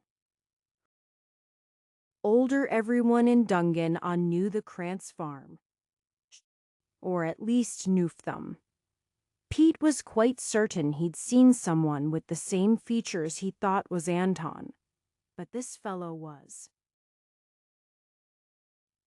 younger. Not young by any means, but merely old instead of ancient. Perhaps a son had one of the sons been named Anton too. That might be it. It was awkward to ask. And they didn't speak much in a casual manner. He wasn't unapproachable, but it was a strange situation. He bought them out of slavery, freed them on the spot. He promised to bring them somewhere safe, and began to teach them to cultivate. They couldn't thank him enough, and he wouldn't let them. Not too much, anyway. Just doing what should be done, he said. I am trying to make the world a less awful place for myself. That was what he said. And Pete didn't have the mental fortitude to argue with him. Anton was one of those types, anyway. He'd do everything he thought needed to be done, and not expect anyone to say a word. Cultivation. He'd never expected to actually set foot along that path. He hadn't even really known anything about it. It was a vague, mysterious thing. But when Anton explained what to do, Pete realized there was simply more to the world than he'd paid attention to.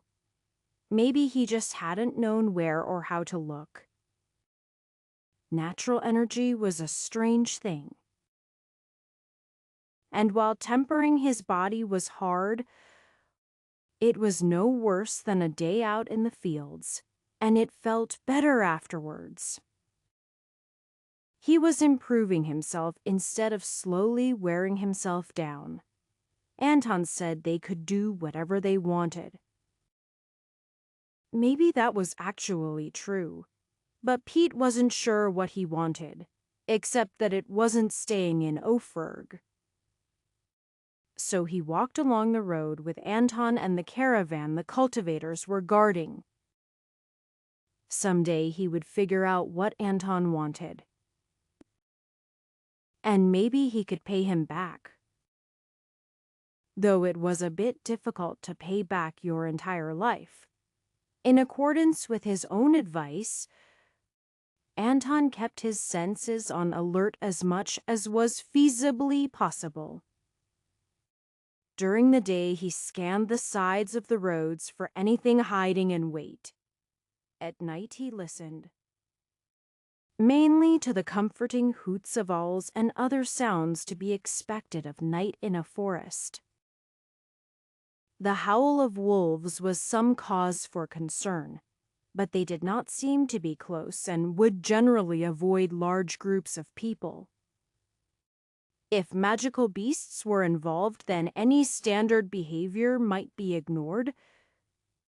But speculating on every possible event that might happen was merely a waste of time. There were too many places for things to hide in the trees, so Anton was somewhat relieved when the terrain became more rocky, with less ability for large trees and undergrowth to thrive. The road itself was wide enough to provide little concealment along its length, and it had been in good condition for most of the journey. Katerina walked alongside the road in the rough terrain. She kicked rocks about and dragged the sheath of her sword in the dirt. She cut branches off of trees and replanted flowers at her whim. Perhaps some of it was boredom, but Anton knew at least some portion of it had something to do with formations, except when they camped at night. She didn't actually have the time to complete a formation. But just because she couldn't complete one didn't mean she couldn't think about how she would set one up in any given area. Anton's eyes landed on the road. From the middle of the caravan, it was difficult to make out what was in front, but the constant practice was good for his technique. He didn't see anything that stood out on the road. But perhaps that was the problem. It was too smooth. I think I see something. I am going to go talk to guard leader Ida Wu. Hoyt nodded, and Katerina's eyes flashed. She began a more intentional series of movements where she stood alongside the road. The caravan kept moving, but Anton could move much more quickly than just horses pulling wagons. Eotend obviously sensed Anton approach, turning his head to see him. Yes, is there something amiss? I am not sure. Guard leader. But my eyes picked out a portion of road up ahead. It is too flat, not enough pebbles and irregularities. It could be a pit trap. Ayaton turned his head back to the front, focusing energy on his eyes. While he didn't have a formalized technique, he could certainly improve his vision a reasonable amount. A pit trap, I think not. No, it's something else. He raised his hand, calling out behind them. Halt the caravan! Be on guard. The rear guard especially. Check the back. He gestured to Anton. Hurry forward with me. I believe I have something interesting to show you. Eotund ran forward at a quick pace, Anton falling a bit behind. The dark-skinned man stopped a dozen meters short of the spot Anton had seen, picking up a small boulder by the side of the road. It must have weighed as much as a man, but after he used his hands to get a solid grip and heft it high, he tossed it forward with just one hand. The boulder landed on the patch of perfect road and exploded. There was only an instant between when it touched the ground and when the ground fell apart. At the same instant, the boulder shattered into pieces. Anton merely saw great pincers the length of his arms retracting into the ground. Their initial movement having been too fast to see, the ground itself was no longer perfect in the area. But the dirt shook and it started evening out. As I thought, a valley chomper, as expected. Which means, Howls came from behind the caravan. We should get back.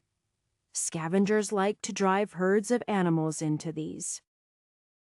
Then feasts on whatever is left. Ayat and kicked up chunks of road as he sprinted back towards the caravan. Anton followed at a slightly more conservative pace. If absolutely necessary, he could fire from one end of the caravan to the other, but as his eyes picked out the wolves in the rear, he saw they weren't magical beasts. They were somewhat larger than he might expect, but they didn't seem healthy.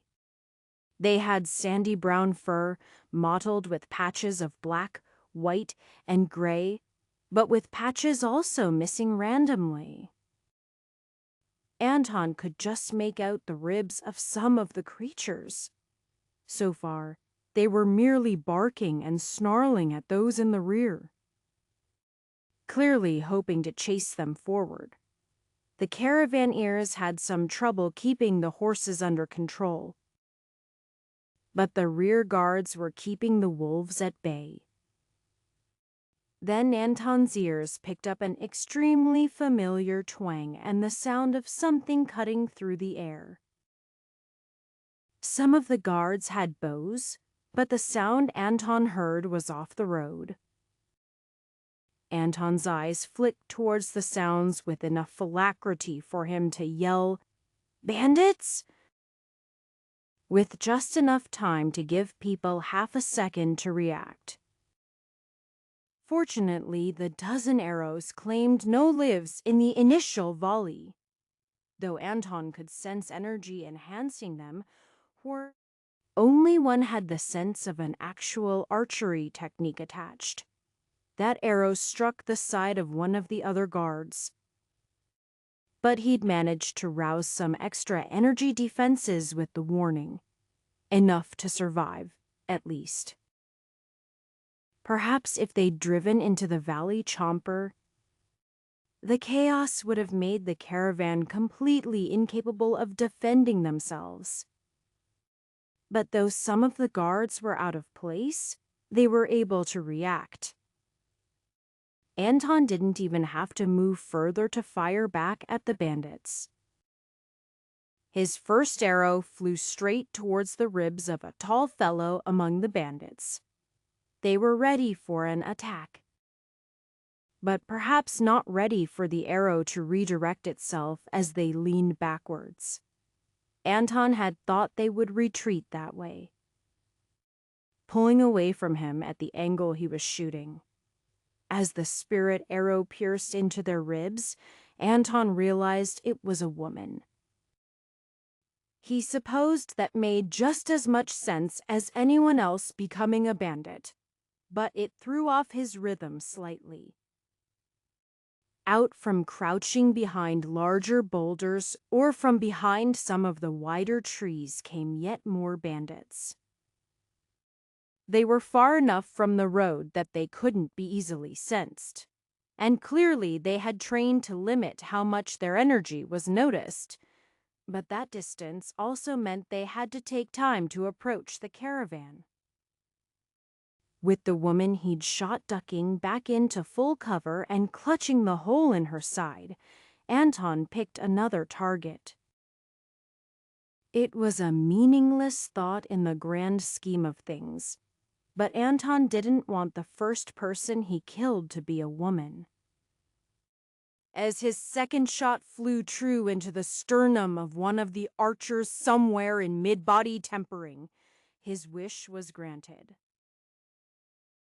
However, that shot drew the attention of the better archer among the group, somewhere in late body tempering, perhaps even the peak.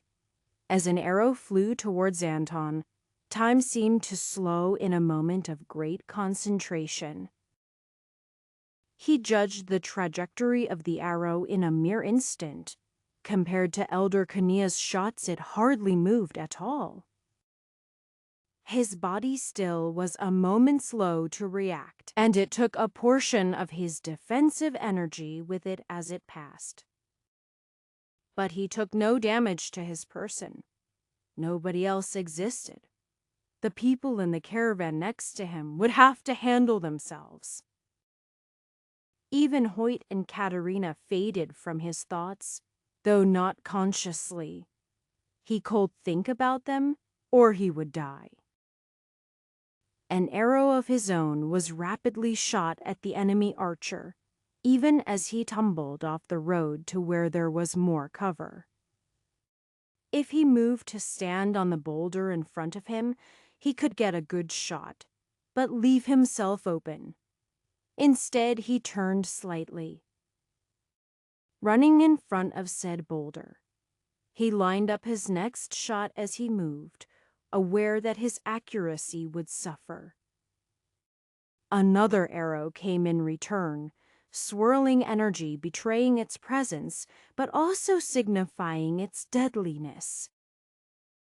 It flew just over his head as Anton continued running straight ahead, into a small dip that couldn't be seen from the bandit's angle.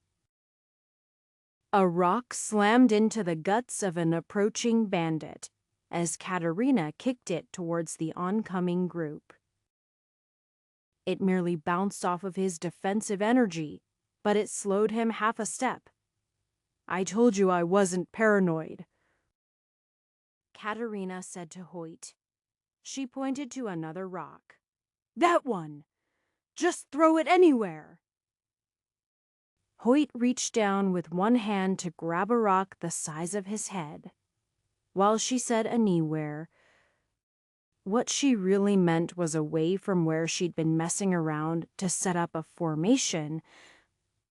In the minute or so since Anton had said he saw something ahead, Hoyt wasn't sure if the formation was working or if he was lucky.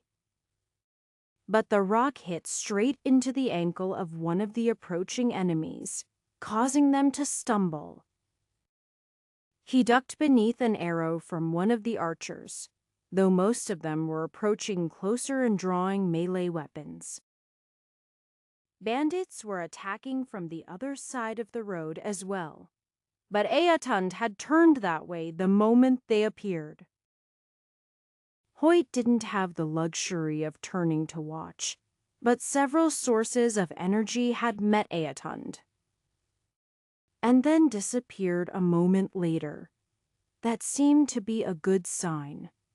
The rear of the caravan was still beset by wolves, but they weren't especially eager to attack. They were merely holding a standoff with some of the guards there, tying up resources and 3 guards. The first bandit to reach Hoyt found himself missing an arm as he tried to parry Hoyt's axe. He would have liked to attribute that entirely to his own skill, but the bandit was slightly lower in cultivation and had been sluggish with his control of energy at the last moment. The formation at work.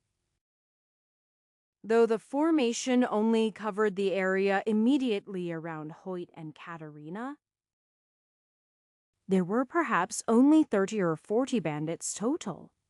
They outnumbered those in the caravan, but they were individually weaker than the best, though that was only because they could count Eatund. He was fending off almost half of the attackers all on his own.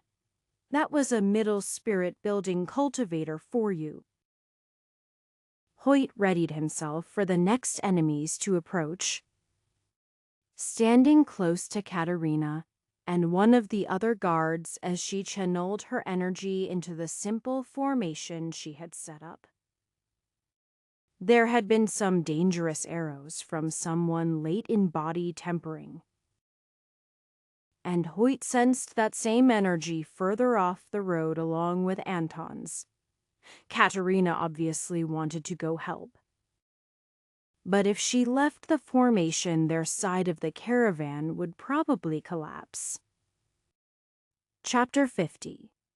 A large pack of wolves stood behind the caravan. There were a few cultivators fending them off, but several of those had split off to fight bandits. That left fewer people at the rear, and among those was Pete and the other villagers. They were technically cultivators, though probably shouldn't call themselves that without even having finished the first star. They might not have had the same strength, but they did have weapons. They stood together side by side. James, Stephen, watch the flanks. If any get too close, just swing at them. Don't let them spook the horses. This wasn't their job. But sitting around being helpless wasn't something Pete wanted to encounter ever again. The wolves were a bit tall, but they weren't too bulky, and they clearly didn't want to get in an actual fight. With a few people standing firm together, anytime one approached a quick swipe at it with a sword drove it away. It wasn't enough to kill the wolves, but they had to hold out. Relying on others to ultimately save them was a bit frustrating. But that was part of why they were cultivating.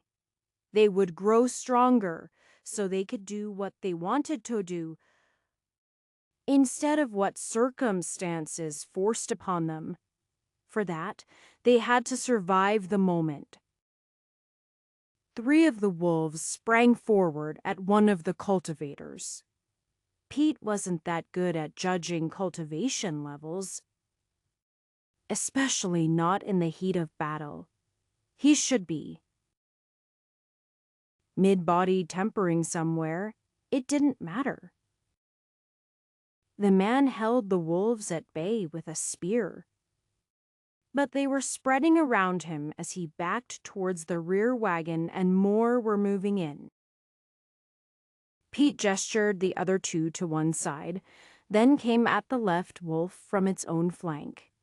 His sword flicked out, barely scraping along the creature's fur, an overestimation of his own reach. He was intending to kill the beast, but instead focused it on him. There were a few moments of standoff after it turned, Pete holding his sword ready in front, trying to figure out how to attack. Then the wolf leaped at his throat, more by virtue of having the proper stance drilled into him than any movement of his own. Pete's sword drove into the creature's chest. It didn't immediately stop the wolf, however. Teeth and claws scraped at Pete's face and chest. There would probably be more scars to go with the one on his cheek. But only if he survived. Pete thrashed and struggled, trying to pull his sword out for another attack. But after some time rolling around on the ground, he realized he was just stuck under the body of the wolf. It was heavy, even when emaciated like it was. But he had decent enough strength. Once he was more methodical, he pushed it off of him and was able to stand. Not a glorious battle. But the wolves were beginning to retreat. As for the rest of the battle, splinters flew at Anton's eyes as an arrow struck a tree directly to his side. The arrow remained there as a reminder of how close he was to dying. But while he hadn't expected a violent end, Anton had already come to terms with his death. There were new things he had to do before it happened, but he wasn't afraid of it. Besides, this death wouldn't be random and unexpected. He could owe something about this with his own hands. Fighting arrows was much better than fighting age. The 2 archers were moving further and further afield. away from the rest of the battle. Anton had driven them away half on purpose and half by it merely being the best cover for himself. Dipping around boulders and into gullies made it hard to hit him. His own arrows seldom found their mark, but seldom wasn't never. It was merely an issue that his opponent had a higher cultivation. With the range involved, Anton couldn't keep quite the level of power he needed to pierce through their energy defenses. He had no interest in testing the converse. His opponent seemed to be getting frustrated. That was what Anton read from his face. Why couldn't he hit Anton? It was quite simple. Anton already knew where he was going to shoot, with about 2/3 accuracy. The remaining third he had to dodge once he picked out the actual trajectory, instead of just anticipating the attack. Anton's opponent likewise predicted his shots, but Anton had an advantage there. Changing the trajectory of spirit arrows was easier than that of physical arrows, and his arrows were faster. He didn't have the luxury of time to study his opponent's bow. But from what he saw and the sounds it made, it wasn't quite as good as Anton's. A little bit less snappy. Even though he was the only one who had landed any hits, that didn't mean he was winning. His opponent might run out of arrows before him, or they might not. Anton could shoot 100 or 200 spirit arrows consecutively in training. But in the heat of combat, where much of his energy went to movement, it wasn't the same. More importantly, he felt the flow state he'd fallen into gradually fading. His awareness of the rest of the world was returning. Though really it was just the sharpness of his opponent that was fading, and by contrast he was more aware of the rest by comparison. Anton's eyes scanned the surroundings, falling on to Katerina far off in the distance. She was fighting against several others. Hoyt was nearby, bleeding from a cut on his forehead. Pete and the others were at the rear of the caravan, fending off the wolves with some of the cultivators. He was aware that he might lose, but as he made the firm choice not to, everything fell into place. Anton formed a spirit arrow. Pulling his hand back next to his ear, he saw the bandit doing much the same. It was a question of who would choose to dodge which way, and how much that would throw off their aim. But as his last moment of clarity diminished, Anton released the spirit arrow. He moved forward with it, at great speed. His body remained where it was, but his vision locked on the other arrow. They seemed as if they might collide head-on. But they merely brushed past each other, though they didn't directly tuck.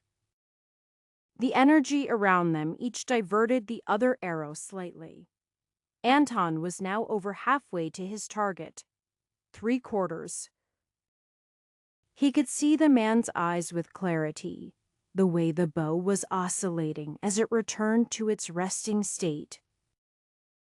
He looked straight into the man's eyes, and that was where he flew. Where his arrow flew. He came back to his body's normal sense as blood trickled down the side of his neck. Though he hadn't been fully in his body, he was stepping out of the way of the arrow to the best of his ability. And it had been just enough.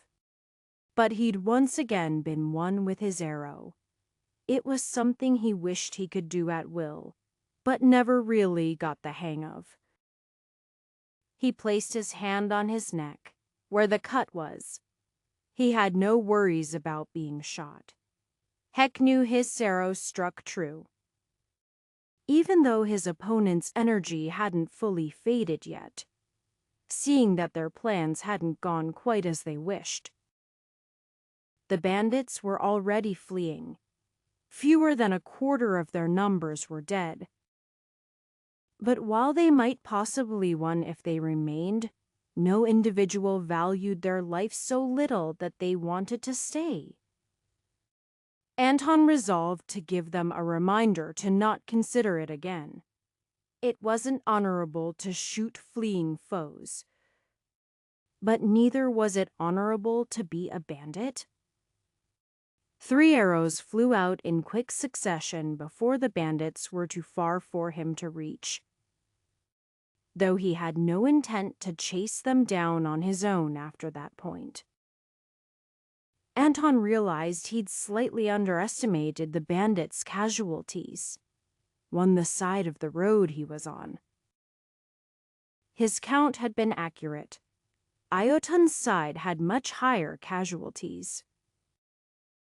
Though he was quite able to take down that many opponents by himself, Anton could clearly see why a further dozen cultivator guards had been necessary. To mid-body tempering guards were dead, and several others were injured.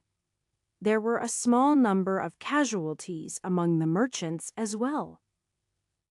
And Caravan Master Wilbur was speaking to Aetund in hushed tones. The sort of level-tempered ears could pick up easily enough with just a tiny bit of extra energy. After us, the Caravan Master said worriedly. Aetund shook his head. They were merely interested in whoever ran into this hazard first. They could have been hoping that I would be injured by the Valley Chomper, unless they failed to notice me somehow. Wilbur sighed. You were right, as always. What bad luck. Someone would run into this. Now, the journey should be safer for the next several trips, until some new group decides to try their luck. Wilbur shook his head. Didn't have to be us, though. With that, he was off to deal with other issues.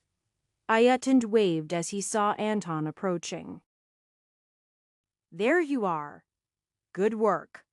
No doubt I would have spotted that Valley Chomper, but only once closer. The eyes of an archer are truly something else. Anton smiled, letting his eyes flicker with energy. It's all about the technique. If I can't see as far as I want to shoot, I'll become worthless. Aetund snorted. It's quite a distance. I heard you engaged someone at the peak of body tempering. I believe so, Anton said. It's hard to say for certain now. Anton looked around. What will we do with the bodies? We bury our own. Deep enough to discourage scavengers? The rest do not deserve a proper burial. If we did not have to watch out for the caravan, I would like to track down their lair. It took a moment for Anton to consider. He could indeed track them on his own, maybe even kill a few. But there were enough bandits remaining that they would either leave the caravan undefended or risk too much with a smaller group. If only he was in spirit building. That way, he could attack from a further distance and retreat safely. Even if he couldn't directly engage so many. What about the Valley Chomper? You up for some more archery? Aetund asked. It's strong enough to pierce through most armor, but its mobility is negligible. I can perhaps trick it out of its trap once more, and if you can shoot it the instant it surfaces, we might kill it. If not, it will flee underground. I would prefer not to pass the problem on to the next group to pass, if we have the option. There are spare bows, Anton said. We might as well apply those two. A few minutes later, any of the guards who were in good shape had a bow in hand. All of them would have probably fired a bow at some point. But few of them could be considered archers. If Anton were to judge, Hoyt and Katerina had the best form. That might have just been his bias, though. All right, Iotand hefted another large rock. Prepare to draw. You want your arrow to arrive the instant after the rock? The rock sailed through the air. A handful of arrows were in the air after it, but they veered off course and even past it.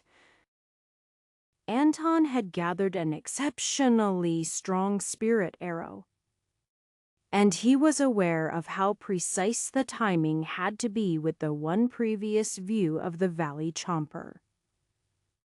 Before the rock landed, his arrow was released. Then there was a loud crunch, pincers visible in the air, crushing the rock to pieces. Another handful of arrows struck the general area a second later, after the creature retracted into its sandy pit. But blood splattered on the dirt behind it. It should be dead, Anton said, if it cares at all for its organs. I heard its carapace crack, Iotand said. Nice shot.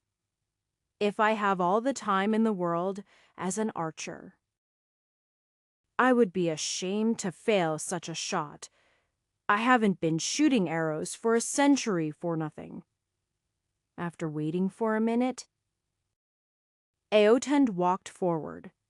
Then he shoved his arms into the loose ground that had previously appeared so precise and smooth. He yanked them back out with a large-bodied creature that seemed to be half mandibles. He turned the creature towards the group and looked through it at them. It was only a small hole, less than the diameter of a pinky finger, but the edges were nearly smooth. Good, he said. Now we just need to pack the road firm again. He clapped his hands. And we can feast on Valley Chomper, I assure you. None of you have ever had anything like it before? Chapter 51. There was a reason nobody had eaten anything like Valley Chomper before. The muscle was extremely dense and chewy. Anton wouldn't have called it food or even edible. Iotand seemed to derive great pleasure from watching others try to eat it, though he also consumed it himself. Perhaps it was an acquired taste. Either way, it worked Anton's jaw muscles to try to eat it. Though the merchants and cultivators grumbled about being attacked, Anton found the lack of concern for the deaths to be rather disconcerting. Proper respect was paid for allies. And while he wasn't interested in performing a nice ceremony for bandits, it seemed strange to take so much death in stride. It wasn't like the deaths Anton had experienced for most of his life, the deaths of time and disease. On the other hand, he had little emotional connection to the guards who had perished. He just thought that human life should matter more. The promise of extra pay for the battle and the spoils of war did little to offset the sense of apathy. The rest of the journey gave Anton time to ponder on those thoughts. since there had been a reasonable chance that they wouldn't encounter any actual difficulties. The fact that the rest of the journey went smoothly was expected, if not particularly relaxing. Anton kept his eyes and ears busy looking for further trouble until the signs of civilization were visible on the horizon. Anton couldn't say that Conard was much different from Varen, though its layout was quite different. Traffic was mostly expected to flow in from the east and north, instead of all directions like Varen. Their approach from the south came with fewer encounters of other travelers. After collecting his pay, Anton found he made enough to purchase another 1 or 2 people from slavery. There was also a bit extra to be made from the sale of some of the bandits' weapons and armor. If he made the same amount every week, within a year he could afford to free every villager of Dungan on who had been enslaved. If he could find them all, and in that same year. How many others would have to die in a practical sense? Anton should have been concerned that it eventually might be him. But he merely thought about the totals. Most journeys would be less dangerous and less profitable. But Anton could see why there were relatively few cultivators at the higher levels. Even if they had the talent, many would perish along the way. It was easy to say only the foolish or reckless would die. But it could also happen from bad luck. Then again, was it much different from a normal life? Anton was extremely unlikely to fall and break his neck or catch a sickness now that he was a cultivator. But such mundane deaths happen to people all the time. But perhaps he was looking at things the wrong way.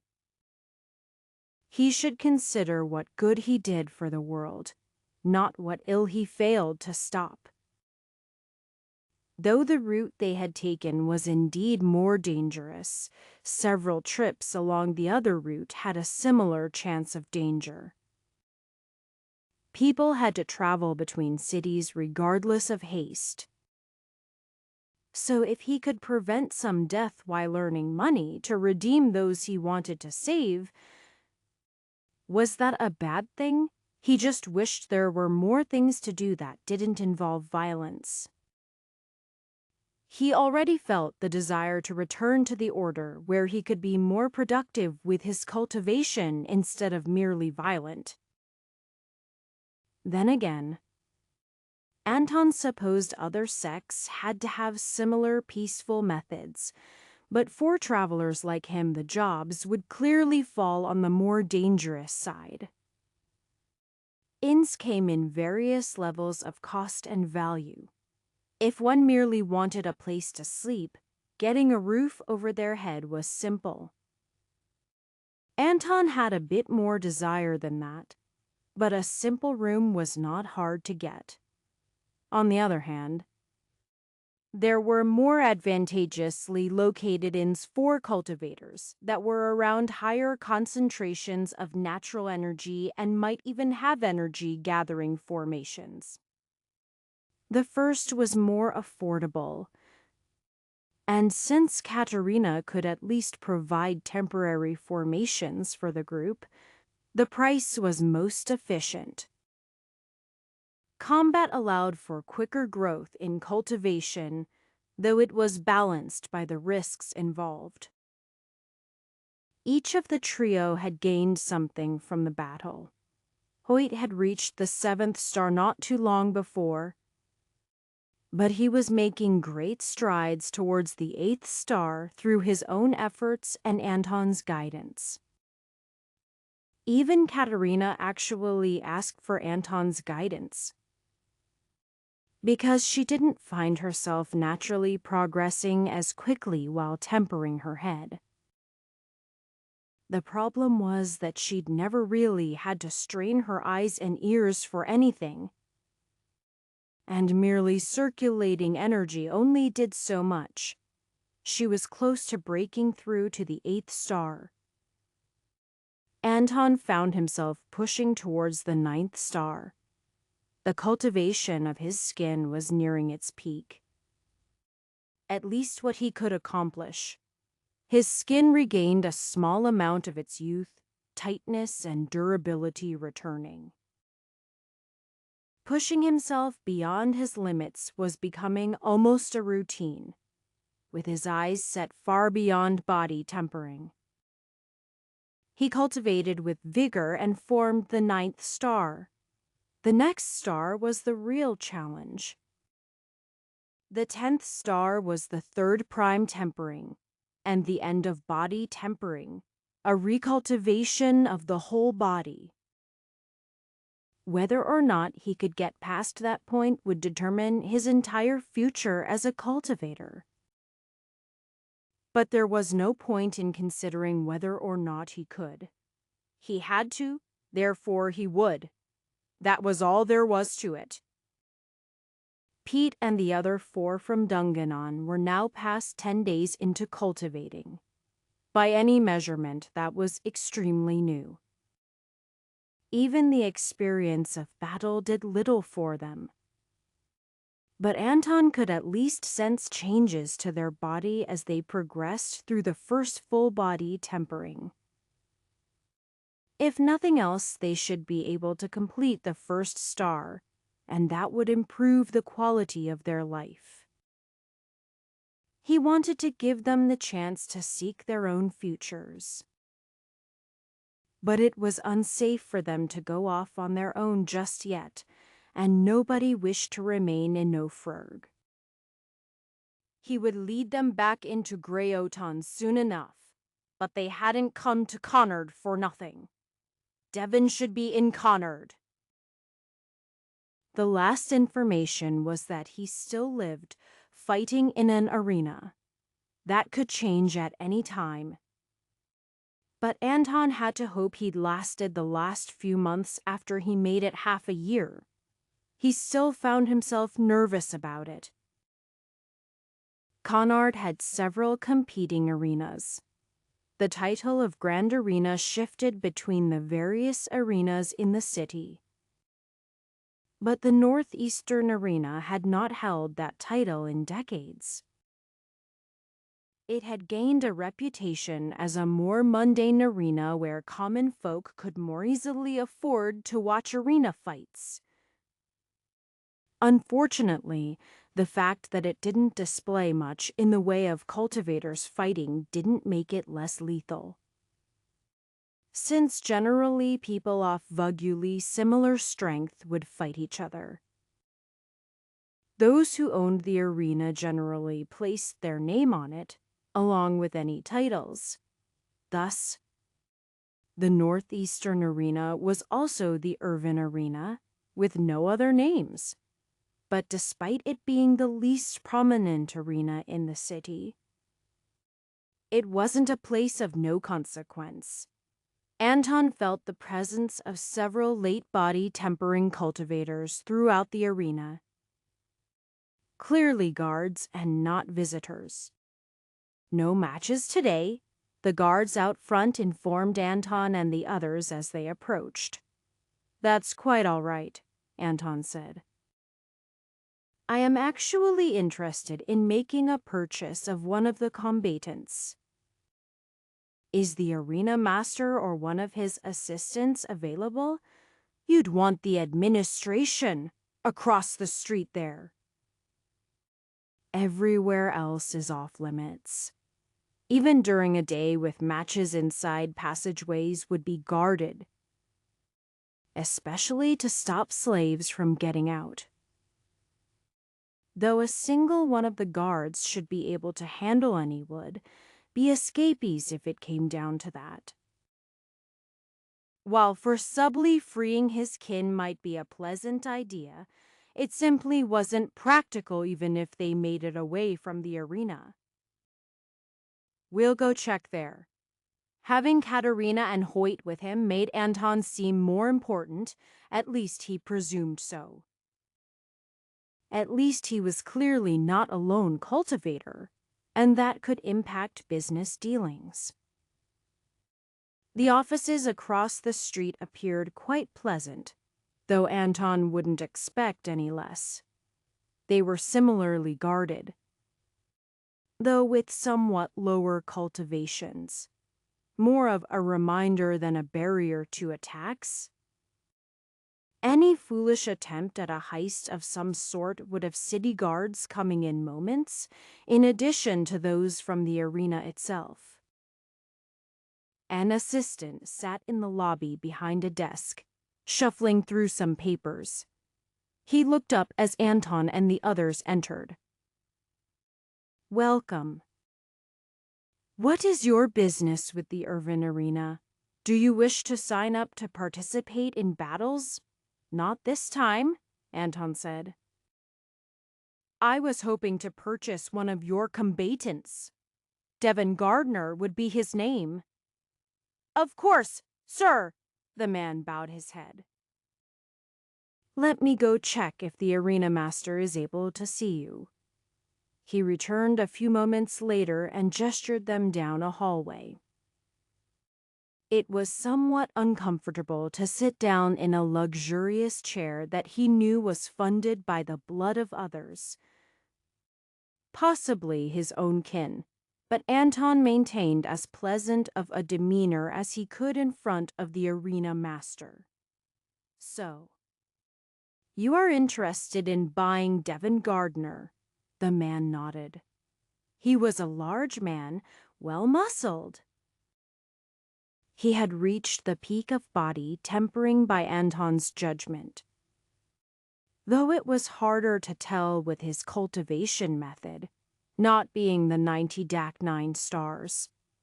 In fact, your timing couldn't be better. He has recently advanced to mid-body tempering, and we have few who are suited to match him. We would be quite happy to sell him to you." Anton was glad things wouldn't be difficult. And even for Devin's apparent gain of cultivation ability, he supposed it was natural to at least give people a chance to cultivate, because it could improve their performances, though he imagined they didn't receive access to any techniques of particular merit.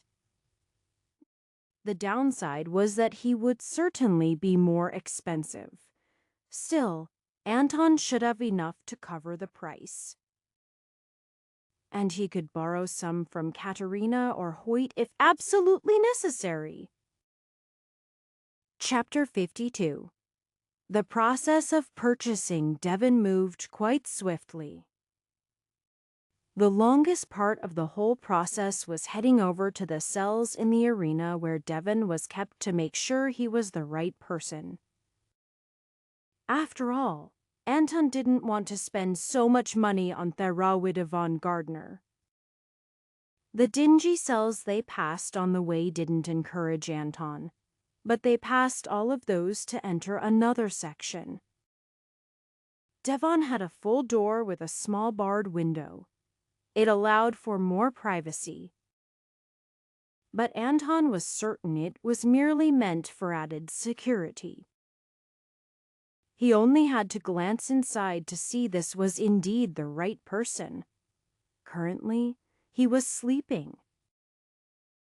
And Anton saw no reason to change that. It would be nice to talk to him, but he would much prefer to finalize the deal first. Including payment.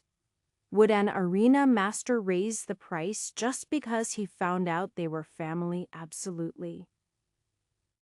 He couldn't expect people who bought and sold others to always engage in respectable business tactics.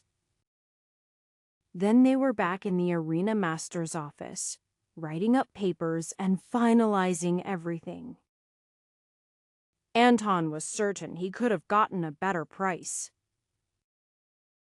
But only if he was willing to wait. He could have let the man stew on an offer for a while Devin remained entrapped. He could have also stabbed himself in the leg, but he didn't know why he would do either of those. Things were mere moments away from wrapping up in a satisfactory manner when the assistant from out front scurried into the room. "Arena Master, an urgent message for you." He walked up next to the man and whispered in his ear. It was, of course, extremely rude to eavesdrop on private conversation. If Anton had any respect for those involved, he might have considered whether or not he should. Energy flickered to his ears to catch what the assistant was saying clearly. "The young mistress of the Potenza Arena is here. She has stated her intentions to purchase Devon Gardner." The man's eyes flicked towards Anton and the others waiting nearby. "Tell her I shall be out momentarily." The arena master smiled awkwardly as Anton's eyes drilled into him. The man wrung his hands together for a moment before speaking. "As an honest businessman, I do not like to back out of an arrangement already in progress." Anton wasn't sure if he could kill the man just by looking at him, but he did his best. "And I won't?" the arena master swallowed. "But for your sake, I will give you the opportunity to let go of the deal. A member of the Potenzas is here wishing to purchase the same slave, and it would be better for both of us if they were allowed to fulfill their wishes." Anton knew a few things. Of key importance was that the Potenza Arena catered more towards matches involving cultivators. Thus, their arena earned more money and they had more influence than the Irvin Arena where he was currently negotiating. Anton turned to see Hoyt and Katerina behind him. Then his eyes moved beyond them. Though he couldn't see Ning in that direction, he could, however, feel cultivators, one in late or even peak of body tempering, and one in spirit building. Early mid, it was difficult to tell. Katerina and Hoyt would surely support him. Would they actually be attacked in the city? Surely not. But things could be made very difficult for them. And they had to leave the protection of the city eventually. A sticky situation. I will speak to her. "Why don't you introduce us?" The arena master smiled awkwardly. "Very well." He looked slightly relieved, actually, since that would shift most of the displeasure away from himself. But he clearly also didn't want to upset 3 late body tempering cultivators. If Anton were alone, things might have gone differently. The man led them out into the lobby. "Young Mistress Potenza, what an honor to have you here." The young woman who stood in front of them had clearly put in the effort to be visually striking. She had long blonde hair that flowed past her waist along with armor made to emphasize the female form, yet still practical. The way she carried herself was certainly confident. Perhaps too confident. The way she turned and looked at them spoke of a young woman who always got her way, even when she really shouldn't. "I am sure you heard what I want. Hurry up, then." "Before we get to that, this man here, Anton Krantz, wished to speak with you on the manor." The arena master gestured to Anton, then shuffled backwards. Anton stepped forward, not too close, seeing how the spirit-building man she had as a guardian stood behind her shoulder. I am sorry to say after you came all this way that I am already in the process of purchasing Devon Gardner. I am sure there are others available you will find to your liking. The young mistress of the Potenza Arena folded her arms in front of her. So give him up. I already have plans for him in our arena. It's not so simple. Her eyes flashed. Fine. I'll pay you double. Happy? It's not a matter of money, Anton said. I will not be giving him up for sale. With a flash, the sword at her side pointed at Anton. He held up a hand to stop Katerina and Hoyt from moving.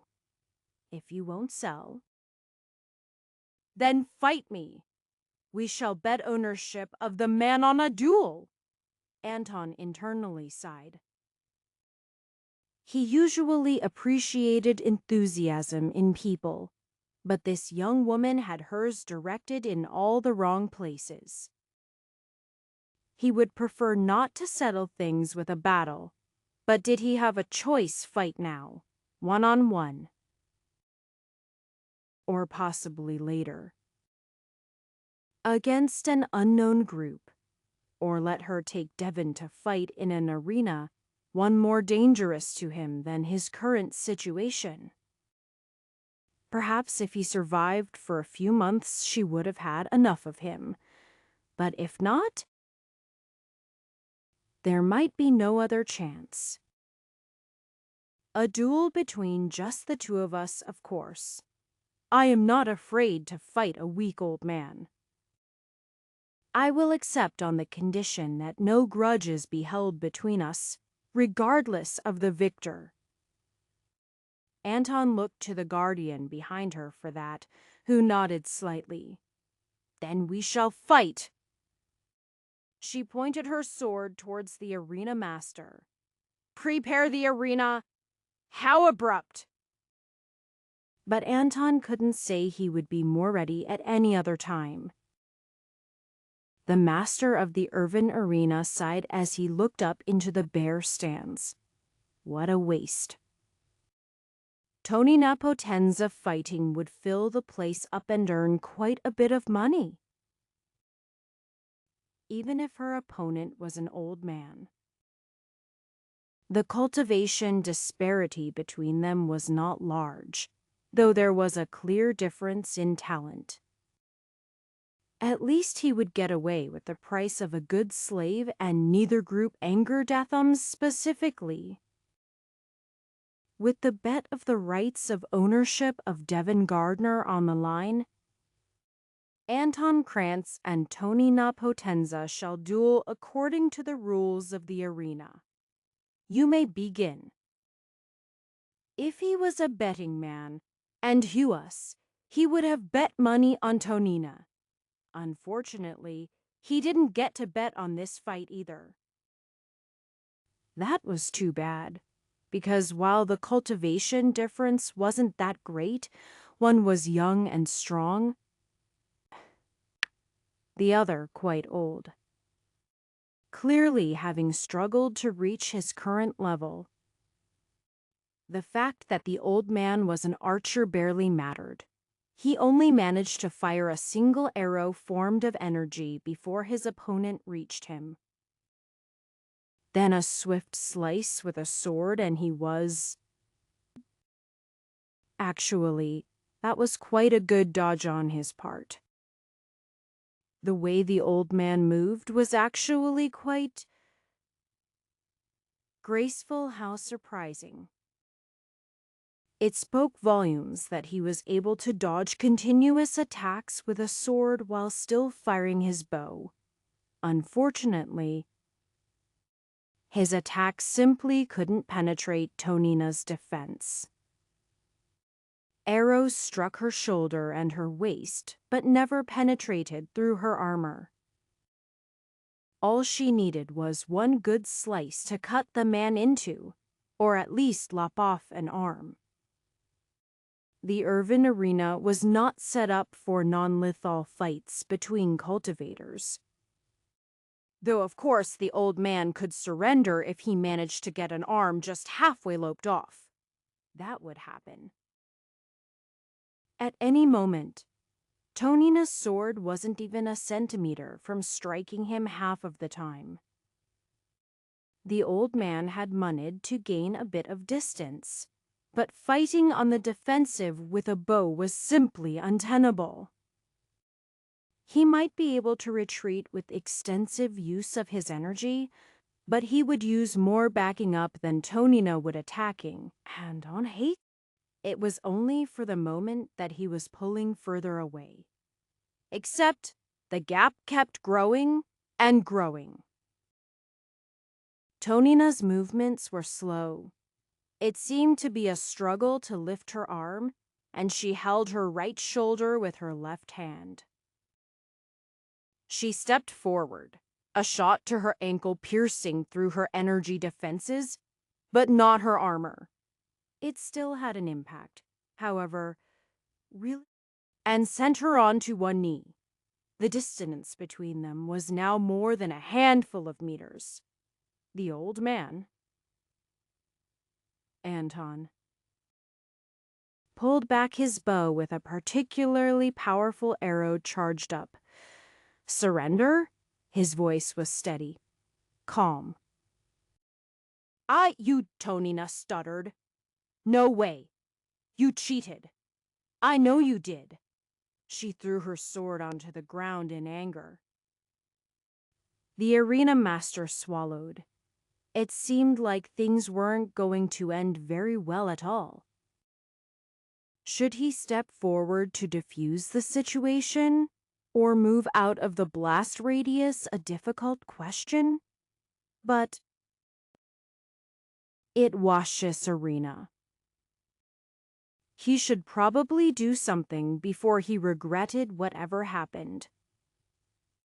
Chapter 53.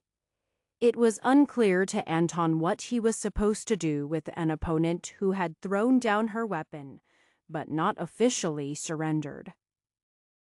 He was far enough away that he could afford a quick glance at her guardian off to the side, who merely tendered an apologetic look. The master of the Irvin arena rushed to his rescue. Do you wish to continue the battle? Tony na potenza, number I lost. But it wasn't fair.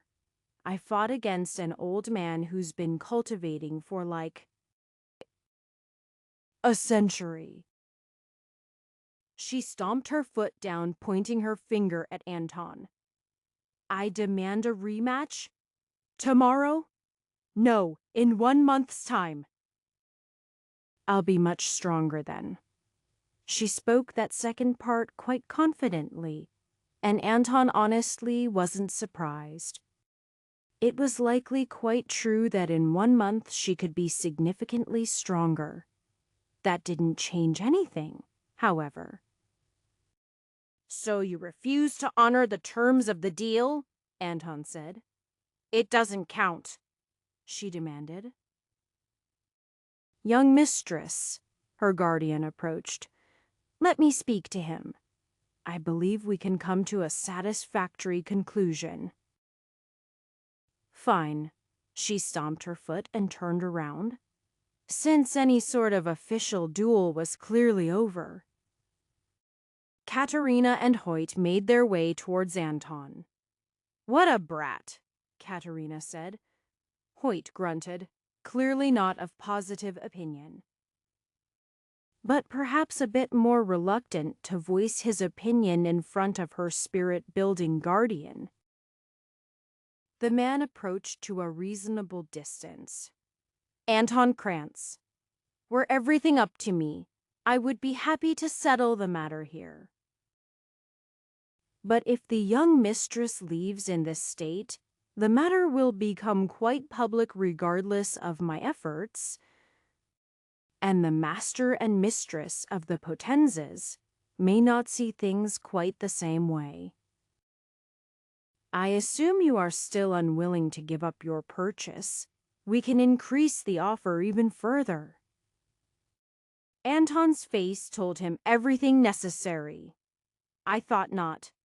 Let me be plain. The young mistress is not far from spirit building. In 1 month, you will be unable to win against her. I know it is not fair, but it is difficult for you to refuse the rematch.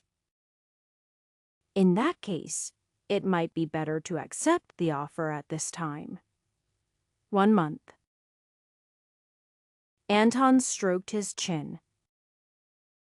The step between body tempering and spirit building was a big one.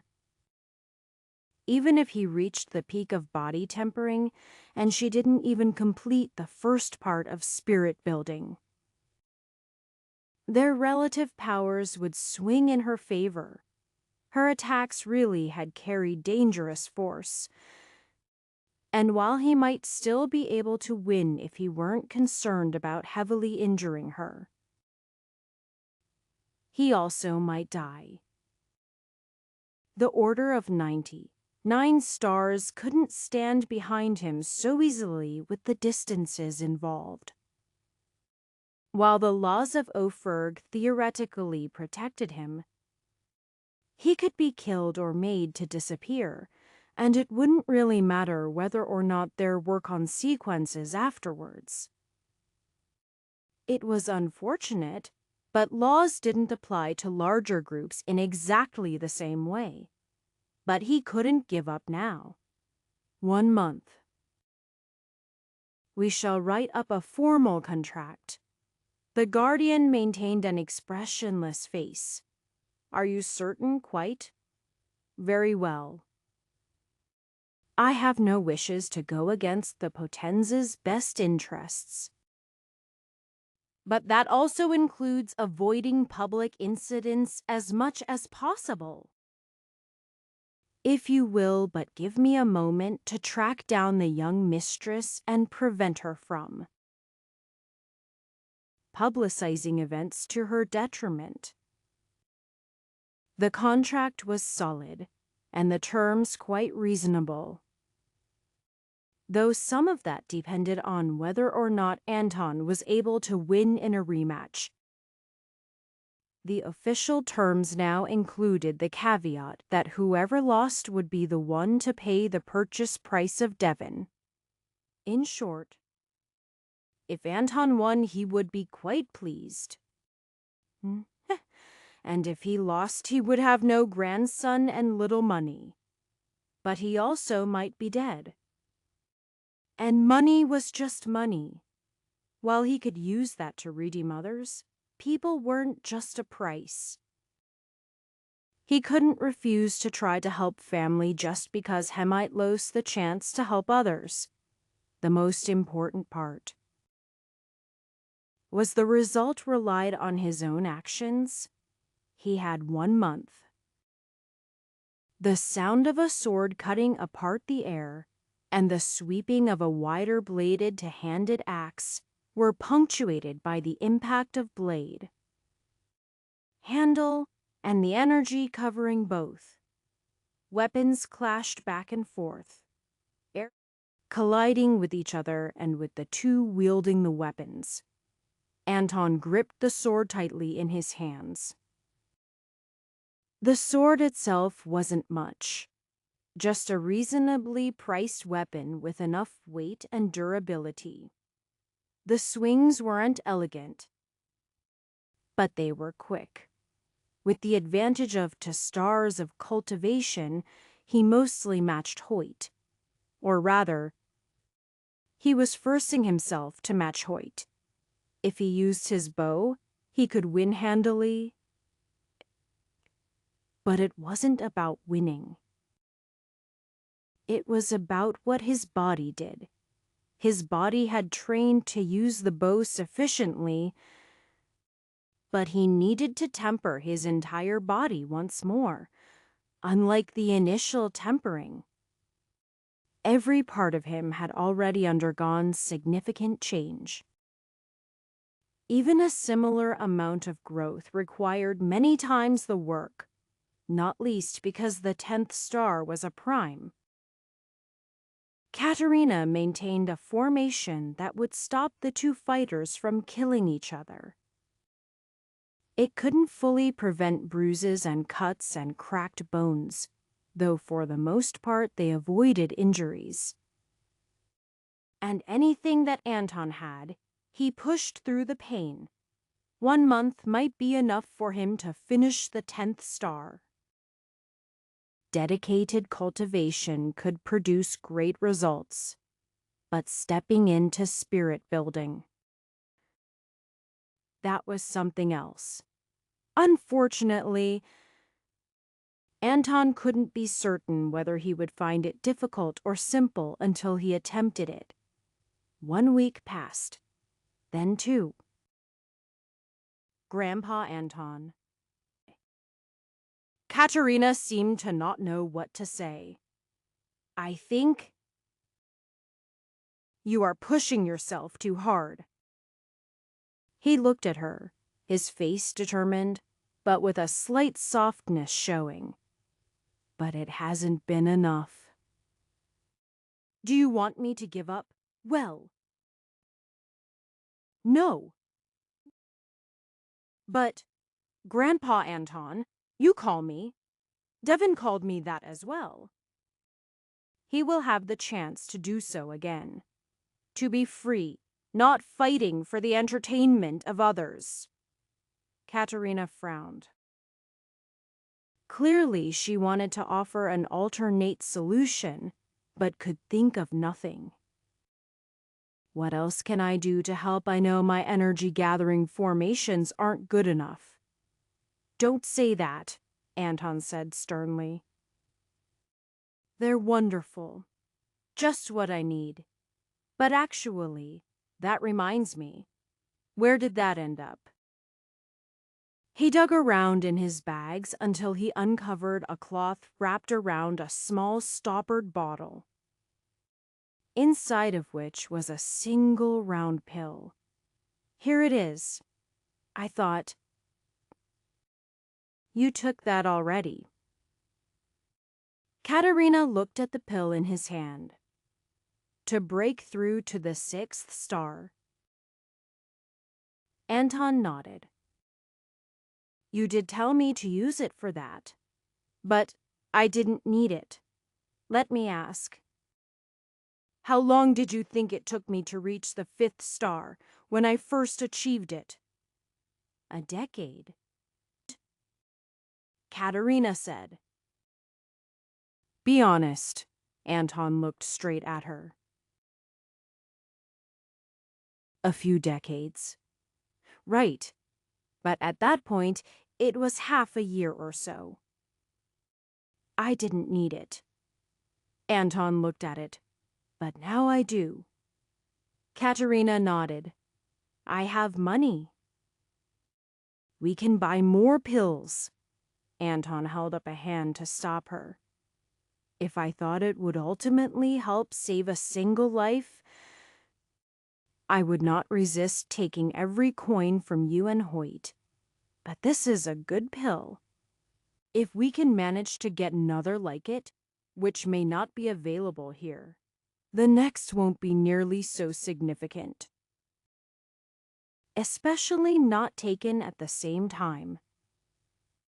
I am quite confident in reaching the peak of body tempering and forming the 10th star with this. And the help of a nice energy-gathering formation.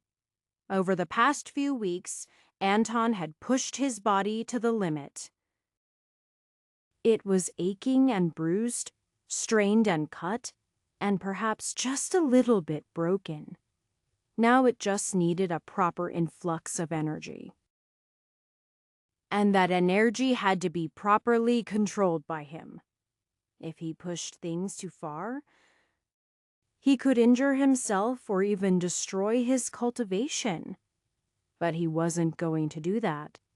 After all, he still had another 90 stars to go after that, and so many other things to do.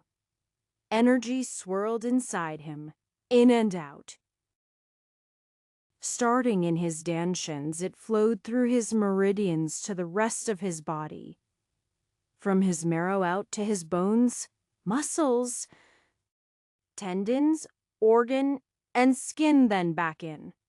His body began to heat up. It was a fiery furnace, a star. But as he continued, he knew it was not hot now. He swallowed the pill. Even as it touched his tongue, it began to dissolve. It was bitter, strong, foul. He wondered if it had gone bad over the months. But as it slid down his throat into his stomach, he felt a surge of energy. Then he had no more time to think. The pill itself was like a small star inside of him, burning. It spread throughout his whole body. And he felt like he was on fire. Then he was fire. He was heat and growth. He was the thing that burned and not what was burned. The energy that resulted. Then he pushed, shrinking himself down to a reasonable size. The heat withdrew from his body, but the 10th star rested in his danshin, smoldering brightly as the others danced around with it. Everything hurt as he breathed out slowly. Now all he had to do was figure out spirit building. Chapter 54. Spirit building. It could be summarized as cultivating the spirit like body tempering focused on the body. But it wasn't really quite the same. It was the difference between tangible and intangible. And at least in the case of the 99 stars, there was only one prime tempering in the first half. Other cultivation methods might be organized differently to emphasize different parts. And they didn't even have to categorize things the same way. Body tempering, of course, covered the whole body eventually, but the spirit was less measurable. For the 99 stars, it was divided into 7 parts. The final of which would be the prime tempering, with only one area being able to be emphasized. It was more of a matter of what Anton wanted to develop early than what he wanted to later emphasize, or what Heckoldo. He had no certainty that he would finish the 11th through 17th stars, which covered the first half of spirit building. He could save something he considered important for a prime tempering, or begin tempering it early, allowing it more time to grow to a similar level. The 7 categories were instinct, emotion, mental liberation, earthly connection, voice, intuition, and spiritual connection.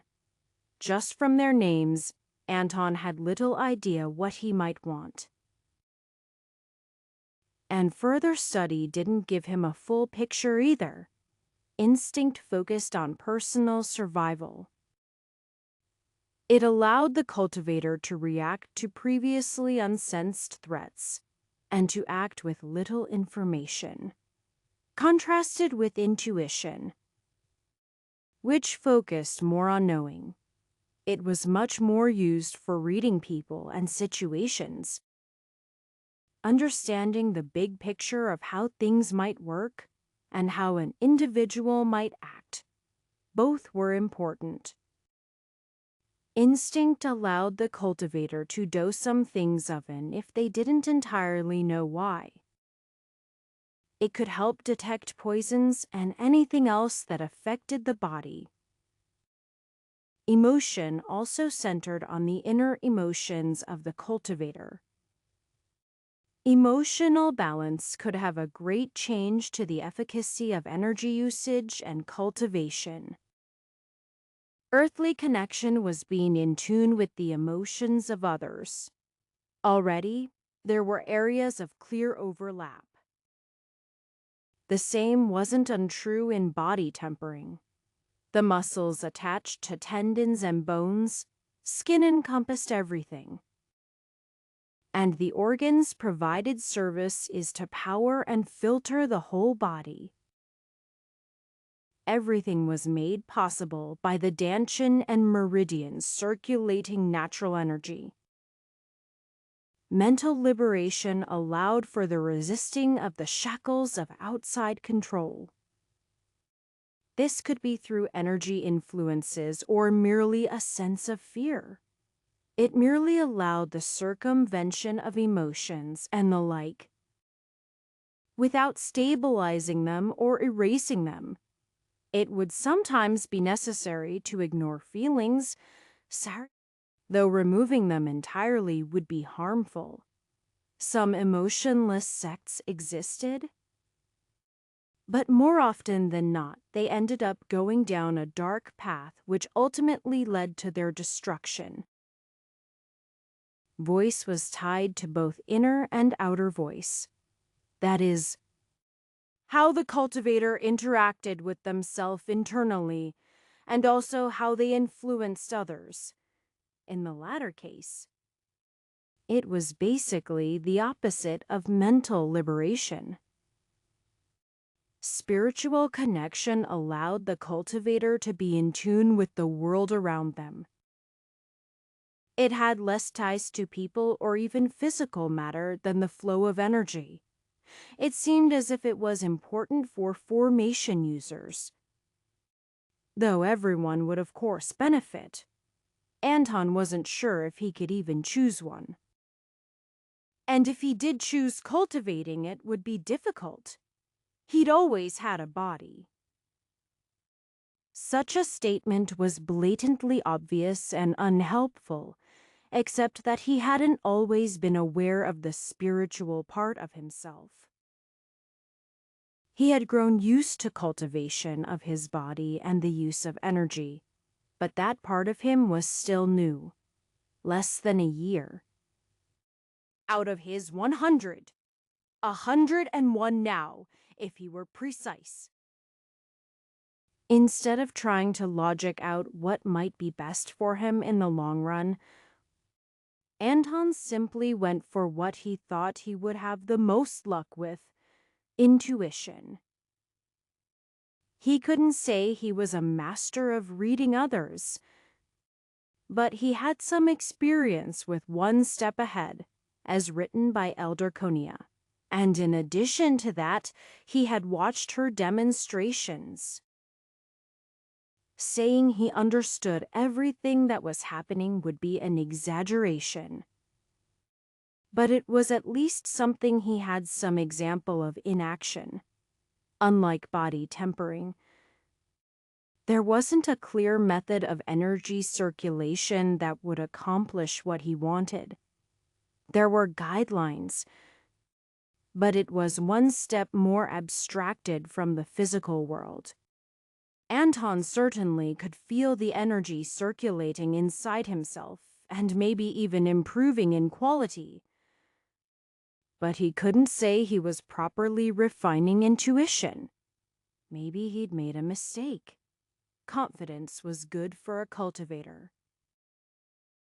Boot over confidence. Could he really use just 2 weeks to catch up to a young cultivator who came from a wealthy clan and had already been trying to enter spirit building for some time? Tonina had been confident in properly entering spirit building in a month. But even then, Anton was aware that she still needed to push herself for that goal. He should have not accepted the challenge. He could have pushed to get Devon into his hands, then fled the city. It might have come with future trouble. But he was certain they could have kept off the road and hidden. And what? Hoped there were no trained dogs in Connard. He might be able to hide their scent from normal hounds. But there were tamed magical beasts with powerful senses as well. They didn't have to be particularly either, just better at sensing. And that was something Anton could say beasts had in abundance, even with his eyes enhanced with energy. He was probably not better than an actual, mundane hawk. Anton tried to calm himself. Thinking about what could have been done was clearly not going to help. He knew that, but dismissing the thoughts was difficult. For spirit building especially, clearing his mind of distractions was important. He had to focus. All around him were faint threads, ideas of how he might continue his cultivation path. He just needed to make one reel and grab onto it. And focus. 2 weeks passed. It was almost like he was trying to learn how to cultivate all over from the beginning. However, he was now divorced from physical pain. He couldn't say the same for mental anguish. He had to succeed. If not, Devon would be taken away to another arena to fight until he inevitably perished. The chances of anything else, no matter Evan's talent and skill, were extremely slim. In addition to those thoughts, Anton's cultivation reopened old wounds. He had a handful of villagers from Dungan on around himself, and had even seen Devon. A year of being away from the situation had merely numbed the pain.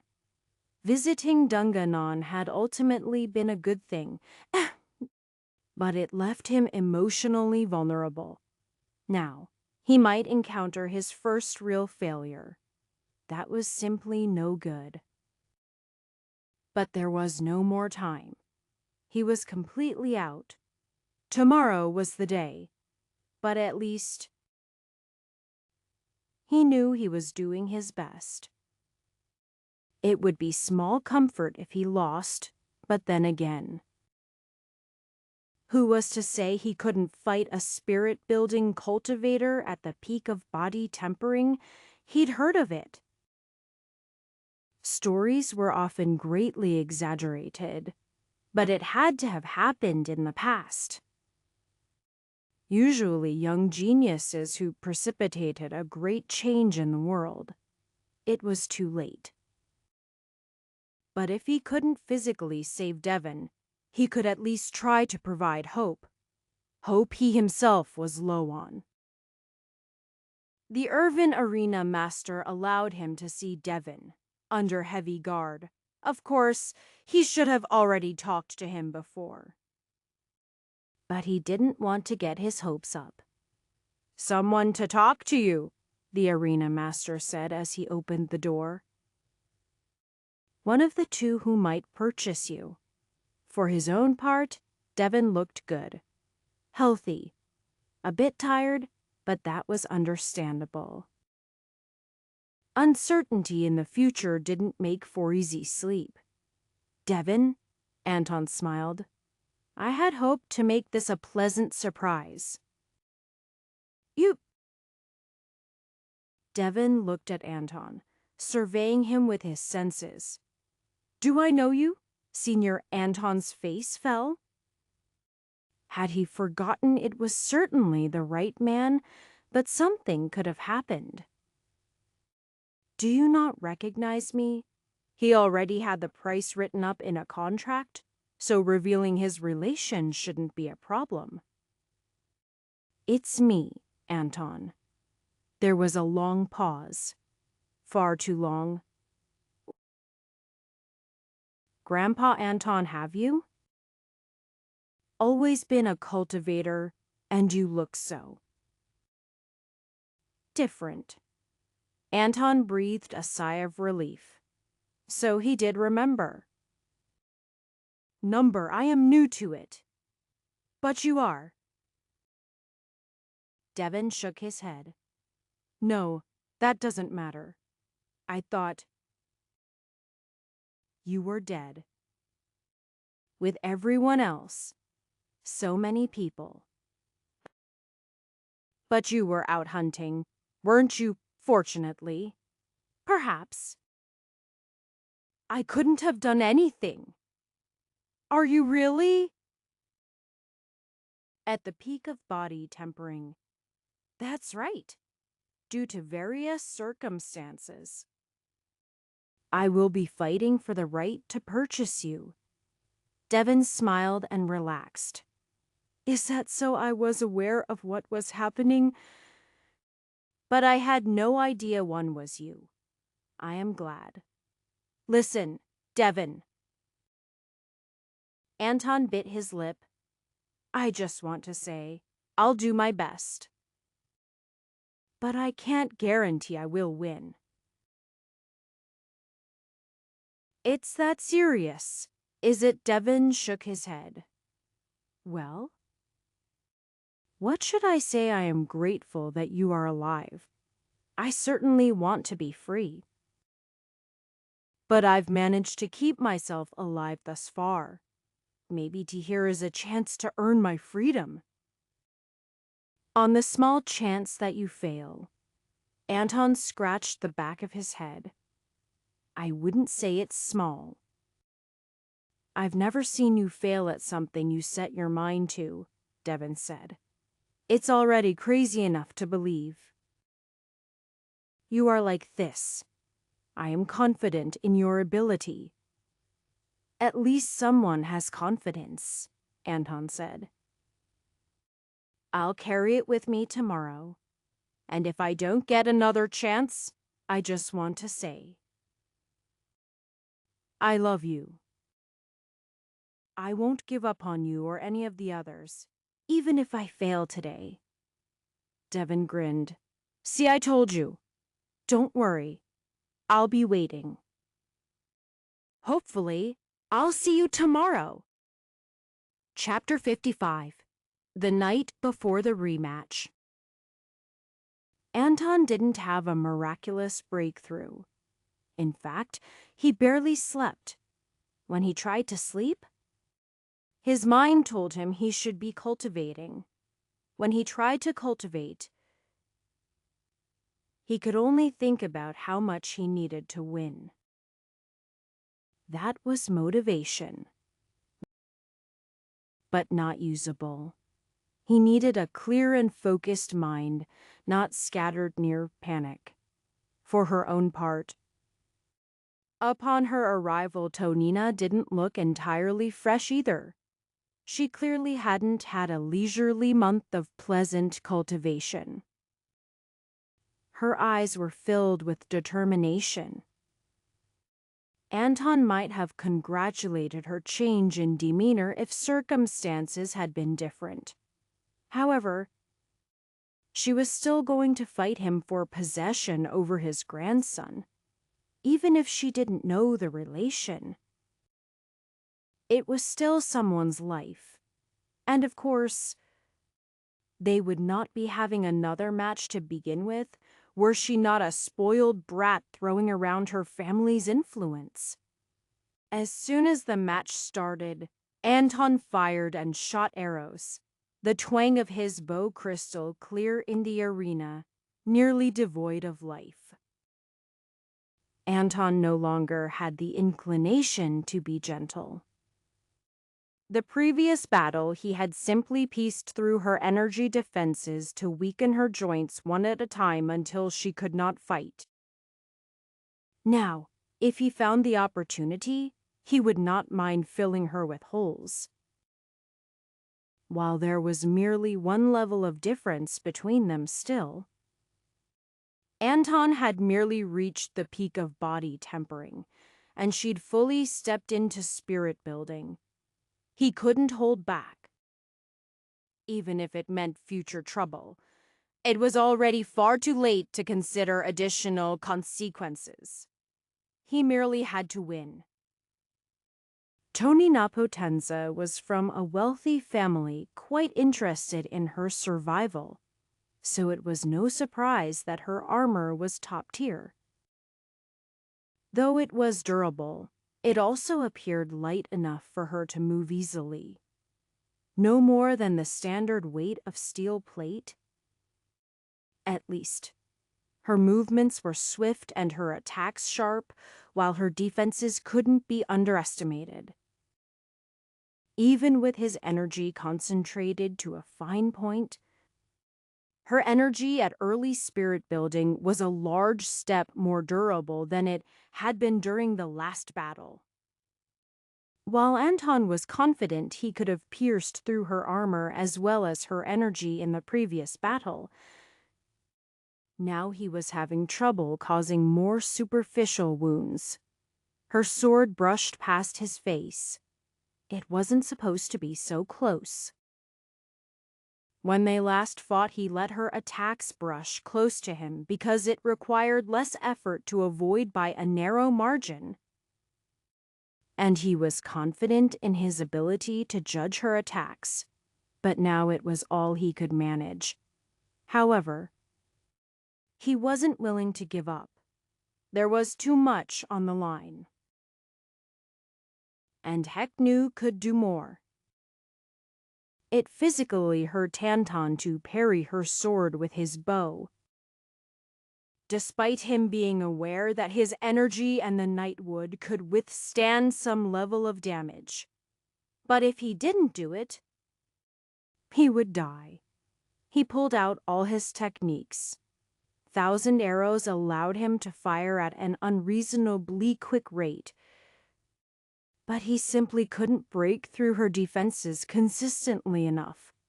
Tonina wasn't just letting him hit her, either. Whenever he gathered more energy, she took the opportunity to attack or divert her defenses to withstand his improved attacks. Swan steps kept his head on his neck, and he found his body was indeed faster than it had been. But he needed more. Reading her movements with one step ahead was more difficult as her speed was more than before. And the change in quality of energy as she stepped into spirit building exemplified that. As with all weapons, the speed of her sword also directly translated into deadliness. It cut through his own energy, leaving trails of blood, even where Anton's armor protected him. So far, it was merely surface level. But the difference between a trivial wound and a deadly one wasn't even a full centimeter. It wasn't enough. He needed to know where she would move before she started, maybe even before Shek knew. Her sword might slice up at a certain angle, or thrust at him just so. If he twisted his body just right, he could avoid the attacks. In a way, he was successful. At least he got away with his life. Anton was extremely grateful for the diamond silk woven into the armor on his chest. Its strength had saved him from some deep cuts that might have decided the battle. Had he underestimated spirit building, overestimated himself? Should he just give up? He might not be able to save Devon. But he could save others. But giving up simply wasn't possible. Win or lose, he couldn't do anything but give his very best. The stars inside Anton flared as he pushed his energy to its limits, moving his body as quick as he could. Shooting arrows made purely of energy that would pierce ever so slightly deeper, leaving blood dripping from several places on Tonina. But it wasn't enough yet. He needed to find an opening, to see her movements, and he did. One battle and half of another weren't enough time to get to know an opponent fully. But Anton almost saw her moving ahead of where she was. In fact, headed see it, just not with his eyes. He just knew. The stars danced around inside him, one pair, one trio, and the final group of 5. They offered up energy to their limits and even more. There was a veritable whirlpool around Anton, his lungs pulling in every strand of energy in the atmosphere he could and immediately putting it to use. As he became more confident in the visions, Anton pierced into a weak point in her armor at her shoulder joint several times in a row.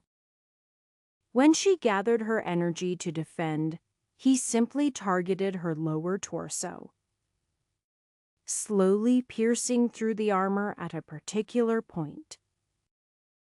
He even gathered an especially large spirit arrow to shoot into her thigh as he dodged an attack by a hair.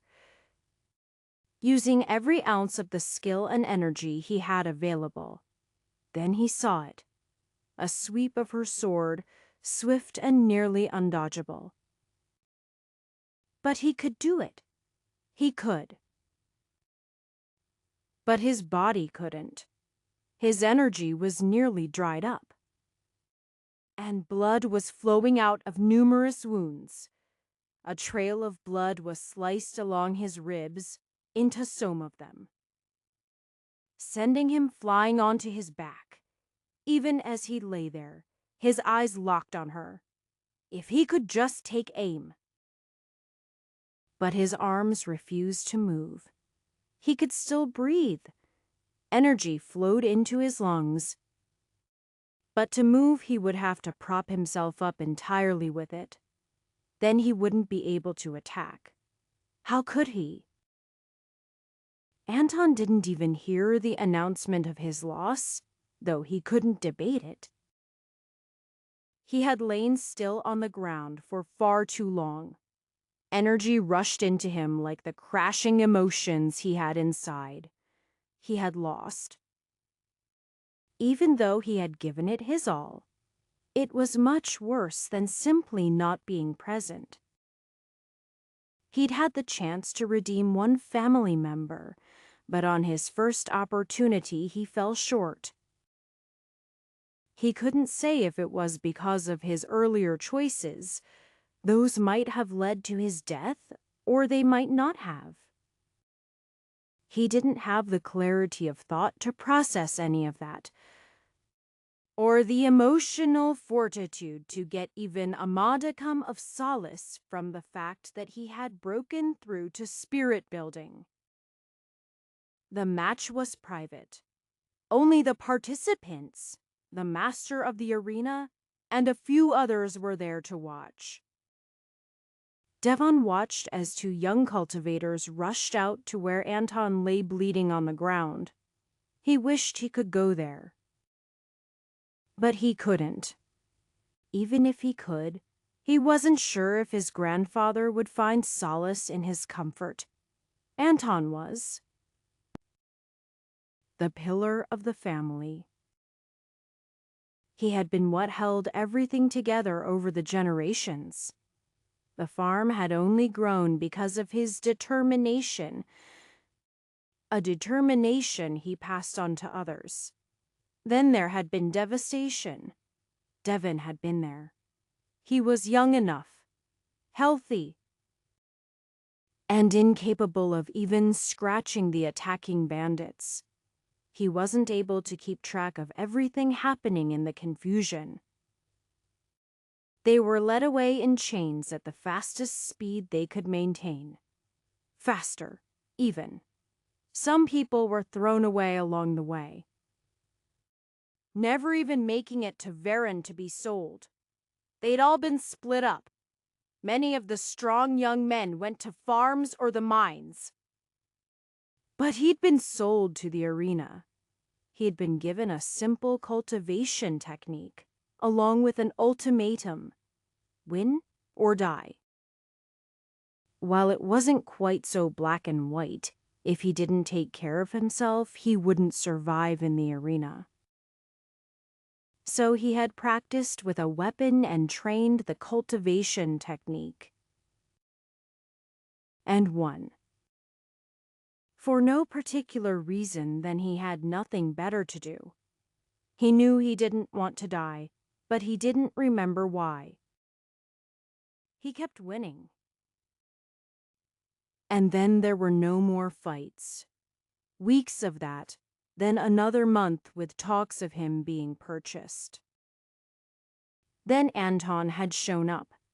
It was supposed to be a nice surprise, but instead it was sort of a bitter apology. As if he'd known he would lose. But it helped Devin remember something. That was why he hadn't given up. Grandpa Anton wouldn't.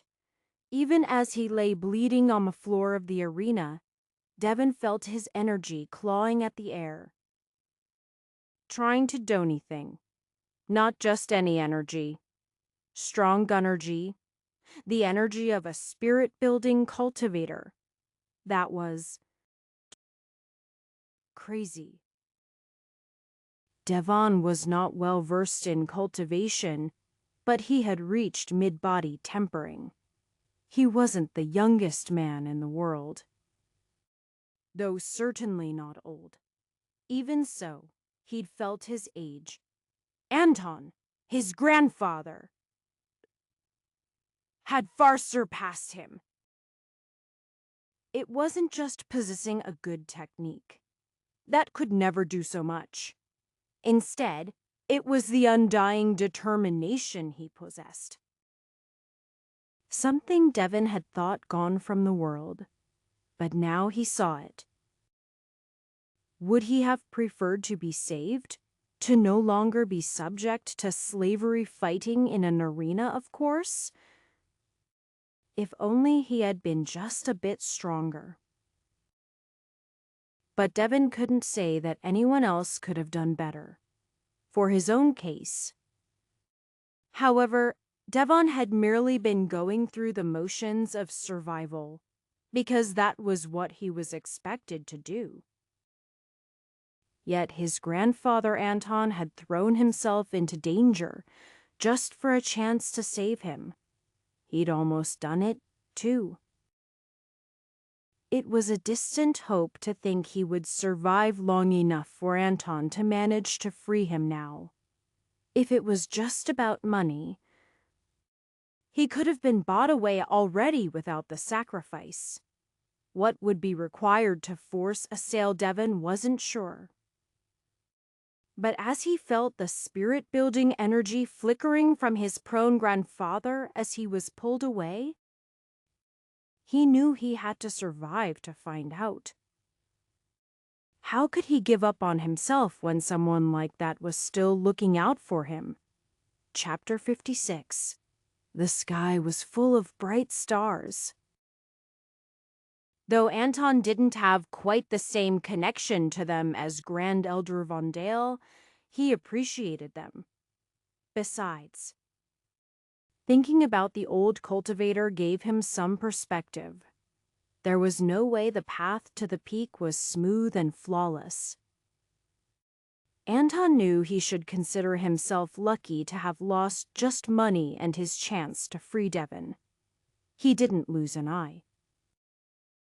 Or get killed. That meant there was going to be another chance. He couldn't change the past, but reflecting on it was helpful.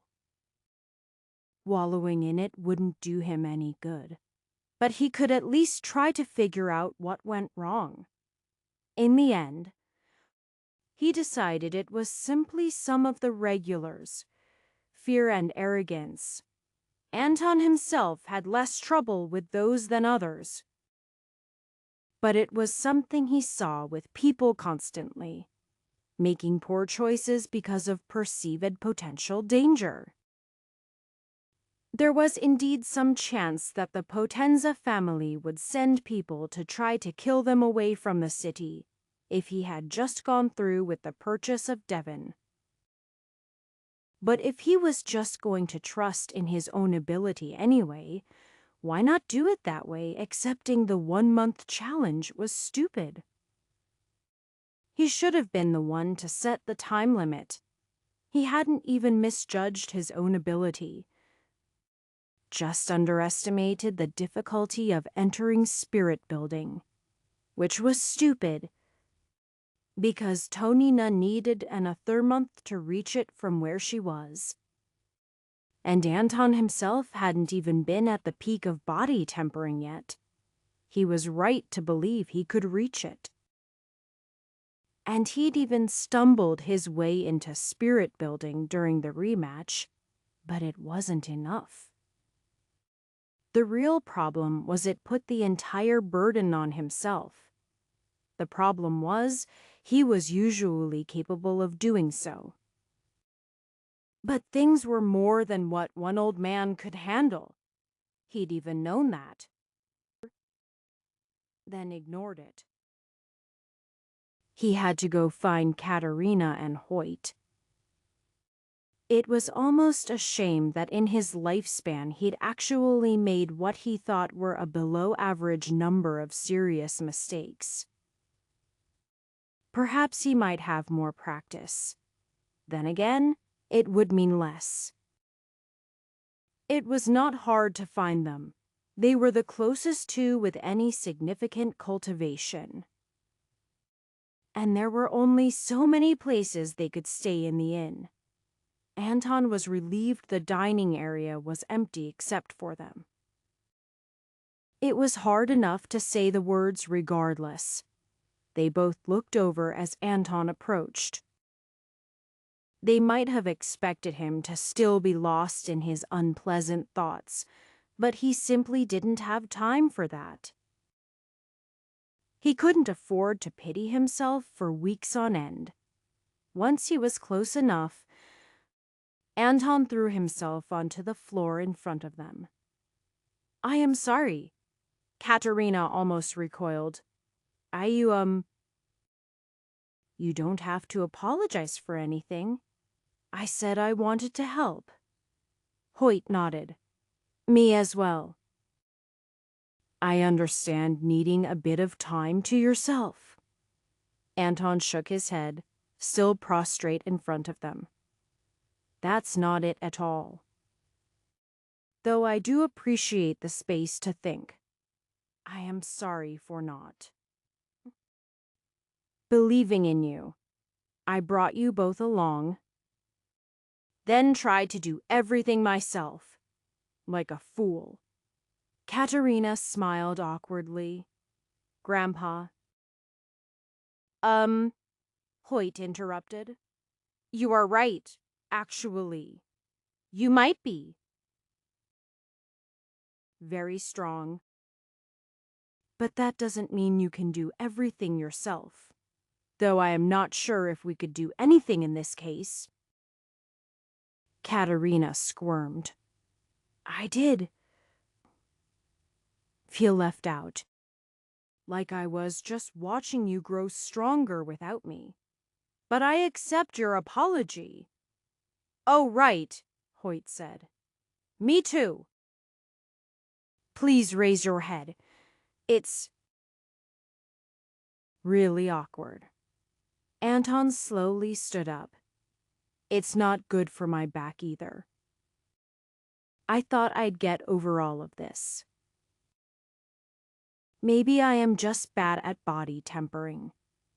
He only received stern looks in response. "All right, fine. I just thought the second full tempering would make me feel actually young, but I was too far gone." Anton sighed. "I don't know where to go next." There was some awkward time of silence. Eventually, Hoyt spoke up. "How about the mines? There were some more on your list at the northern mines." Right, Anton thought for a few moments. "That's right, but Pete and the others are still with us. I don't know if we should drag them around forever." "I might be wrong," Hoyt said, "but I think the best thing for them is to travel around with a cultivation master." "I don't know if I would call myself a master," Anton said. "You are in spirit building now," Hoyt pointed out. "But it's more in the manner of one who teaches. You are good at that.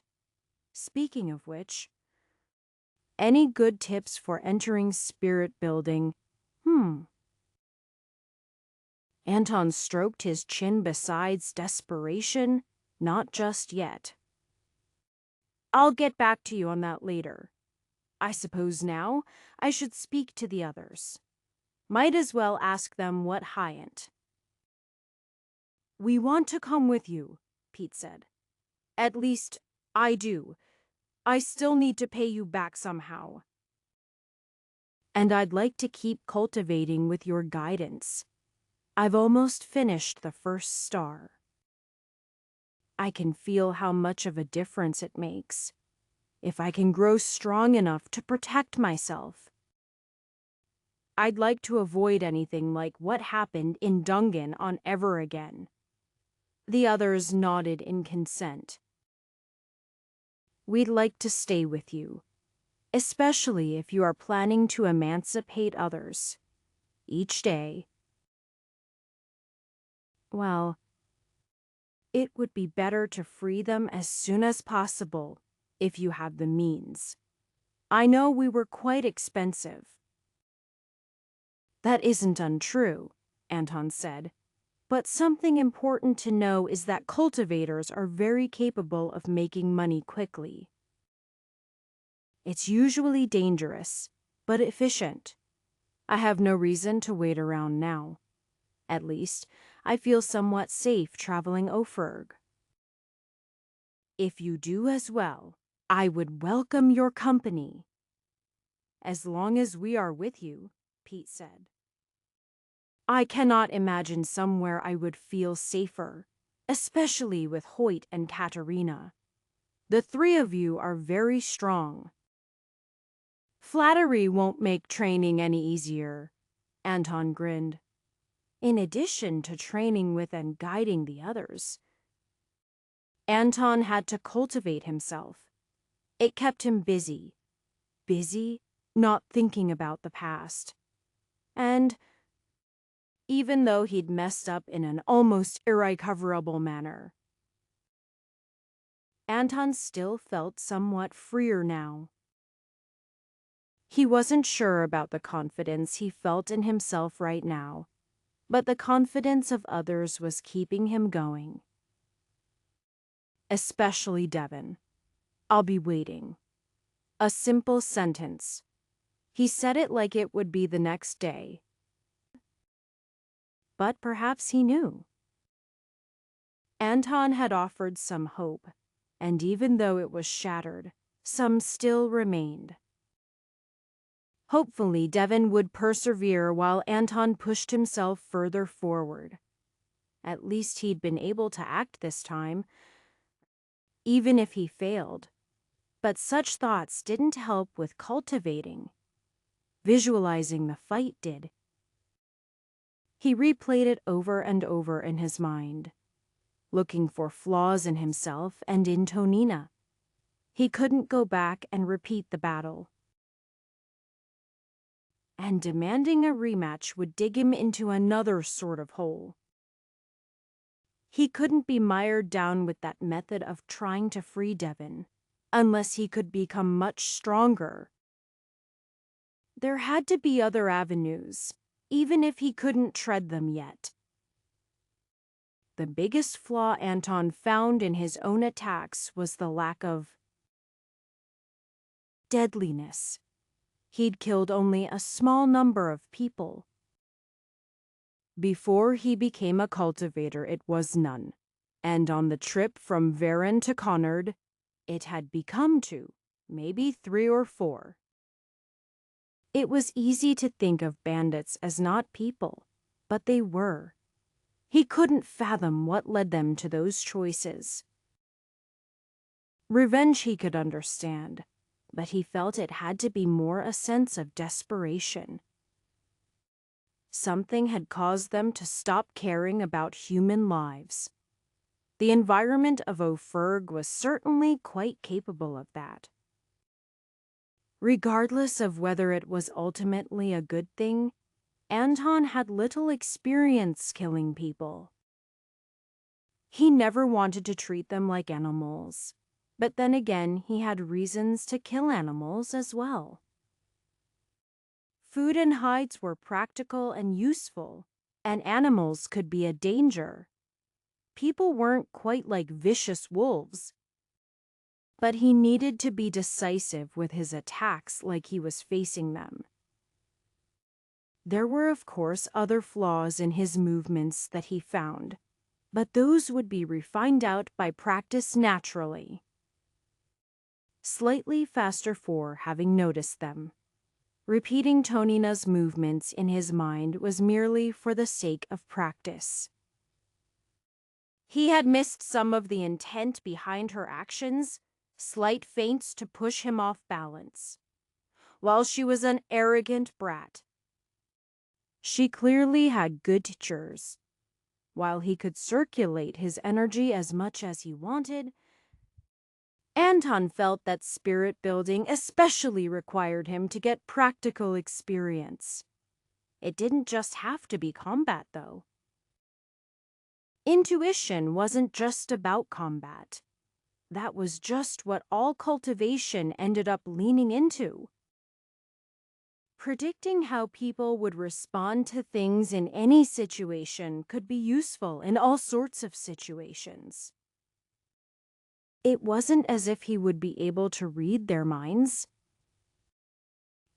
But then again, it was hard to fathom how it would develop towards the peak of cultivation. Anton certainly didn't feel comfortable saying anything in particular was impossible, just out of his reach for the moment. There was so much more growth he needed to achieve. And he couldn't stop. He had too many things he had to do. If he accomplished them all, he would just have to find more. The world wasn't going to run out of problems on its own. Chapter 57. It was hard to figure out why Anton wasn't dead. Hoyt didn't think he was a frail old man. But when he responded to both excitement and depression with more work, it was hard to figure out when the man ever stopped. Perhaps that was the trick. Maybe he was cursed, unable to stop. Forever. That had to be it. Because otherwise Hoyt would have to admit that sparring with an old man too, on one tired him out, if he kept going. He didn't think he could move for a week. Technically, they would have beaten him with the two of them together. Probably. What happened in an actual battle couldn't be predicted with certainty. It was possible Anton would put a hole through either him or Katerina before they could take a step forward. But once they were up close, they were able to grind him down. But that was the limit of what they could do. They could never land a solid strike, as if he could predict every move they made. Since they'd sparred with each other an exactly equivalent amount of times, it was literally impossible for that to not be true. Hoyt wondered how he did it. Except, of course, the answer was plain. Spirit building. Anton was traveling down the path of intuition for the moment. As the 11th star, Hoyt wasn't sure if the results were supposed to be so immediate. But then again, Anton was always good at reading movements. He'd even trained a technique for it at some point. Written by that crazy archer elder, if Hoyt remembered correctly. But while two people could match Anton for a while, it was absolutely certain that just one of them would die quickly. A significantly more well-trained and talented lower-tier cultivator could potentially fight one at a higher level and win. But that's where the qualifiers came in. The lower-tier cultivator had to bib at Earthen the higher-tier one. Anton had a good foot into spirit building and was absolutely not worse than either of the other two.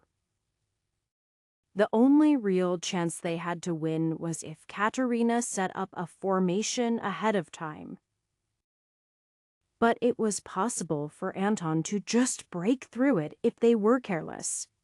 Plus, they would have to remain in one area, which just meant he could just shoot them from a distance. Hoyt shook his head. It was crazy that Anton had started cultivating at 100, and now a year later he was in spirit building. However, Hoyt couldn't complain. The man worked hard, and he wasn't selfish with his insights. The elders at the order weren't secretive either. But there was a big difference between personalized advice and what was said to a room full at a time. With the month Anton had been crazily training for the rematch, Hoyt and Katerina hadn't been idle. They had nearly reached the 8th star, and after the training started, Anton had pushed them past that. They were rapidly approaching the 9th star, and wouldn't be too much longer to reach the 10th. It might still be a month each, but that was quite rapid.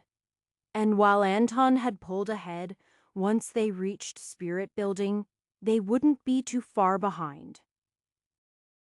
A couple months wasn't so bad in the cultivation world. It was just relevant in the early stages, especially where geniuses were involved, and at points like the threshold of a new stage. Hoyt wasn't sure if he could consider himself a genius, but he wasn't so humble as to say he lacked talent. But if anyone deserved the title, it was probably Anton, even if a young genius might be faster growing. So what, it wouldn't be by much. Hoyt picked himself up out of the dirt. They were traveling along to the north of Ofurg. There were mines with more slaves from Dungen on there. It was hard to believe just how many slaves the country had. But Hoyt had the perspective of growing up in a decent country instead of a trash pile.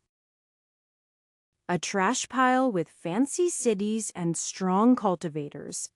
But that was all it was with the way people were allowed to be treated. "This was a good decision," Hoyt said. Oh, Anton raised an eyebrow. "You want to continue?" Then Hoyt held up his hands. "I meant coming with you. I doubt I'd train more efficiently at the order, and we can actually do some good for the world. At least a little." Hoyt shook his head. A little bit now, a bit more later. Anton shrugged. "And maybe a whole heap in the future. I've got big ambitions." "I heard of ambitious people before." "Usually people mean they're clawing for power." "Am I not?" Anton asked. "Well..." Hoyt shrugged. "You are not stepping on everyone along the way, so I prefer your method."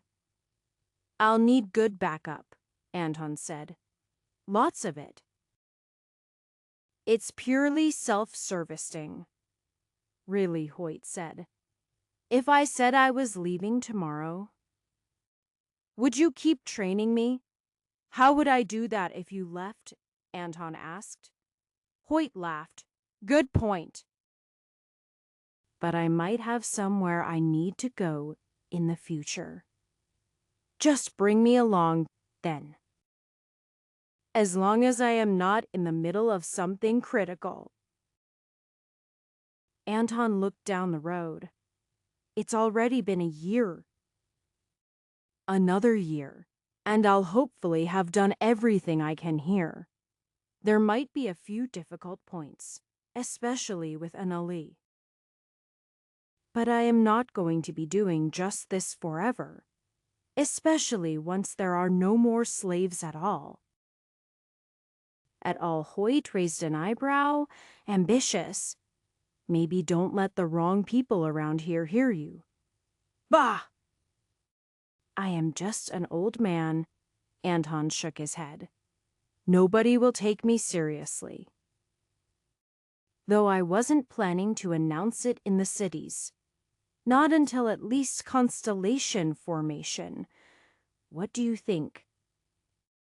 2 years, 3, even the best take 5. Anton nodded.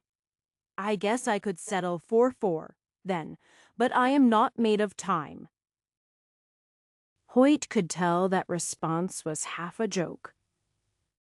The other half was the supreme confidence that Hewell'd reach constellation formation. And while 5 more years was about a quarter of Hoyt's life, it was basically nothing for cultivators who could increase their lifespans by decades in each stage. Even 10 years would be considered quite fast from spirit building to constellation formation. He had to be there to see it with his own eyes. How long would it actually take? The young woman who traveled with them. Katerina was an oddity. Pete was aware that women could be cultivators. That wasn't the weird part. It was just her. Whenever they stopped, she would fiddle with things. He had to ask, but he couldn't dive straight into it. Excuse me, you are Anton's granddaughter, right? Yes, Katerina replied curtly, not turning to look at him. She was adjusting sticks and piles of leaves. I never saw you in Dunganon, that I recall. I wasn't, Katerina stated. Technically, I am his. Great-great-granddaughter. Oh, Pete wasn't sure how to respond to that. It made more sense. Of course. You have a lot of cultivators in the family, Katerina shook her head. I was the first. She paused to think for a second. That's a strange thought. I didn't have reason to. Wholeheartedly throw myself into it. I lived out west. But T here is also Anton, and Pete wasn't sure if he should bring up Devon, considering the circumstances. Grandpa Anton didn't begin cultivating until after the incident. I met him after that. Katerina picked up a small rock. Placing it carefully, then she picked it back up and threw it away. That one doesn't help. Why doesn't it help? Pete asked. It had negligible effect on the flow of energy. I thought it did, but it was just a random fluctuation. Oh. Pete thought for a moment. Anton. He's really only been cultivating for a year. I saw the match. Well, I was there watching. I can't claim to have really sun evening that happened. It was so fast. Yes, absolutely. My grandfather is very talented. Determined, Katerina pointed. Move that one. This stick, Pete said. Like this? Yes. Katerina thought for a moment. You got it just right. Well, you talked about the flow of energy, so I just... Pete waved his hands. Yes. Good. You will help with formations, Katerina stated. We will gather energy. Right here. Katerina moved to stand in a spot. But not too directly. We don't want to crush whoever is here. I get it. Kind of a spiral, right? Pete looked around them. A formation, you call it. It's almost like magic. Though I thought all cultivation was magic 2 months ago. It's not magic, Katerina said. But it's not magic. As much as magic exists, this can be it. Now, that one. Pete couldn't say he fully understood what was happening. She seemed to just assume he would understand. When he didn't, she just corrected him without getting angry. He did his best to change the flow of energy in the area. It was hard to describe exactly how it worked. But the physical arrangement of objects was more than it appeared to be on the surface.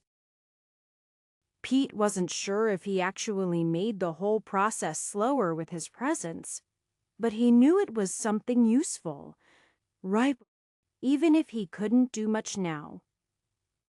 If he could pin the future, he might be able to start paying back Anton just a little bit. Chapter 58. The area around Sarton had a number of mines, and in keeping with that, many slaves working in the mines. From what information the group had gathered, there were also more valuable sorts of mines worked by cultivators. Stones containing natural energy and high-yield metals. Those were generally worked by free laborers, since it required a certain amount of cultivation to work those mines safely. Keeping sufficient numbers of stronger cultivators on guards wasn't profitable after a certain point. But the more mundane mines make liberal use of slaves, and some of those had connections to Dunganon. There were also some who had been sold to energy stone mines. Anton was concerned about their safety. It was a small mine with low yield, but using slaves meant they had a low life expectancy in such a place. Lower than normal. But it wasn't possible to know for sure the status of everyone until they went to look. From Conard to Sarton was a safer journey than the route that had been taken from Varennes to Conard. It was well-traveled and generally considered safe for cultivators, at least on the road. With that being the case, work as guards along the way didn't pay nearly so well, and Anton and the others opted to travel alone for greater speed. Pete and the others from Dunganon had all completed the first star with some proper guidance. They were also healthy. Young men, so they could keep up a quick enough pace. Anton found they were faster than he was at early stars, at least.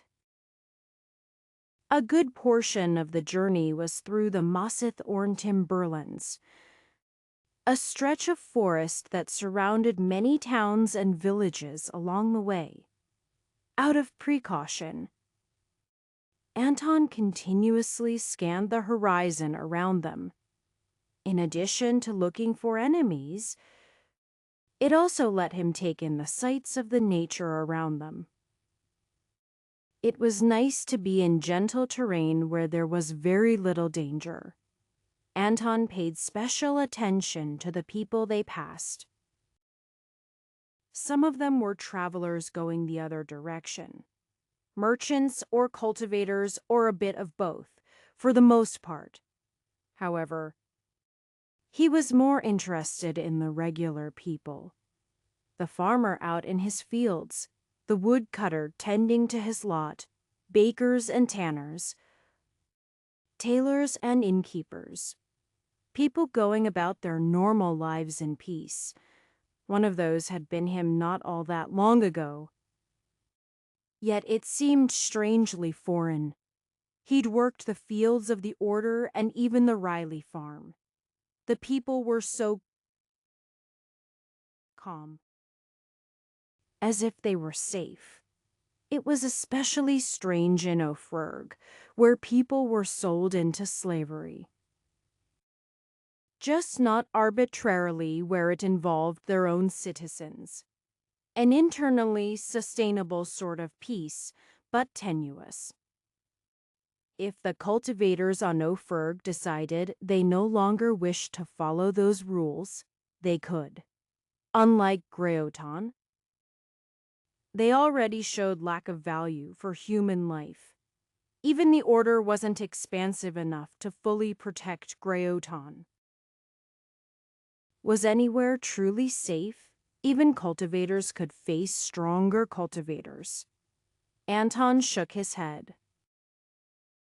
These were just depressing thoughts. Even if no cultivators existed, nothing would be truly safe. Those in power would declare wars and convince enough others that they must be gone along with that everyone had to capitulate or fight them. Conflict and danger were parts of humanity. But perhaps it shouldn't be that way. Even so, the citizens of Ofrurg were safe enough. Even as the foolish thought crossed Anton's mind to take revenge on them for profiting from a system that had harmed him. That wasn't what he really wanted. The people along the way probably didn't even really have a choice. Anton was successful enough he could have moved to another part of the country, or a different country entirely. But relocation was quite difficult for common folk. It was only attempted by the desperate. But with all his dissatisfaction with the world, Anton doubted he could solve any of the problems he had. If he could, it wouldn't be yet. While his thoughts were on a negative streak lately, the majority of his life he had been positive. It had been enough to just live. He's lost in thought again. Hoyt whispered to Katerina. Yeah, whenever he gets like that, he won't say anything for whores. Anton laughed. I can still hear you, you know, just thinking about changing the world. Completely lost in thought, Hoyt nodded. Spouting nonsense. You think I can't? Anton leaned towards him. Hoyt held up his hands. I didn't say that. We just have to take things one at a time. Not all of us are in spirit building already. Won't be too long, Anton said. It was indeed quiet for a time as they traveled along the road before Anton stopped at the top of a rise. He was looking straight ahead into the forest instead of down where the road diverged from its course in front of them. Katerina stood next to him and looked as well. Is there a problem, Danger? She squinted. Every time I improve my eyesight. You go a step further. I don't see anything. Trails on the ground, Anton pointed. Far off the road. It shouldn't be a danger to us. Hoyt asked. You don't seem to be done with just that statement. Anton shook his head. A recent battle. Not a lot of blood, but the area's damaged. Someone was dragged away. Like I said, it's far enough from the road it shouldn't be a problem. It was a few moments of silence before Pete stepped forward and prodded him. If you want to try to rescue someone, we don't mind. Nothing says you can only help those you know. I don't like unknown dangers, Anton said. But we can at least check it out. By we, I mean, the three of us. Anton pointed. The 5 of you stay by the road. The current disparity between our cultivations is too great. We can't protect you, and if we have to flee, I'd rather not leave you behind. Ah, I hate to admit it, but I understand, Pete nodded. Don't take too long. It's just a kilometer or two off-road. We should be back in an hour, one way or another. Anton, Katerina. And Hoyt moved through the forest at a quick pace. They weren't quite running. But they were going faster than the running pace of any non-set cultivator. It wasn't quite as elegant as Vincent's movement. But then again, Anton hadn't seen him concerned about speed. Soon enough, they came to the area Anton had spotted. From up close, it was clear enough to anyone that something had happened. There was torn-up soil everywhere and scar marks on trees, along with a lingering sense of energy. In addition to that, sticks and plant pieces were strewn about as foliage got damaged during the battle. Others might not be able to pick out the small trail of blood and the drag marks, though the heavy footprints in the area stood out like a sore thumb. "What is it?" Hoyt asked, looking down at them. "Some sort of claw." A bear. Anton shook his head. "It's big enough for that, but it matches a wolf. 4 toes instead of 5. Magical beasts? Maybe. The forest here seems dense enough with natural energy, but whatever they fought shouldn't be dead. Here is not nearly enough blood, and even if they devoured it, there would be signs." Anton held his finger up to a scar on the tree, and this is clearly a fresh cut by a blade. So it should be a person. I wasn't entirely sure from afar. Anton led the way, though the others were only a few steps to either side. Enough to give each other room to fight if it became necessary. There were several sets of wolf tracks. Along with the one dragging the body, there were continued drops of blood. Strangely little, for what one would expect of someone mauled by a pack of wolves. The 3 followed the trail until they spotted a cave. However, instead of approaching immediately, they circled around to a relatively hidden location and watched. "Dark inside," Hoyt commented quietly, "but I can feel the energy. It's not too powerful, but multiple sources, I think. It's not just a magical beast leading a pack." "That's right," Anton said. "But something still seems off. The cave is to open, even for large wolves. And though they have excellent night vision, it's too dark before it turns that corner." They definitely went in there, though. Anton stepped slightly closer to the trail, still away from the cave entrance. "What's this?" He picked up a small piece of grayish-brown moss. It had been elsewhere along the trail, and at the battle location. As he held it up to inspect, it suddenly jumped. Sudden movement from moss, or any movement for that matter, was quite a surprise for Anton. Tiny hooks appeared on the edges of the moss as he dodged out of the way, and he felt them stick into his energy. He flung the bits of moss away from himself, unsure if it could do any more. A moment later, other moss along the trail began popping up, not exactly directed in its motion. That triggered more and more of it until it reached the cave and went inside. In return, out of the cave came a large wolf with bright yellow eyes. However, it moved strangely, and its fur was coated in large clusters of the moss.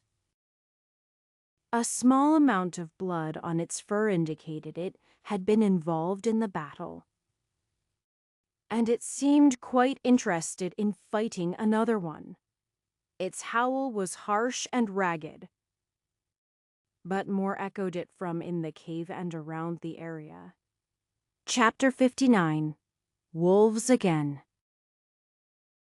Anton was quite familiar how to deal with wolves, though he mainly avoided them when hunting. But on occasion he had to deal with those who roamed out of the forest, and then there was the hunt at the order.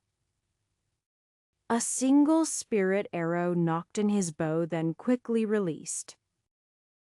The beast couldn't even dodge as the arrow flew straight and true into its eye and into its brain. A simple act to defeat an enemy. Anton had expected it to be harder. But he had also expected the creature to die.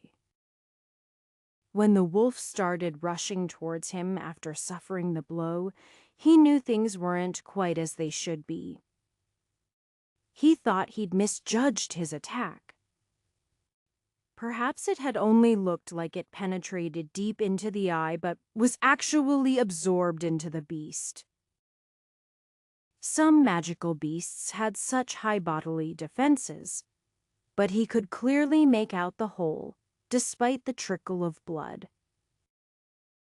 A trickle that was perhaps too small in quantity for the amount of damage. Anton could also make out some of the same moss from the Furin Seedith creature. Careful! They're not normal beasts. The chance that the other to actually needed him to say that were slim, unless they had looked away. They won't die so easily, but nothing's immortal. Keep an eye out for those others. Even as he was talking, Anton had readied and fired another arrow, straight into the other eye. With the wolf moving, it was a bit harder to hit with pinpoint accuracy. Predicting its movements was strange. His training with insight was completely failing him, though the creature wasn't quick. His arrow still grazed the eye, enough to make it unusable, but not to penetrate deep into its body.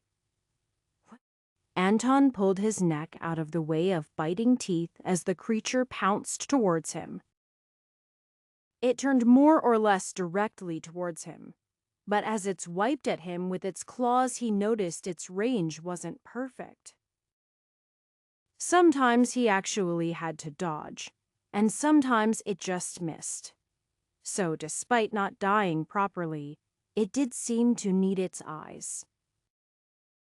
Fighting in melee range with a bow was extremely taxing. He didn't have time to properly line up a shot, and the swiping claws threatened to strike his bow.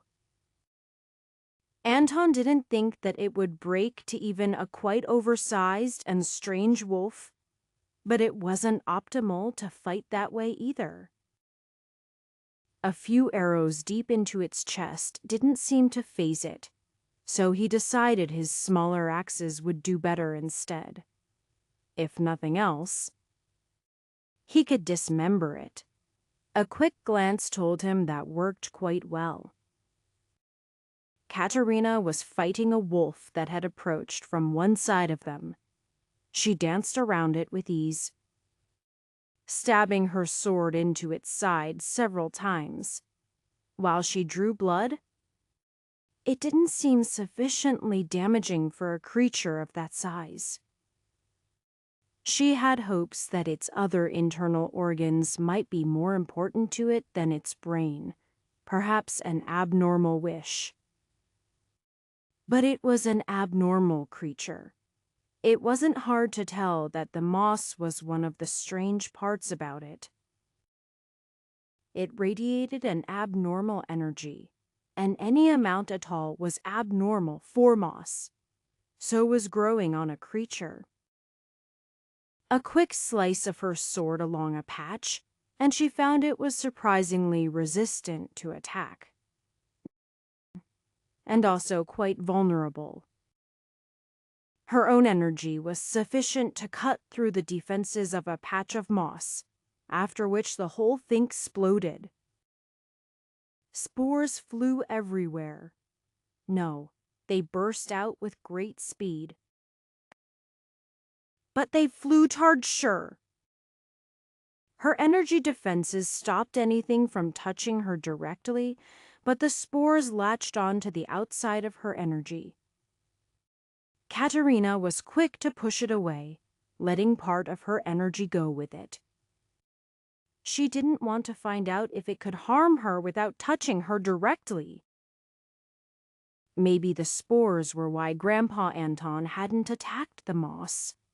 Or perhaps he hadn't felt the flow of energy from the moss. He wasn't actually perfect, after all. As for the damage to the wolf, it actually bled profusely from where the patch of moss had been moments earlier. Now she had a target. But its movements also changed to try to protect the moss. It wasn't dodging, but instead it became more aggressive. Attacking recklessly would normally be a suicidal move, but it forced Katerina to dodge its attacks instead of making her own. That made sense, because the creature wasn't particularly fast. Even so, it took some effort to find an opening. Hoyt ran off to the right of the cave entrance, where he spotted two wolves were approaching. One was much closer than the other, so he moved to meet it head-on. He'd rather not fight 2-on-1. The wolf also seemed happy to rush towards him. As they were only a short distance apart, Hoyt solidified his stance as he swung his axe right into the ribcage of the creature. His axe sank the full length of the blade, driving into the creature's heart. Hoyt had seen what Anton's arrows piercing into its brain did practically nothing, but he was still a bit disconcerted when it twisted. Biting and clawing at him as if it wasn't twisting its sliced ribs around.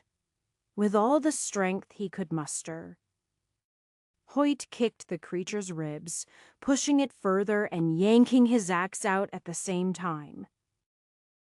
A moment later, the creature had rolled to its feet, and while it seemed slightly unsteady with some of its structural support sliced apart, it was a far cry from dead. As it charged back towards him, Hoyt aimed for a different target. Tactics involving striking opponents' limbs were rarely optimal.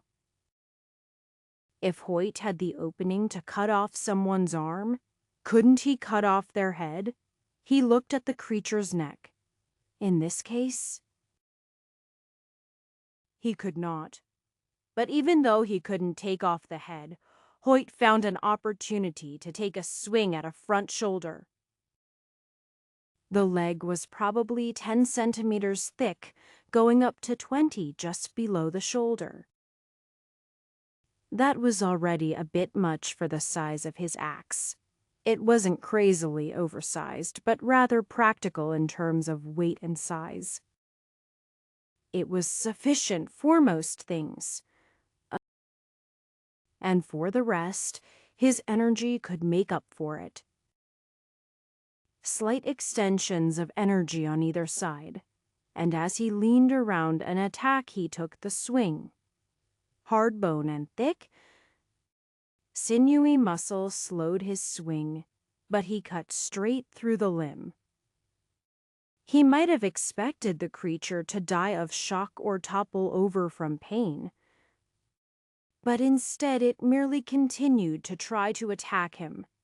However, while it might not really care about the loss of a leg, it still needed it for support. It couldn't swipe at him with its other paw, so it was limited to biting. Quite by accident, while looking for another opening, Hoyt had moved away from the fallen limb. Even though he knew the thing was strange, he thought it wouldn't do anything. But it continued to flop around wildly. More than just random twitching, though not really more effective. Whatever these things were, it seemed he couldn't make any assumptions. As Hoyt was taking small swings at the creature's leg while avoiding its extremely long teeth, he circled around its side. He thought to perhaps go for a rear leg instead, as the head was being extremely annoying. However, before he could find the chance, a section of moss on the creature shot out towards him. His NRG defenses stopped it, but it latched on. He'd learned about things like this. In a way, it wasn't dissimilar to the northern creeper, but much more aggressive. Though what he thought he knew about it didn't actually make a difference. Because chop it to bits and don't get spored was already sufficient. Circling around the creature wasn't too hard as long as he was ready for the spores. And he didn't have to waste any more energy with that. Then, with one hind leg gone, the wolf was entirely unbalanced. Just in time for the second one to reach him. Cutting all the way through a wolf's leg was a bit much for Anton and his more moderately sized hand axe. He had quite a bit of strength, but he didn't have the weight a bigger weapon would add. Then again, he hadn't really tested his maximum force. Anton had a better idea, however.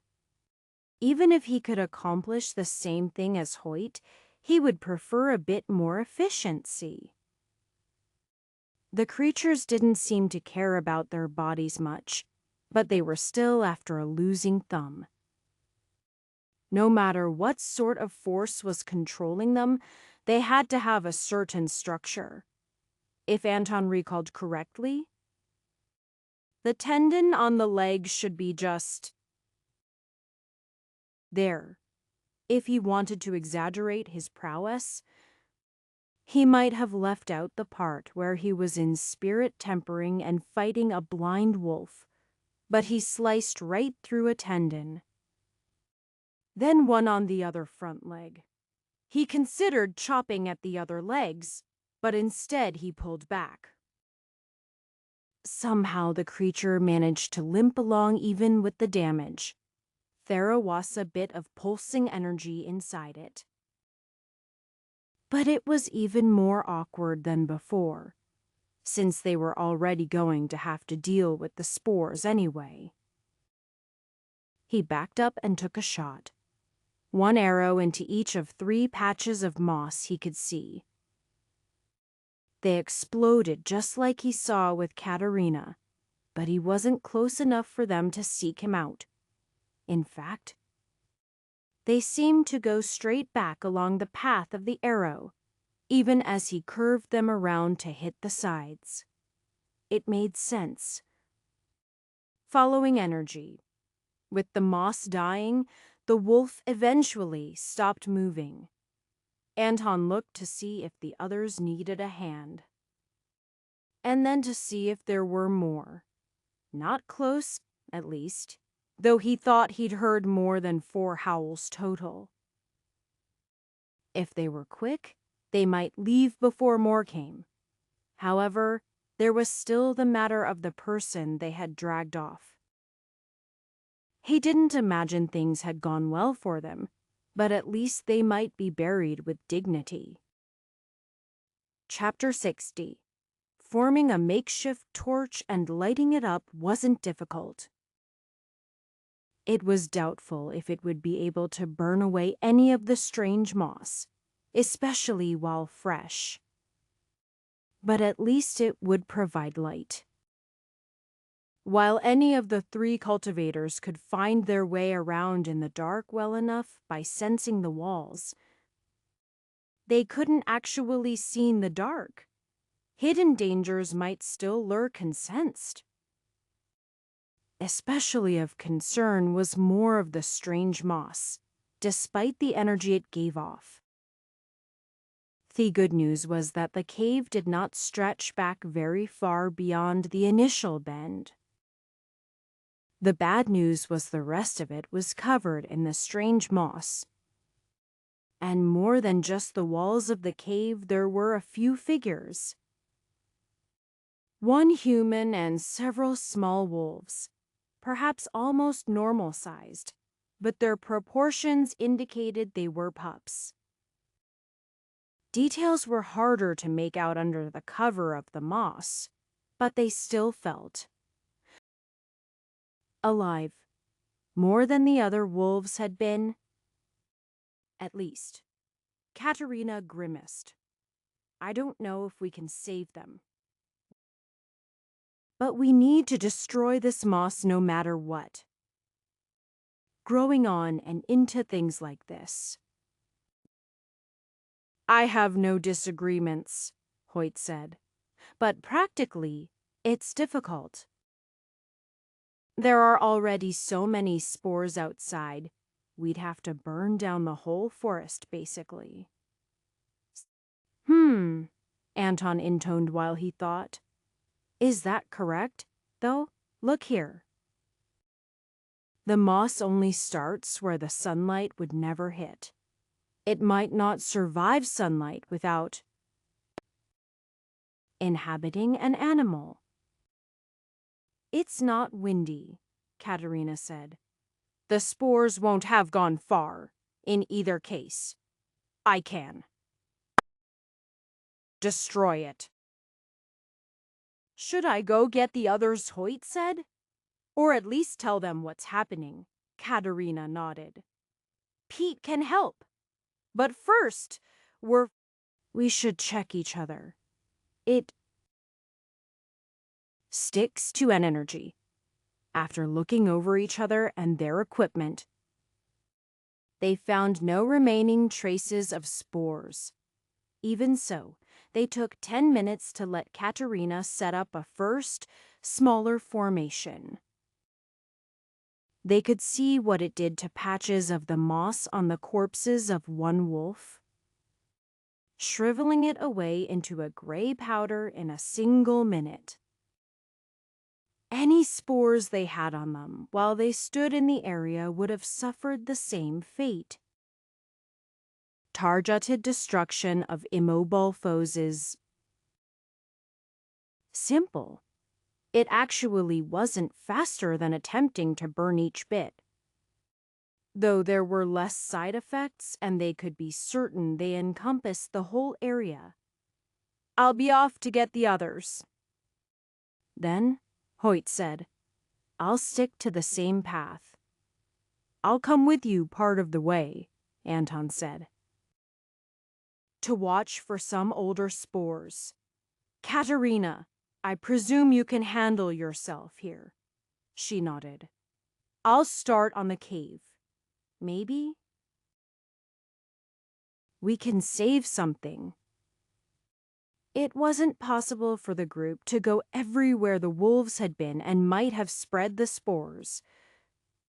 But as far as they could tell, any that brushed off onto the ground were inactive. If the origin of the moss was the cave they had found, then they could eradicate it. If not, they couldn't be responsible for a whole forest in a country they weren't even allies with. They still planned to leave a report in the next cities they passed through, warning people of the dangerous moss. Carving runes into the wall of the cave was difficult work, even with energy. They had to be precise enough to affect the flow of energy. And the more important part was that they had to affect Bifind Thumbzells. Katerina certainly wasn't willing to touch the moss to rearrange or carve anything beyond the start of the moss. And Pete was much more vulnerable than her. They had to inch along piece by piece, the formation destroying patches of the moss as they went along. Hoyt and Anton contributed much of the energy the formation needed to do so. It was possible that the amount of destruction was unnecessary, but nobody wanted to leave the job half done. If they did, it would merely grow back. And they didn't like thinking about it. In the end, it took several hours to uncover the figures at the back. Several of the pups died immediately. The moss had grown too deeply inside of them for them to survive its removal. In a way, they were already dead before that. One pup still had a heartbeat afterwards. And the cultivator, a young man, also remained alive as the moss growing on in. And around him decayed under the power of the formation. He started to bleed profusely. But that was something cultivators were more set up to handle. Coagulants were something they might need after a battle.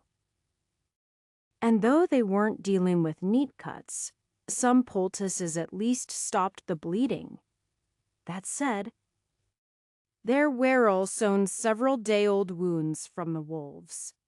If the young man was able to regain consciousness, he should be able to kickstart the recovery process of his own body. From Anton's assessment, he would have nasty scars, and one arm might be crippled. The moss had grown deep enough into it that it was not quite everything it should be without it.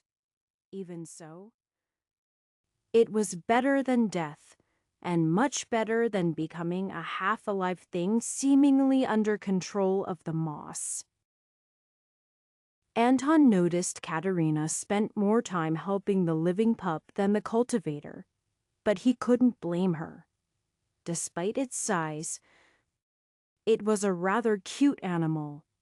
He hadn't had need for herding dogs on the farm, since they focused more on crops than livestock. But he could appreciate a good animal. He also knew when they were probably beyond help. However, that was taking into account his mundane knowledge. The pup's breathing was ragged and weak, its body torn and wrecked. But Katerina began shaving its fur. Anton wouldn't believe anything from her was random patterns. As always, it was a formation. "What are you doing?" "I don't know," Katerina said. "Something." She bit her lip. "For not knowing." Her movements were quite confident. Anton let her concentrate. He didn't feel any flow of energy from the formation even when she finished, until she injected her own energy into it. Then he felt it. Katerina's energy flowed through the formation in a certain pattern. Though the shape of the wolf pup was quite different from that of a human, it would be rather dense of Anton to not recognize the circulation of energy through meridians. It was just that some of them were outside of the pup, and it wasn't using the creature's own energy. Not that it likely had any. Even if it had the lineage of a magical beast, It was too young to have had much growth in that regard. It was honestly unclear if the circulation of energy was doing anything for the pup. Perhaps its ragged breathing calmed slightly. Maybe its lungs were just giving out. Even so, Katerina continued the process. Anton wasn't going to stop her. Compassion was an admirable trait, and if it died regardless, then there was nothing to be done. He wasn't going to disparage an attempt to help. The group stayed for the night in the cave, more towards the entrance than in the back with the dead gray piles that had once been a terrible moss. Anton arranged to take watch for the first half of the night, with Hoyt taking the latter. One night a couple hours short on sleep wouldn't be a problem, and they'd had sufficient time to recover their energy after the battles and supporting the formation to feel comfortable. In the morning, Anton awoke to the stirring feeling of unfamiliar energy. It was slow and methodical, not sudden. But it still startled him awake. Hoyt nodded to him, then inclined his head towards the cultivator they had rescued. He appeared to have survived the night and was slowly cultivating. It was unclear if he had regained consciousness or not. Anton was aware he circulated a small amount of energy automatically, perhaps a bit more now that he was in spirit building. On the other side, Katerina was curled up next to the wolf pup. The creature had ragged and bloody patches, as well as carved-out bits of fur. It looked like a real mess. But it still lived. The formation Katerina had made still trickled just the slightest bit of her energy in a circuit throughout the beast. Anton signaled to Hoyt to watch things while he went off to hunt. A few rabbits or small birds would do. He also surveyed the surrounding area carefully, seeing no other signs of the moss, just the regular kind. It was quite visually different, and normal moss grew quite contentedly on trees instead of into animals. When he returned, he found the cultivator and the others were fully awake. The young man inclined his head. He tried to clasp his hands together, but winced as his bad arm signaled to him its inability. I was told that you were the one who spotted signs of my struggle from the road. Thank you for coming to my rescue. I am Lev. I have no family name, but I am a disciple of the Grasping Willows. We are located a few days from here. I came on a mission to verify the sightings of strange beasts and... Well, he shrugged, which clearly also hurt. I think I found them. I have little to give you as a reward, but I should at least be able to give you the pay for my mission. I will request more from the sect, but I cannot guarantee anything. Anton looked at Katerina and Hoyt. They seemed pleased enough with him. Not that he planned to deny the man common courtesy regardless. If it is not too far as you say, we would be glad to escort you there. We were heading to the northeast. How fortunate indeed, Lev said. The Grasping Willows are along the road in that direction, though off a side road some ways. I am not sure if it's fortune with only really 2 ways along the road, Anton said. But it was fortunate that we found you less than 2 days after the attack. It could have easily been just a bit longer.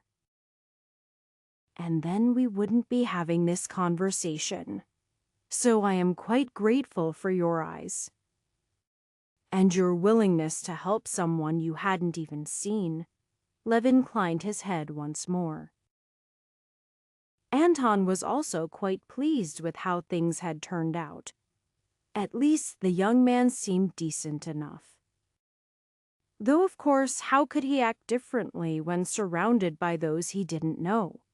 Then again, Anton had encountered the truly arrogant type. Having good relations with a disciple of a local sect should be of benefit to them. And if he was truly a decent person, even better.